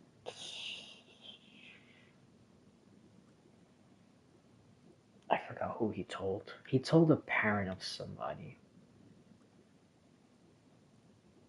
Hmm, I don't remember. I think it was John the Baptist, but I'm not 100% sure. But anyways, he told a parent of one of the disciples about like Jesus and a whole bunch of other stuff. And then, of course, the fourth one in biblical terms, Jesus came, and then of course the traveler. So why I think the Eclipse dynasty is biblical and not Norse?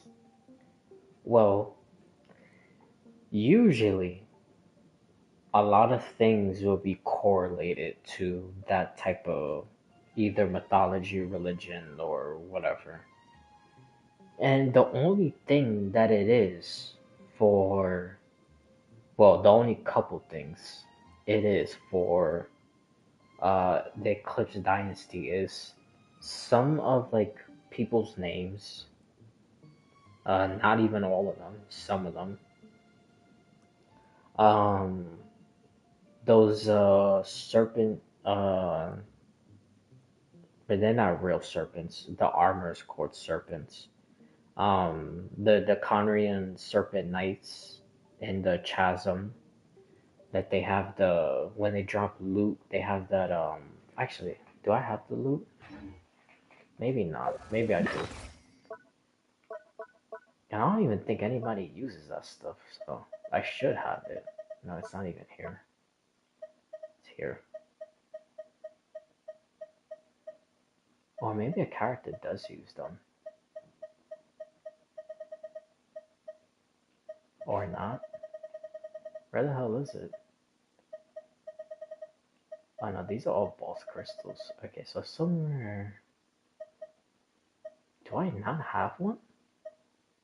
Oh, there we go. Like those. Oh, I can't get a zoom in. That's fine. But yeah, like those things. It's like the one eye open and the other eye is like closed, so kind of like a Odin type of thing. Um, Danslif kind of like represents I'm not saying he is Soltar. I think that's how you said the dude's name, but he kind of like represents him because the weapon he uses, I believe, is the same name, which is like the the weapon that like destroyed Asgard in Ragnarok. So like stuff like that. But like everything else does not seem Ragnarok like. Like doing like magic or like Norse like magic, which magic is like the frost giants, but they started like going away from magic into technology.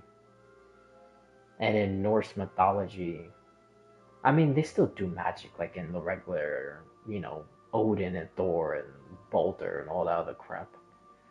Um,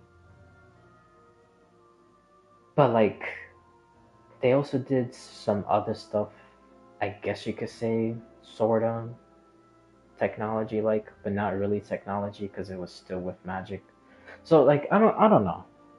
Just stuff like that. Like the whole thing of like having like the mages and like the army, like even the army was it don't seem like a Norse like type of like thing. Because in the deserts of Sumeru with Deshret, all that stuff is basically like Egyptian. Like there's like equivalents to like the like Ra, Amun, obviously the pyramids. The Medjai is basically Sino, even though his title in the game is not Medjai, but that's literally basically what he is. Um, technology, math, and like a whole bunch of stuff. And now Cry's the same thing, like with the Finnish, um, like shapeshifters and you know animals and all like a lot of stuff. Moons, um, even though I don't think there was three moon goddesses, but there is like a moon god or goddess. So it's like there's quite a few stuff. But with Conria, it feels so little for it to be connected to like Norse mythology. But like I said, I do think there will be, and I'll get to that. But in terms of like pre, cataclysm, nothing really seems Norse related. Let's just put it like that. Pre cataclysm. And then I started thinking. And then I started realizing, why is it that if the why is it that there's twins? Why do you play as the traveler that's basically the good guy, and then you have an abyss sibling that's almost like the bad guy, and they're twins? The twins thing was like really like, you know, sticking to me. And then was realizing other certain things. Because the whole like Gnosticism thing, which is like the Archon's true names like Morax and Beelzebul and Barbados and all that stuff, that's quote unquote Christian, but like a demonified Christian. Um, yeah, there's like freaking like 100 branches of Christianity. It's ridiculous. But anyways, that's not the point that I'm gonna rant on. The point is that there's also not exactly like a well, it is exactly like Gnosticism, but I don't know the name of it. But there's like a Jewish tradition of something like Gnosticism. And it also talks about Morax and the other people. And it also talks about other angels like Azrael and uh, Raphael and I can't think of anyone else. But it talks about other stuff like that. And then I was realizing that they don't believe. Well, I already knew this, but I didn't know to how much stuff that they say. So I need to be, sort of careful in how I say some of this stuff because I don't want to seem like to like a religious fanatic freak or whatever. But in Jewish customs, they don't believe in Jesus. They believe Jesus is like a trickster. Some say uh, demon. Some also even say devil themselves. But that's like the Jewish Gnostic crazy crap that all that stuff they believe in. Because they also believe in the whole Lilith thing. Which now that I say that, I wonder if Angelica is supposed to be the representation of Lilith. But anyways, that's not the point. The point is that they have like a whole crazy shit thing saying that Jesus is, the devil and the demon and all that stuff. So I was thinking with, everything like the archons and descenders and um, some other like godlike figures that's not even archons, that it all seems like, even like oh my god, we was talking about it literally earlier. Oh, and even Nouvelle, kind of like a 3-in-1, because it was like Farina, Nouvelle, and Fossilor, even though Farina is alive, but like the authority, like power figure, what I'm talking about, it was like three, almost like a trinity. Zabao herself, almost like a trinity. Um, Columbina, obviously, that's another trinity. So just stuff like that. Is everything kind of seems like sort of biblical in a sense. Um, Again, I gotta make sure I'm not going to, because I don't want to seem like, you know. But anyways, so if the archons have like the demon names, right? Because it's the whole like Gnosticism thing.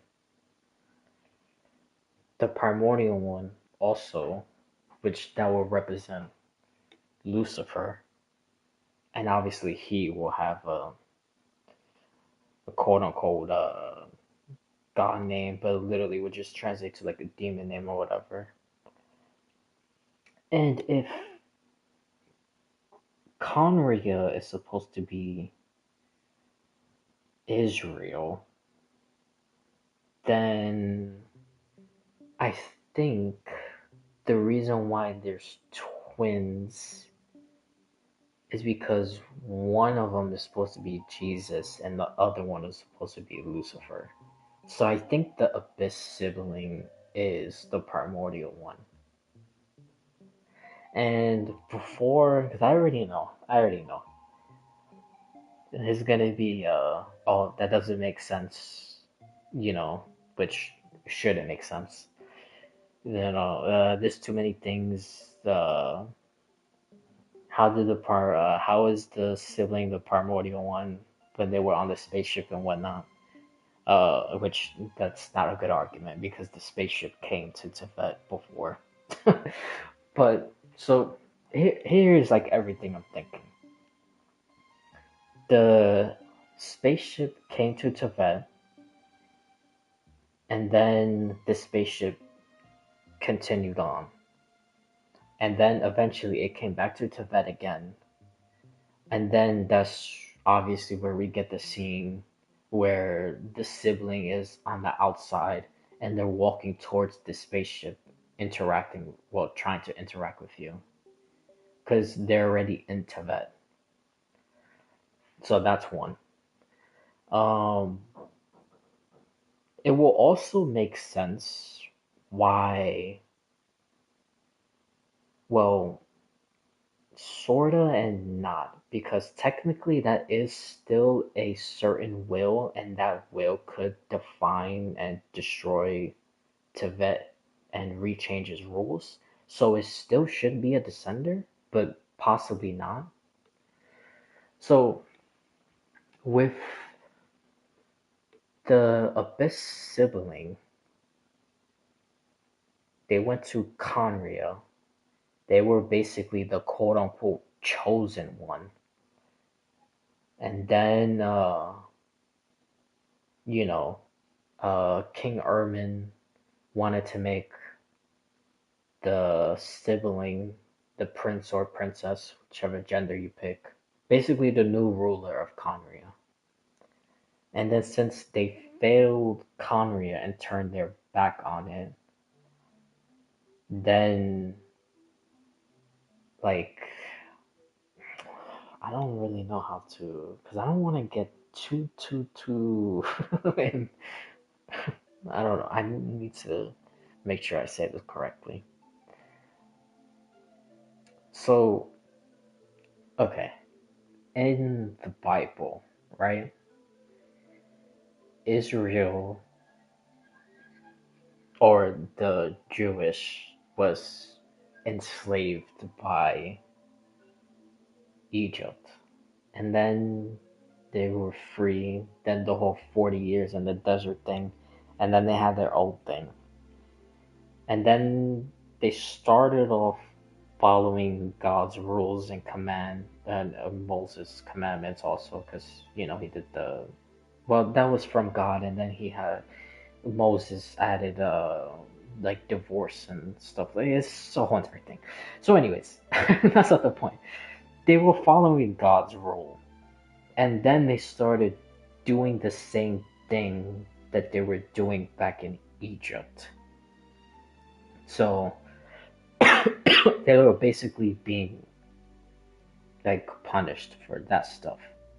So for Conria, I think in Conria, since okay, pre Eclipse Dynasty, so Crimson Moon. In Crimson Moon, when the Primordial One came and then established like new rules of everything. Since Conria, the Crimson Moon was a subterranean empire, and the Crimson Moon was also subterranean, with them obviously. Then most likely when the Primordial One found out that they broke a rule, kind of like how the other people, and that's why they were destroyed. So I think the Primordial One um, destroyed or probably finished the rest of it. Because I think Angelica had a very big part of it, which I still can't figure that part out. But it doesn't matter. So the Primordial One basically, I guess you could say, like, destroy the rest of the Crimson Moon dynasty, especially that they destroyed the three moons itself.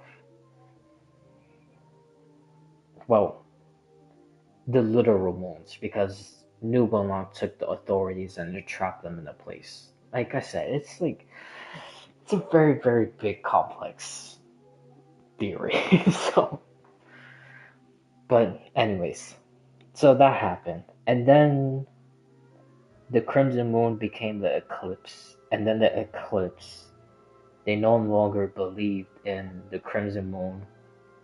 Then they were doing technology and a whole bunch of other stuff, and then more other people from Tibet started going into Conria, and then Conria was just basically, as Danslip put it, a nation without a god. So because of that, I think the Primordial One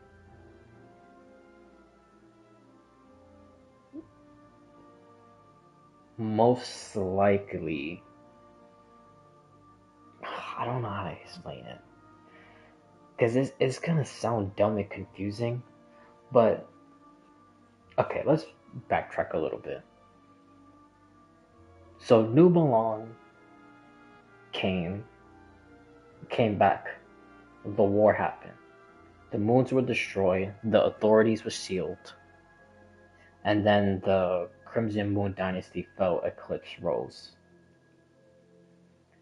And since New Belong basically almost won, I believe the Primordial One and New Belong were both defeated. So now they're both in slumber, dead. Who the hell knows? Something. So I think during that, since the Primordial One was originally the Abyss sibling, most likely that spaceship probably recreated because they have the genetic. Actually, it actually says it. There's like a genetic vault type of thing in the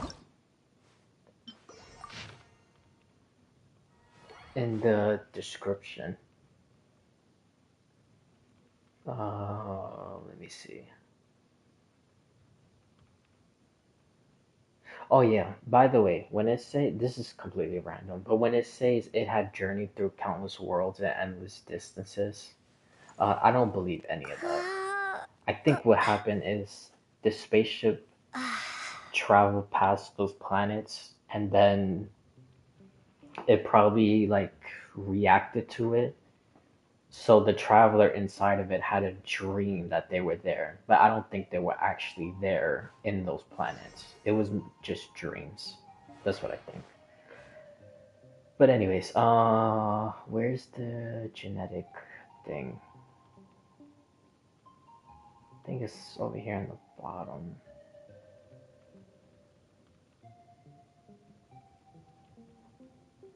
Uh, yeah, because when they were quote unquote born, basically a supernova, kind of what it sounds like, happened, destroyed their world.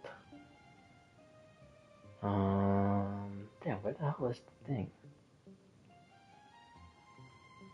Let me just read it in order. Let me see.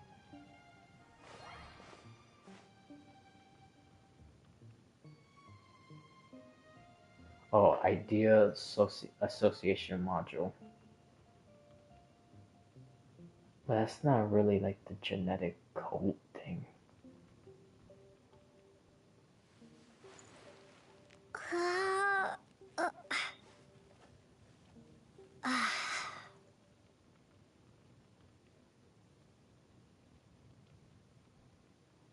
Well, I mean, I guess this part you could say is like the genetic code thing. Because of the spaceship, it could interact with a planet's atmosphere, biosphere, lithosphere. I don't know why I read all that backwards.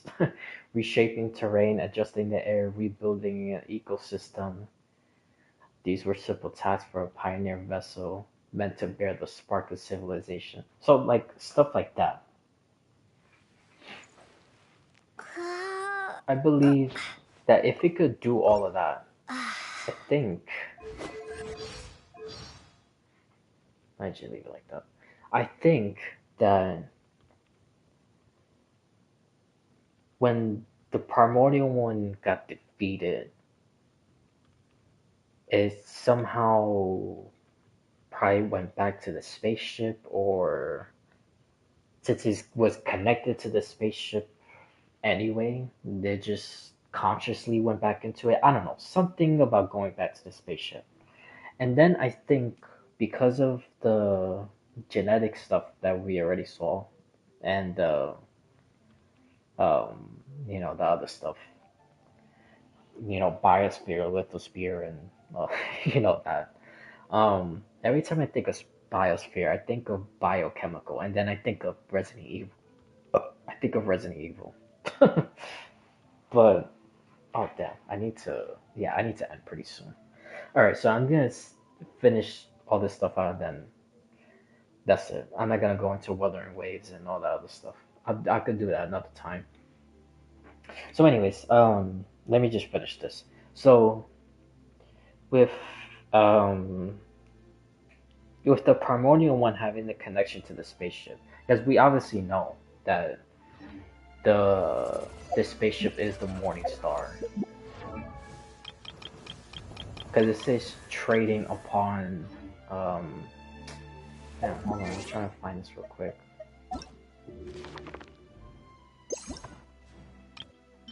Which I already showed before. Because that was when I was talking about when he left. Where is it? Yeah, right there at the end. Uh, until the day that the winged descendant arrived, trading upon the morning star. So that will obviously have to be the spaceship. So I think this is exactly what it is. The war, they both were defeated. That's when the Crimson Moon fell, and then the sun started to rise. And then I think the primordial one connected back to the spaceship, and then when it connected back to the spaceship, it either like rebuild themselves like genetically or I don't know, whatever. Or possibly, which might look most likely be it, it took over one of the siblings. So since it's not literally the primordial one itself, like in its original state, it's the abyss sibling now. That probably makes sense of why Nahida said that the sibling isn't a descender, which it should be, but it's not. Because it's basically the primordial one in a different form, if that makes sense. So now, with the Eclipse Dynasty, and since, they're doing a whole bunch of stuff and they don't need god figures because, humanity, basically like what Remus was trying to do, but Conria officially successed, in what they were doing. So they basically lived out Remus's dream in a way. Um, then when the Abyss sibling awoken first, um, then it heard the calls of, them pleading out to, not pleading out, but like trying to get descenders and whatnot. And then it came to Conria, and then when it was becoming like a king, then it most likely probably triggered some type of, I don't know, like protocol, if you will, I guess. And then, of course, the five sinners did what they did, even though I don't think they're actual sinners or whatever. But yeah, I keep on looking at the time and I'm realizing I have to like hurry the hell up. Now I'm like stumbling over my words. But yeah. So, anyways, so oh my god, where was I going with this? Okay, so the primordial one, which is now the Abyss sibling came to Conria, and now it was becoming a nation that, believed in a god. So they basically, broke the original barriers of not believing in a god. Now they believe in a god, but that same god is the one that, you know, um, like punished the first one, which I'm pretty sure is through Angelica. And then, the war and the cataclysm happened, and then I believe that the Abyss sibling now thinks that they were the well, we do know that they were the reason that Conria fell because they went to save the sibling, which is a traveler. And now they're doing all this stuff to try to rewrite history and make Conria happen again. So I think it's gonna be some type of like loop that happens with the Abyss sibling, and then the primordial one is also gonna intersect together. So it's the abyss sibling is going to be the primordial one, if that makes sense. Because I think when Conria is reborn, when it's reborn, I think the exact same thing is going to happen again. I think it's just going to be destroyed. And this time, when it's destroyed, I think the Abyss sibling is going to destroy Conria. That's what I think it is. Or if it's not the Abyss sibling, it would be the Traveler that would destroy Conria. And why would the Traveler destroy Conria? That is a fantastic question. And I think, again, that leads back to the whole biblical thing of God punishing Israel. So I think if the Traveler is supposed to represent Jesus and Conria is Israel, and is quote unquote Israel is being led by the Abyss sibling, which is possibly the primordial one, which correlates to Lucifer, then I think this Traveler is just gonna destroy the Abyss sibling with that Conria. That's more than likely what's gonna happen, if not this Abyss sibling does it themselves by trying to do something else. So that's honestly kind of what I think. I mean, I have a little more certain things, like even the sinners. I think the sinners are basically people who kind of represent people in the Bible also. I'm still not sure about all of them, but I'm pretty sure Solomon is Haraptatir, Fedophanir is Daniel, and Samson is the fowl. I don't know who Ryan Daughter and Revere is. Revere, but I don't know, because some stuff don't make sense. But I was thinking maybe David. But David is a man after God's heart. Revere is just a man after Delindis' heart. It's not. Unless if Delindis was supposed to ascend to Crimson Moon, uh, kind of like how other people were supposed to ascend to Frost Moon before the whole Columbina thing, like the whole Archpriestess thing. Because Lama was made, and she was made so she could basically ascend to the Frost Moon, but then she denied it. So I still think the Lindis was kind of the same thing. But yeah, I kind of like rushed right at the end because I gotta start getting ready to do certain things. But that's basically kind of everything. I think,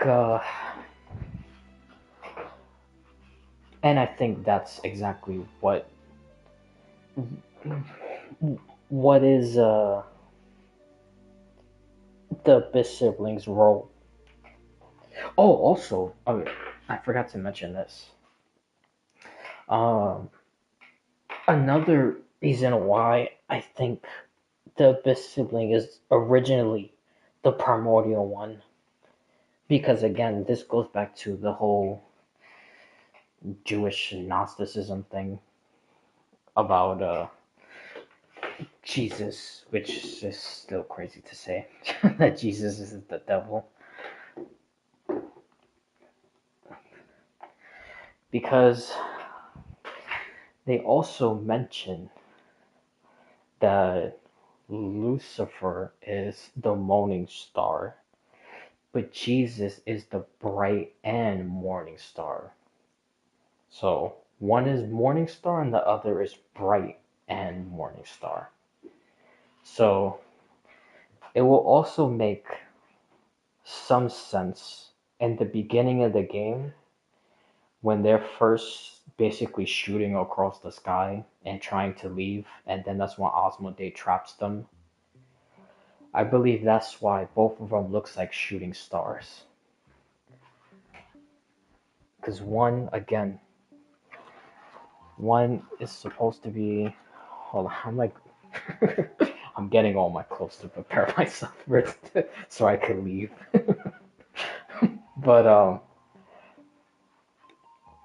but yeah, I believe the two shooting stars are both supposed to be morning stars in the game. So again, that's also another reason why I think the Abyss sibling is the primordial one.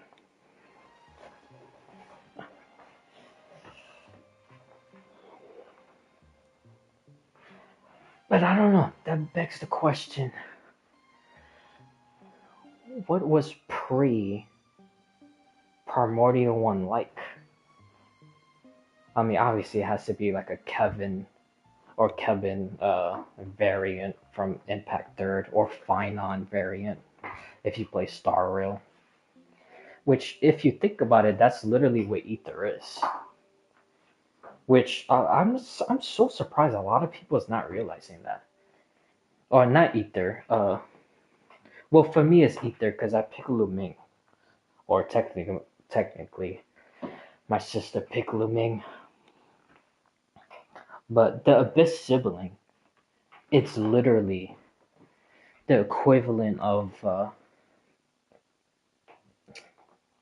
Kevin or Finon. Again, if you play Star Rail. So, yeah, I'm surprised a lot of people did not like catch on to that. Especially so many of the lore people played the other games.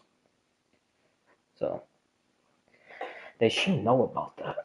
They should know about those correlations. You know what I think it is? I think they don't say those type of things because it's not the look of what you call it. It's not the look of like Finon or Kevin. Because usually when you hear variants, they not only do they talk about like how they act or whatever, but they also go by look. That's why in this game people say um, Mafuka is the variant of Himiko, and Shogun is the variant of Raiden Mei, and possibly um, the Sarista is either Branya or Elysiai. We just have to wait and see for that. But I don't think it's only that. I think it's literally based on the attitude. And if I'm right, which I'm pretty sure I am, about the primordial one going into the spaceship and either like taking over the sibling to become the Abyss sibling, or genetically like modifying themselves, basically making like a twin of the Traveler, then that would make sense why they look like the Traveler, because again, they just made a twin of the Traveler. And then that also correlates to what I was saying before about the Jewish version of like the Gnosticism thing, when they try to say that Jesus is the devil. So, yeah. Yep. Yeah. I kind of wish I would have talked about this stuff in the beginning first, so I wasn't just rushing through. But, yeah, that's basically kind of everything. Well, Genshin wise. I'm trying to think of anything else. No, yeah, I think that's honestly it.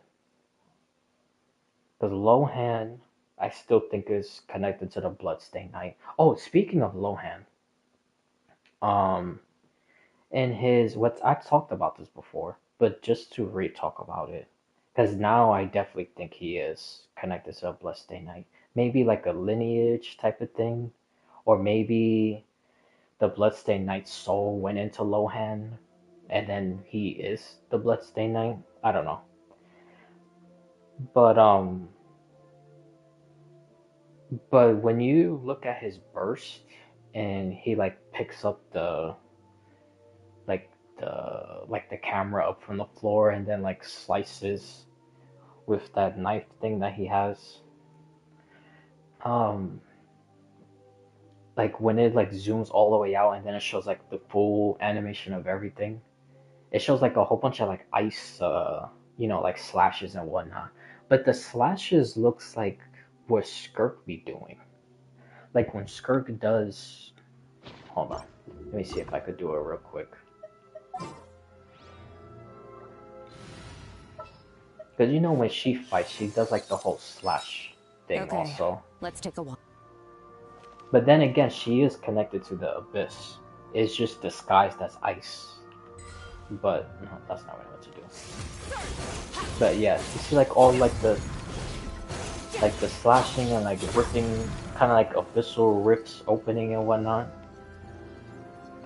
That reminds me of Lohan, because Lohan also kind of does the same thing.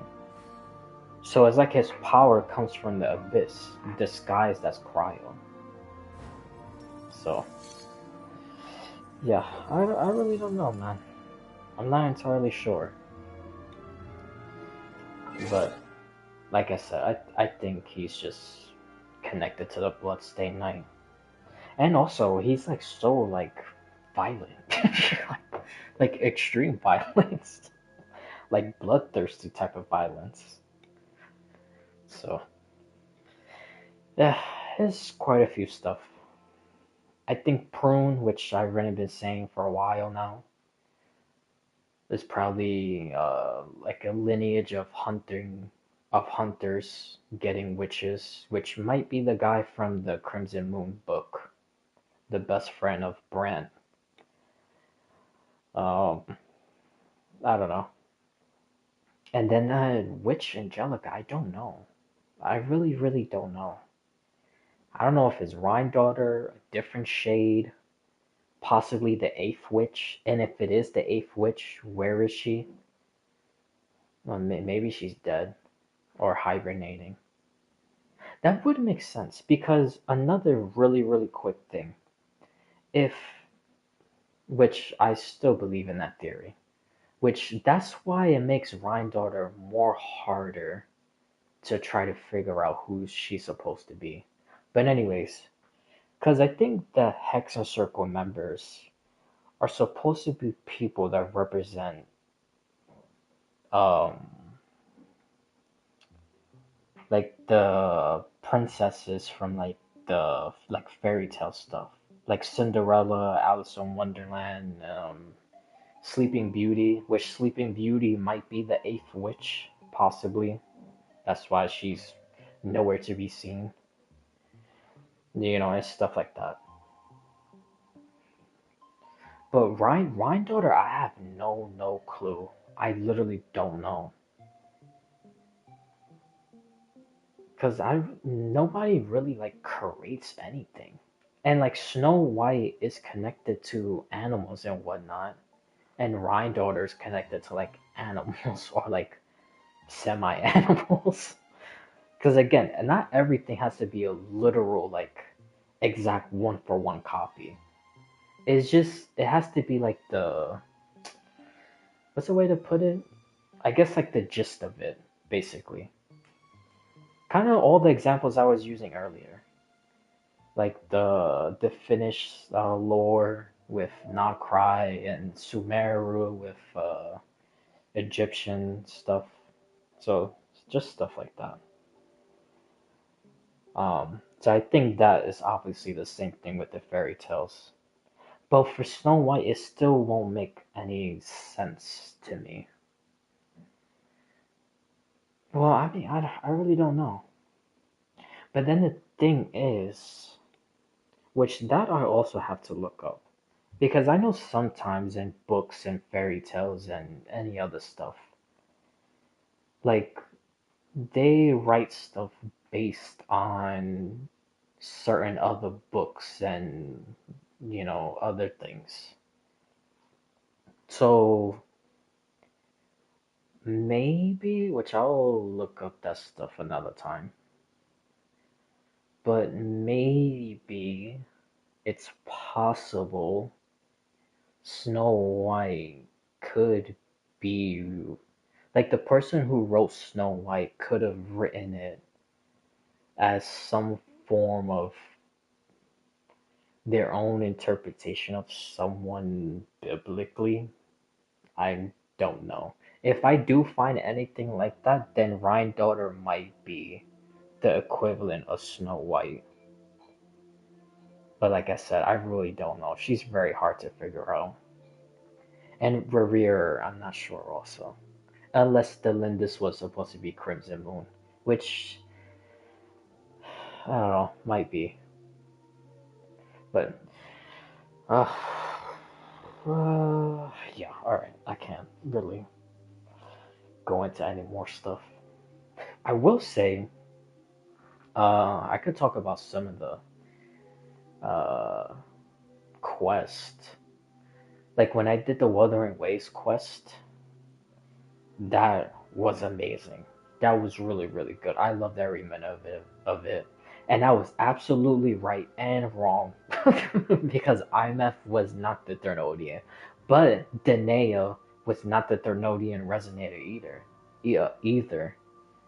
She was manufactured by Cristofaro to become the resonator Thermodian. But it's not like she was already living and it became the Thermodian, kind of like Cardithea. Even though that situation was, I'm not gonna go through that whole story, but you know, she was already a living being, and then corrupted from the Thermodian. Danae is not like that, which I was absolutely right. That she was from Cristofaro, made to be Thermodian Resonator. So nobody was the true Thermodian Resonator. I mean, Danae because she was made into it, but nobody like real because she was fictional. Again, Cristofaro made her. So I was right about that. The IMF thing, I was so completely wrong. I thought she was the Thermodian. I was right about Rover being the Extra Strider pilot. Um, what else? What else? Oh, the falling from the sky in the very first Laharoi trailer. I mean, not trailer. When you do the quest and then it shows the cinematic scene of him falling in the etheric sea forming, that was from the future into the past. Um, yeah, I can't really think of anything else. And Star Rail, I was right about Blade becoming uh Shuhu, so he could become the what. This part is gonna be in the next quest, obviously, because he's gonna come out in the next update. But because I said that, and then I also said that he's gonna become a weapon for the Cienjo, or the Cienjo's gonna try to use him for a weapon, and then they're gonna use him to aim Land's arrow to kill Yaosha. So we just have to wait for that. Nihilux is still Graphia. I did see, unfortunately, I did see the next boss, and it looks exactly like Himiko. Obviously, it's a Himiko descendant. I don't think it's Graphia, like most people are saying. I think it's the true Himiko that ended up dying in Planet Arcadia. Um, yeah, I still think the Himiko we're with now is not the true one. I still believe in the two universes into one. That would explain Yao Guan's vanishing in and out in the 30 years, which it should be 15, from the report in the doctor's thing. I'm kind of just like speed running all this stuff, but Full Wish became the Herald of Death right at the end. I was right that Assault Prima did appear. I did not know he was gonna be Mr. Smiley. I thought he was gonna appear as Aha, so that part I was wrong.